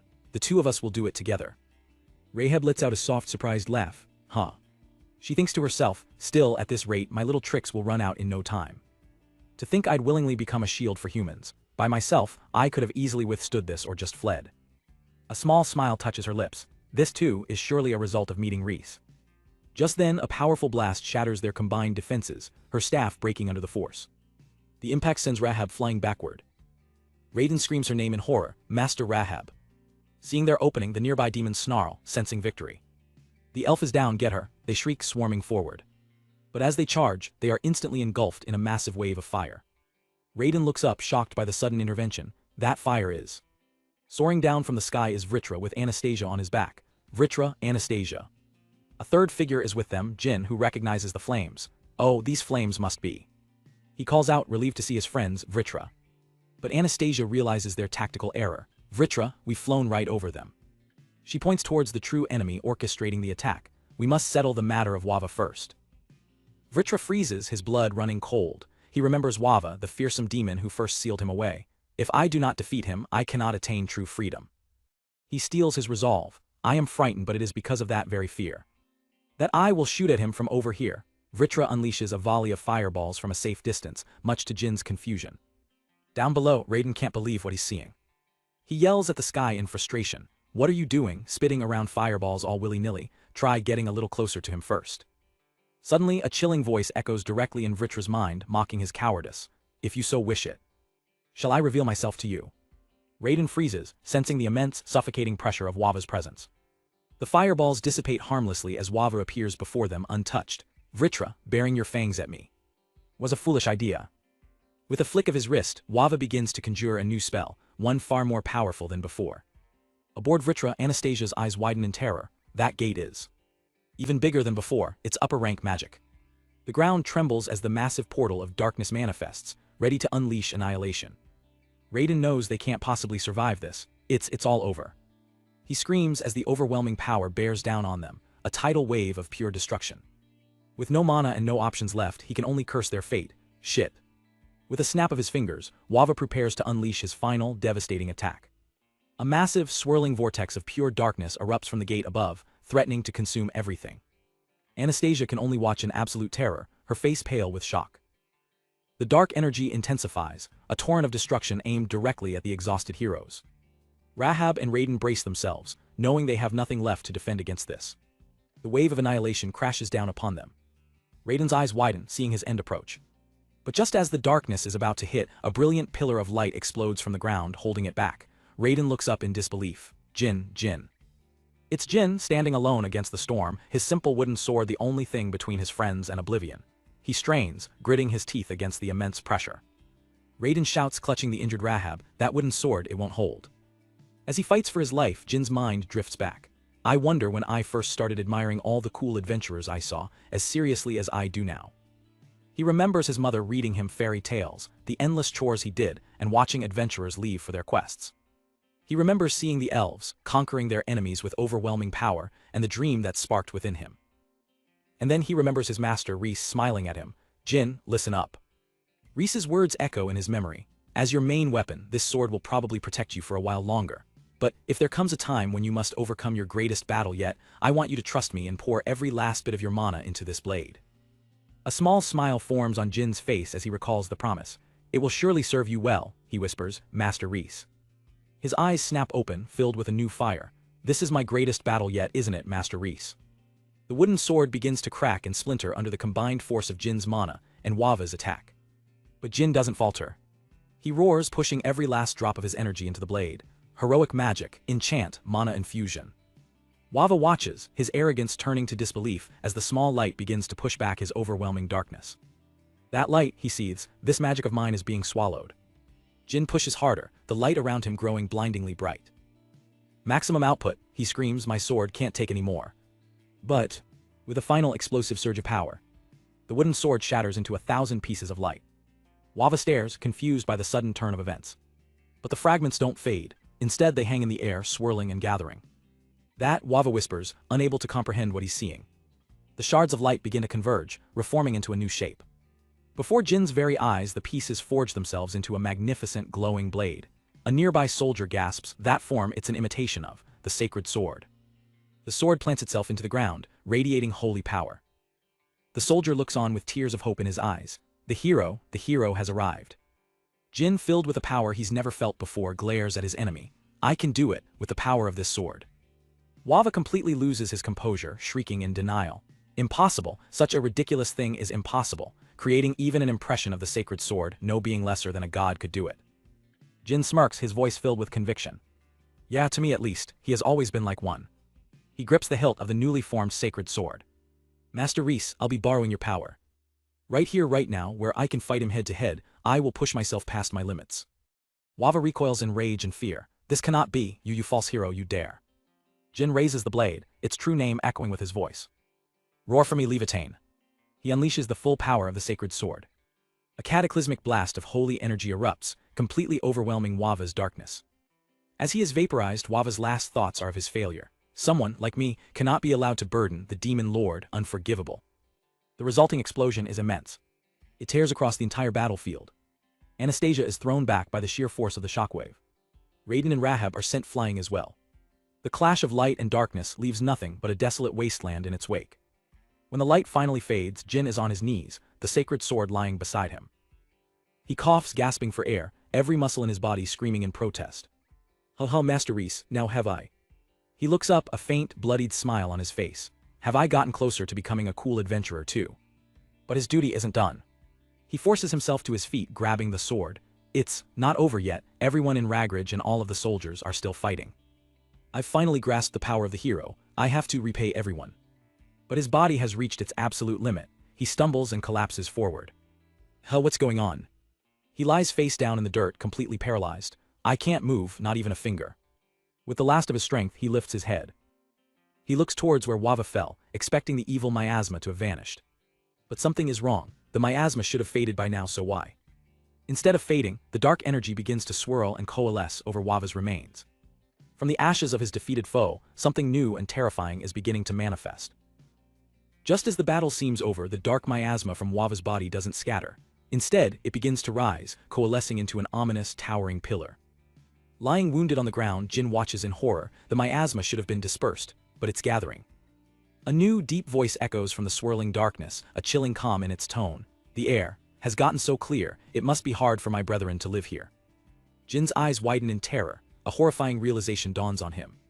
His mind races. That's not Wava. Wava's mana was nothing, compared to how ominous this feels. A heavy, armored boot stomps onto the scorched earth, the ground itself seeming to tremble. The voice chuckles, a sound devoid of warmth. It has been 700 years. Ha ha ha. Now that they're over, it doesn't feel all that long. Despair washes over Jin. This is the worst possible timing. From the vortex of miasma, a colossal, cloaked figure fully emerges, its horned, skull-like head surveying the battlefield. The demon lord has returned. A single reptilian eye glows with ancient power, staring down at the world of mortals. Jin can only stare back, completely paralyzed by the overwhelming presence. The demon lord glances down at the body of his fallen subordinate. HMPH, so Wava's dead, huh? He seems almost pleased. Well, I suppose he did a good job with this. He had enough mana to summon me back, even if it wasn't enough for my complete form, and it seems he was equally matched with the hero too. Really well done. With a final, dismissive thought, he adds, he served me well for so long. The weight of failure crushes Jin. We were too late. But the demon lord turns his attention to the hero. No, quite the contrary, hero of this age. He looms over the fallen Jin, explaining, your awakening as a hero came just in time for my revival. Jin, confused, asks, what do you mean by that? The demon lord reveals a terrible, unbreakable cycle, if a hero is born in this world. He continues, his voice booming with absolute certainty, the demon lord will be guaranteed to revive, and vice versa, no matter how many times the cycle repeats. The implication of those words hits Jin like a physical blow. The cycle is absolute. The hero and the demon lord are two sides of the same coin, forever linked. Jin stammers, the horrifying truth settling in. No way, but that means. The demon lord's eye narrows in amusement. Heh, I like that expression. Done with his speech, the demon lord raises a hand, gathering an immense amount of dark energy. He unleashes a swirling vortex of pure annihilation. This is my gift to you, hero of this age, destruction magic. Jin is exhausted, his sword lying uselessly beside him. He has nothing left to fight with. As multiple vortexes of death magic bear down on him, the demon lord names his spell, Death Wind of the Underworld, Ve'erun. Jin shuts his eyes, bracing for the inevitable end. But then a calm, familiar voice cuts through the chaos. Good job, Jin-kun. Jin's eyes snap open. A figure in a white cloak now stands between him and the attack. Jin recognizes the magic instantly, destruction magic. The mysterious savior casts a spell of their own, creating a swirling void that effortlessly consumes the demon lord's attack. Black hole. Jin is in utter disbelief. He erased the demon lord's spell and this enormous, warm mana. He knows this power, M. The figure turns, revealing himself to be Reese. Jin cries out in relief, Master Reese. Reese gives his student a reassuring smile. He looks at Jin with pride. Thank goodness, a human like you became the hero. With a determined look, Reese tells him, leave the rest to me. He extends a hand to his fallen disciple. Just a little longer, you can stand right. Jin remembers the day he met his master when he was weak and powerless, but now things are different. A fire of determination reignites in his eyes. He firmly grasps his master's hand. Yes. Standing tall beside Reese, his sword glowing with power, Jin declares, with you, my master and the person I respect most in this world, by my side. There's nothing in this world that I fear. Reese steps forward to address their foe. Hey, demon lord, I'm just your ordinary elf who came here. Got to rescue my disciple. The demon lord is unimpressed, raising a hand dismissively. An elf. He glares down at the duo with contempt. A lowly intruder like you. Dares come between the sacred reunion of the Demon Lord and the hero after 700 years. The Demon Lord's rage boils over. Don't ruin my mood. Meanwhile, the battle rages on elsewhere. Raiden struggles against the unending horde of monsters. He smashes one away with a powerful kick, Aura. Panting, he calls out to Rahab-sama, something's wrong. Jin should have defeated that bastard Wava, but the monsters are growing stronger. Elsewhere on the battlefield, Raiden is desperately holding the line. Rahab-sama, something's wrong. Jin should have defeated Wava by now, but the monsters are getting stronger. And what is that massive whirlwind of miasma? Rahab looks towards the vortex, her voice filled with worry. Jin-kun. Suddenly a voice cuts through the chaos, calling out to them. Rahab-sama, Raiden-san. It's Anastasia, looking panicked. Anastasia, Vritra-san is on standby in the sky. But before she can finish, a massive boar-like demon lunges at Raiden and Rahab from behind. Anastasia screams, watch out. In a flash of red hair and steel, a mysterious swordswoman appears, effortlessly intercepting the demon's attack. The beast falls in pieces. Raiden can only stare in disbelief. Awesome, it was so fast. He turns to the newcomer, completely bewildered. And you are. The red-haired warrior lands gracefully. Jin-kun is safe.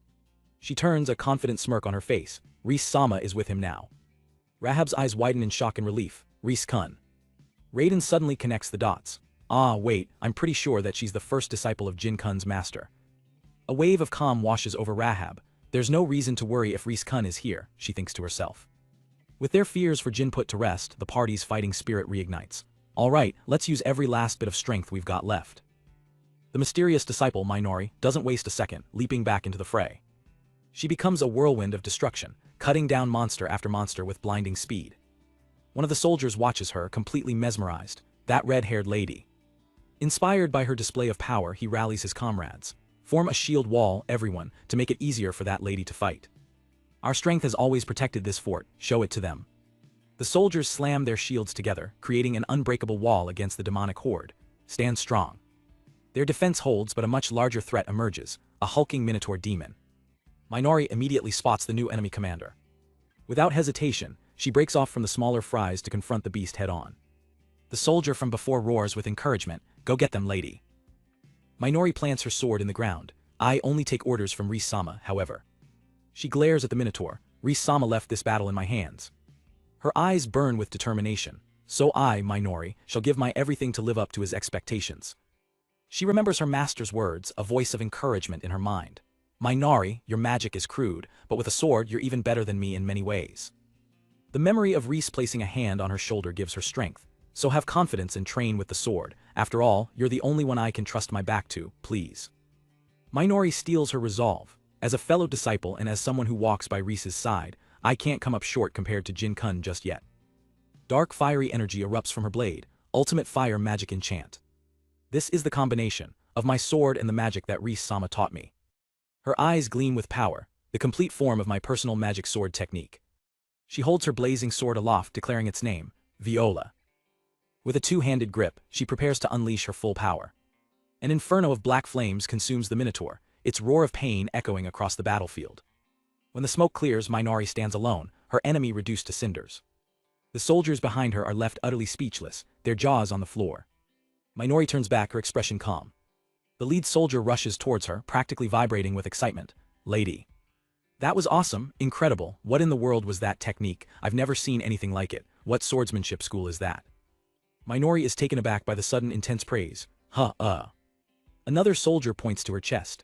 Wait, that cross scar, are you perhaps the one who was the talk of the town years ago? His eyes widen in realization. The anonymous woman. The first soldier leans in, eager to know. Lady, what did you say your name was? A confident, proud smile spreads across her face. Minori. She stands tall before the soldiers.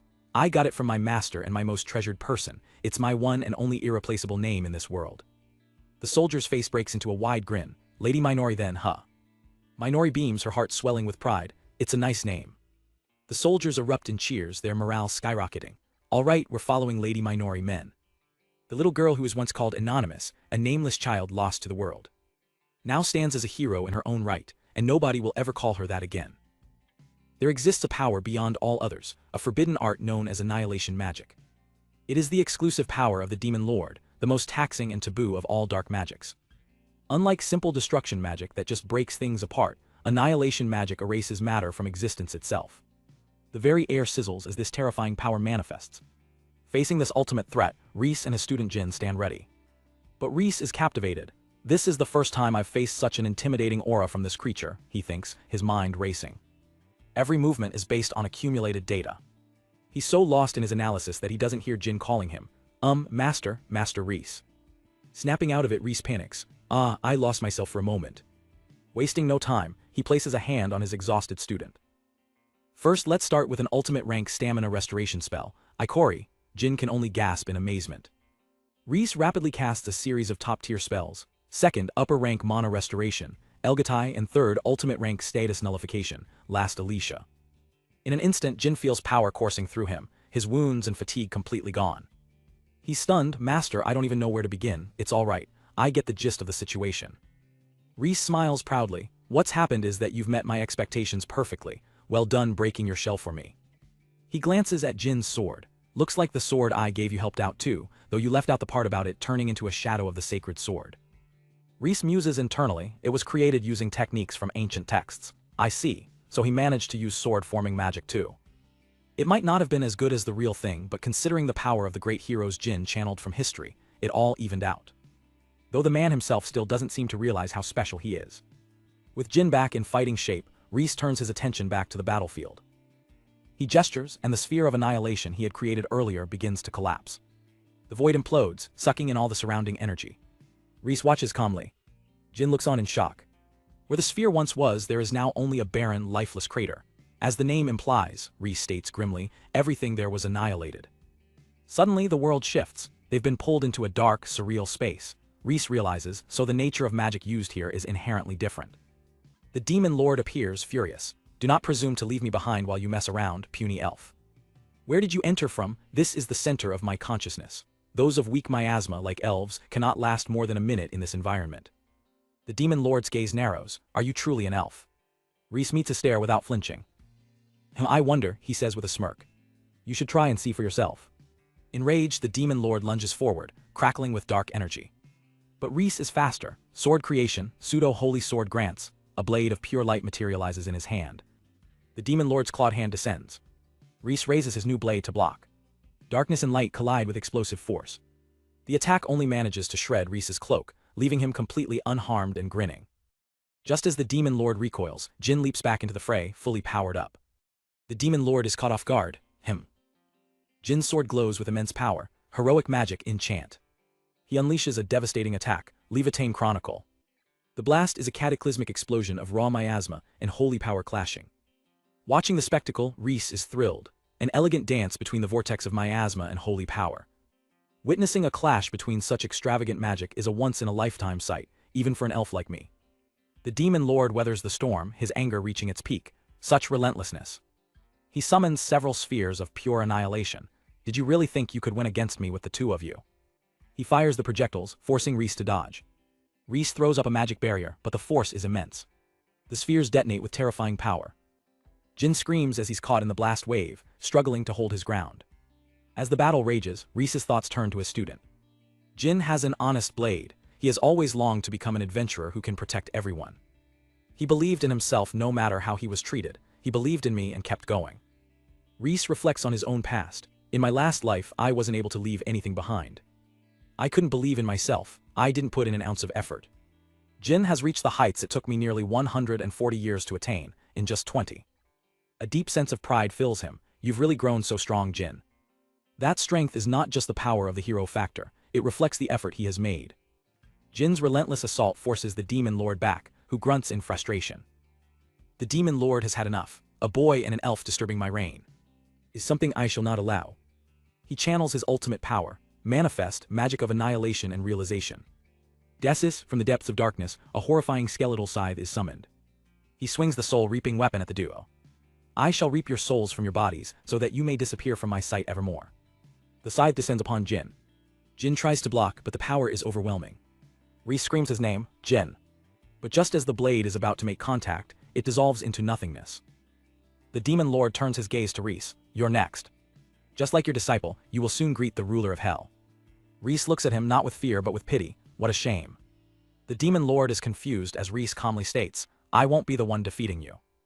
Suddenly, threads of pure light erupt from Reese's chest and stream towards Jin. Ultimate rank mana transfer magic.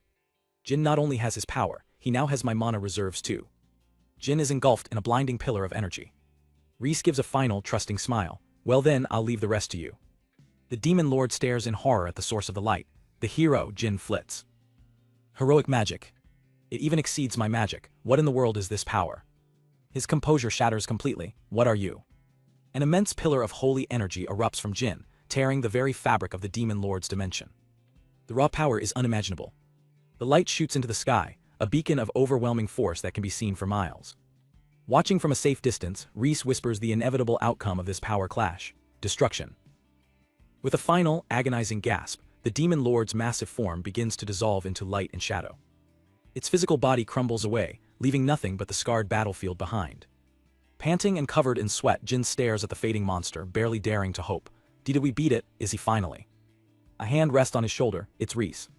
Reese gives him a wide, reassuring grin. Yeah, we did it. Jin looks up at his friend, the words finally sinking in. The tension breaks and Jin collapses into tears of pure relief and exhaustion. It's finally over.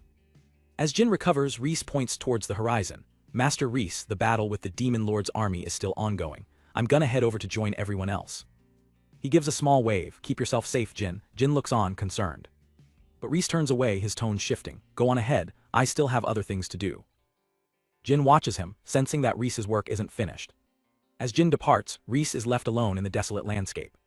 He turns his gaze to the spot where the demon lord fell. Now what do we have here? Reese begins to chant, his voice echoing in the silence. Spirit magic, necrosome. A pillar of dark energy erupts, and on a spectral cliff edge, the spirit of the demon lord is summoned back from the brink. The demon lord looks at its ethereal hands, confused. This is. It gazes at the strange, spiritual plane Reese has created. I see. The demon lord begins to monologue, surprisingly calm. 2 cycles ago, I conquered half the human realm. In the last cycle, I invaded its very depths. But this time, it was over as soon as I opened my eyes. It reflects on the battle. Having the hero of this era was one thing. Its gaze sharpens. No. The spirit turns, its focus entirely on the elf standing before it. Having an elf like you, there seems to have been my greatest misfortune of all. The demon lord seems to accept its fate with an unnerving composure. Reese's voice cuts through the astral plane. You seem to be quite calm, demon lord, even walking on the road to death. Were you not aware? The demon lord scoffs. Called back by the very principles of this world, I shall rise once again when the fixed interval comes. It continues, this time my subordinate roused me before the hero's awakening. A failure. I can only hope my next subordinate will be more competent when I wake again, it says, before Reese interrupts with a smirk. So you're pretty used to death, huh? Reese's smile turns cold, but I guess this means you don't know. He raises his hand, a strange energy gathering in his palm. If I do this. His eyes glint with terrifying purpose. You'll now never be able to revive again. For the first time, the demon lord's composure shatters. What? Reese's eyes glow as he unleashes his true power, absorption magic. He thrusts his hand forward, casting the spell, Factor Absorption. The demon lord cries out as a brilliant light is ripped from its spiritual core. A glowing orb of pure energy is extracted and floats before Reese. Without missing a beat, Reese begins a second spell, and next, appraisal magic, Gronoces. He analyzes the orb, searching for the truth he's been chasing. The results appear before him, confirming his deepest suspicions. Composition analysis, Samsara factor. Reese trembles, a wave of triumph washing over him. I was right, thank heavens. He holds the glowing factor, his eyes wide with manic joy. This is exactly what I have been looking for. The demon lord's spirit wavers. Why you? What have you done? Reese looks down on it. I will send you off to the afterlife with my gift of the truth, esteemed demon lord. The reason behind your endless cycles of revival lies in a mysterious skill beyond the rules of this world. Reese presents the glowing orb, this revival factor. The demon lord is aghast. How absurd, to say that you stole my factor. Reese looks at the orb with a desperate intensity. Sorry to say, but I need this. I've got my own circumstances, you see. Plus, your revival in 700 years would be quite inconvenient. He closes his hand, a final, chilling smile on his face. So now you will never wake up again. Reese gives the spirit a light push as if dismissing it. All right, that's all I've got to say. The demon lord looks down in horror as its spiritual feet begin to disintegrate. My body is fading away. I will break from the eternal samsara. Impossible, impossible. It stares at Reese, finally understanding the scale of his power. A lone elf holds the principles of the world in his palm. You are no ordinary elf, are you? Reese's expression is unreadable. I am Reese Klein. A vision of his past self, Kaido Minoru, appears behind him. and Kaido Minoru, a human who came from another world. We had a lot in common, he says to the fading entity, as fellow factor holders. The Demon Lord's eye widens in sudden, shocking realization. A low chuckle escapes its form. The chuckle builds into a booming, manic laugh that shakes the spiritual plane. Reese is confused by the sudden change. Is something wrong? The Demon Lord finally understands. I see, so you were. So you are the one the Maker was prattling about, the new wind, the order of a new world. Reese's eyes widen. The Maker. The Demon Lord's spirit explodes into its final dissolution. It seems we are nothing more than puppets. You and I can only dance in the palm of the Maker in the end. Go, struggle to your heart's desire. Its hand reaches out one last time. I will watch your journey from the other side. And with that, the Demon Lord's spirit vanishes completely, leaving Reese alone with its cryptic final words. Reese looks at his hand, his mind racing, the Maker and the factors. As I suspected, he thinks, a deep unease settling in. Was I called over to this world on purpose? If that is the case, then for what reason? His business concluded, Reese heads back to rejoin the others. He finds the rest of the party waiting for him. Minori spots him first. Her face lights up and she runs towards him, shouting, Sir Reese. Before she can reach him, Raiden intercepts Reese with a frantic wave, nearly knocking Jin over. Raiden grabs him, shaking him with relief. You're back, you're finally back. If you died out there, I would have killed you. He then turns to Jin. Incredible work, you really pulled off something spectacular. Reese just smiles warmly. I'm glad you all are safe too. Raiden then notices Anastasia and the masked elf Rahab. You have barely taken a scratch if you are hurt anywhere. Anastasia calmly replies, my wounds were healed by Master Reese. Raiden is confused, Miss Rahab. Reese freezes, a look of dread on his face. The masked elf Rahab reveals herself with a flourish. Hey there Reese, Anastasia is stunned, Master Rahab. Reese is completely flustered. How come you're here? Rahab casually explains, well, I just kinda decided to travel. An interesting party calling you their master popped up, so I tried joining them to kill some time. She leans in, teasing him. These 2 years have actually been pretty entertaining, Master Reese. He can only groan, she's so mean. The rest of the party connects the dots, their minds blown. So you two are not just familiar with each other, you're master's master. Rahab throws up a peace sign, clearly enjoying the chaos she's caused. She laughs, just seeing my disciple's face like this makes these 2 years worth it. Vritra adds, it only happened because I kept quiet. Reese mutters, Rahab's sense of time is as broken as ever. 2 whole years just for that. Later, once things have calmed down, Minori approaches Reese. She smiles gently, Sir Reese, you managed to honor your promise with Grillet. Reese closes his eyes, a genuine smile on his face. Yeah, the me who did nothing of value in my old world managed to fulfill one of my friend's final wishes, and also, I obtained the Samsara factor. He looks at Minori, his expression full of hope. As long as I have this factor, her being human isn't a problem. Reese takes her hand, his internal thoughts revealing his true goal. I'll be able to live alongside her for even longer. News of their victory spreads like wildfire. The name of their party, Ragnarok, echoes throughout the entire country as people celebrate in the streets. A grand ceremony is held to honor the heroes, 3 years after meeting the elves. Jin Flitz, at 20 years old, officially became a hero of the realm. Reese and Minori watch the ceremony from the crowd, smiling. Having seen their friend achieve his dream, they turn and walk away, leaving the celebrations behind for a quieter path. 52 years pass in the blink of an eye. A hooded figure, clearly an older Reese, approaches a rustic house nestled in the woods. He sits down wearily against the wooden wall. His face, unaged by time but heavy with the weight of decades, holds an expression of deep melancholy and contemplation.